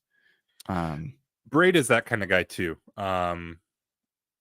He's very similar to Mustafa, I think. Both, like, not a guy that you're gonna look at and think, oh, that dude's an enforcer, but boy, he'll hit you. Oh boy, last pick. 4 hours and 18 minutes in. There have been so many trades, dude. So many trades.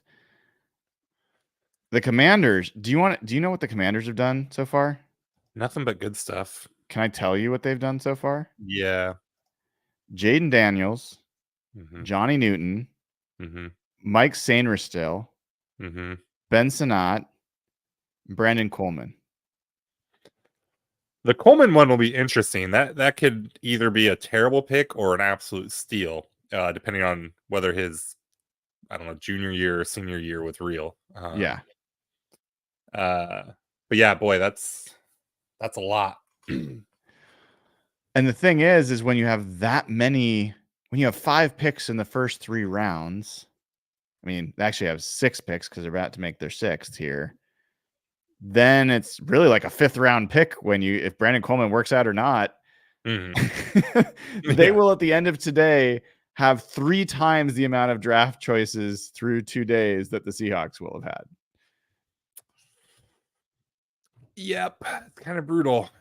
The Seahawks have to be pretty far down the list of like just total picks over the last 3-4 years. I would think so. Like since I mean, the they D. had Eskridge one where they only had 2 or 3 that year. that was a few years back. Yeah. Yeah. Probably not good to yawn on air, but I'm doing it. The Seahawks are going to have the second pick of the 4th round tomorrow. Mm-hmm. Carolina is going to pick in front of them. I almost think whatever Carolina picks won't matter. Let's just see what Washington takes here. But Seahawks are going to get a good player at 102, like unless they do something stupid. But there's a lot of good players left on the board. Yeah, I'm almost thinking that they could trade down here. They could. I mean, they still could add an extra, like a 5th round pick, which they don't have. Of the guys that you see here, are there any of these names? Can you read these names, or is it too small? I can read them. Yeah. Are there any of these guys that are like, you got to grab that guy? A lot of guys I like here. I agree with you that I'm a little surprised to see Booker here. Eric All, that could be Luke fun. McCaffrey. No, thank you. But no, I mean, there's just too many names. Like, there's not like one guy where like, oh, that's the dude. You know who I really kind of like here that I don't know if we've talked about a lot is Johnny Wilson. Johnny Wilson. Yeah, and you've been kind of talking about receiver at some point for them. I do remember hearing about him a little bit. 6'6", 230. Yeah, big dude, but pretty fluid. Like, he's not. There's a lot of like, oh, is he a tight end? He's so big, but like he plays. He's not a burner, of course, or anything like that. But like he plays the position like a wide receiver and moves like a wide receiver and everything. So that's certainly an interesting kind of player.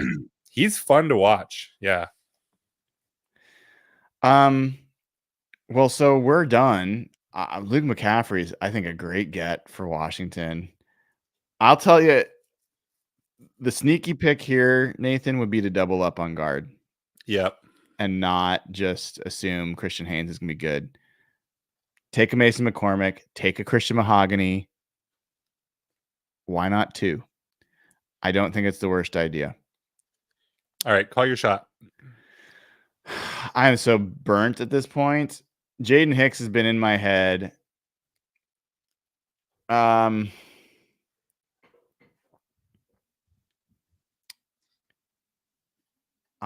think they are.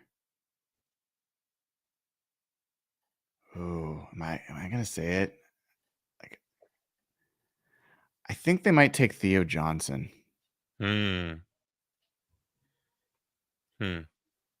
What do you think of Jared Wiley? Interesting player. I guess I've just been so set on them not taking a tight end this early. Like Theo Johnson, if they're going to go tight end early, that's been the guy I've thought about. But he's a super interesting tight end. He's almost not a tight end though. Yeah. I watched him and I went around and around on him and I was like, oh, no, he is a tight end. And like, no, he's just a receiver. And then I'm like, no, he is just bad and can't do the stuff you want a tight end to do and can't do the stuff that you want a wide receiver to do. So you kind of have to hack it. I don't know what to make of him. I am going to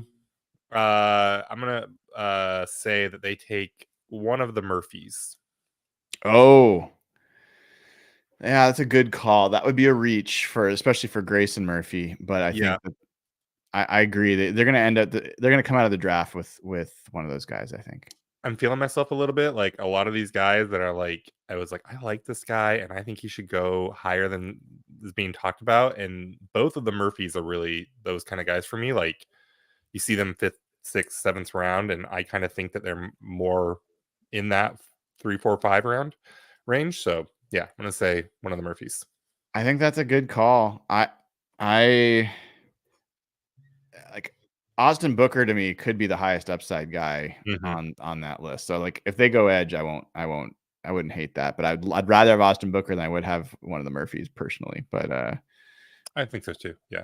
I think that's a fair call. All right, dude. We got to wrap because my You don't want to hang out more? You don't want to chat more? What's that? You don't want to hang out anymore? It's only 4 hours and 24 minutes. If we go 5 more minutes, we can make the 4.5 hour mark. Is it possible to have a lobotomy just from staring at a screen too long? Because I think we're going to find out here shortly. What time are you back in the morning? That's a good question. What time does it start tomorrow? I remember. I want to say it's like 9 a.m. It used to be that like, because they had it like there was an extra day. It would happen on Sunday, right? And it would start at like 7 a.m. on the West Coast. Yeah. What? Does not say.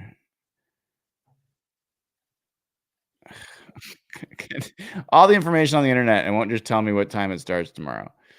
I don't know. Whatever. We'll find out. It's already in the books on YouTube. If you're wondering, you can look there. But Nathan, I appreciate you coming back. Fun to hang for a little bit. I'm glad that you were able to see your daughter's game. I hope that however it turned out that people enjoyed themselves. And the Seahawks have added a guard. They've added a defensive tackle. They've added a guard. They've attacked the trenches like we've talked about. 4.5 hours, probably 55 trades. Tomorrow is a big day. Seahawks have 2 picks in the 4th round. We're going to have a lot of action. It's a pivotal round for the Seahawks in this draft. We'll be here to talk about it. Jeff Simmons will be with us. Looking forward to seeing you all. Thank you, Colin, for calling out that it's noonish. I thought it was 9 a.m., so that is correct. We'll be back. So we will see you then. We will not be doing a Hawk Blogger mornings. Ahead of that, we will just be doing draft coverage. There's only so much time in the day. We will see you then. All right. Until then, take care. And thanks for tuning in.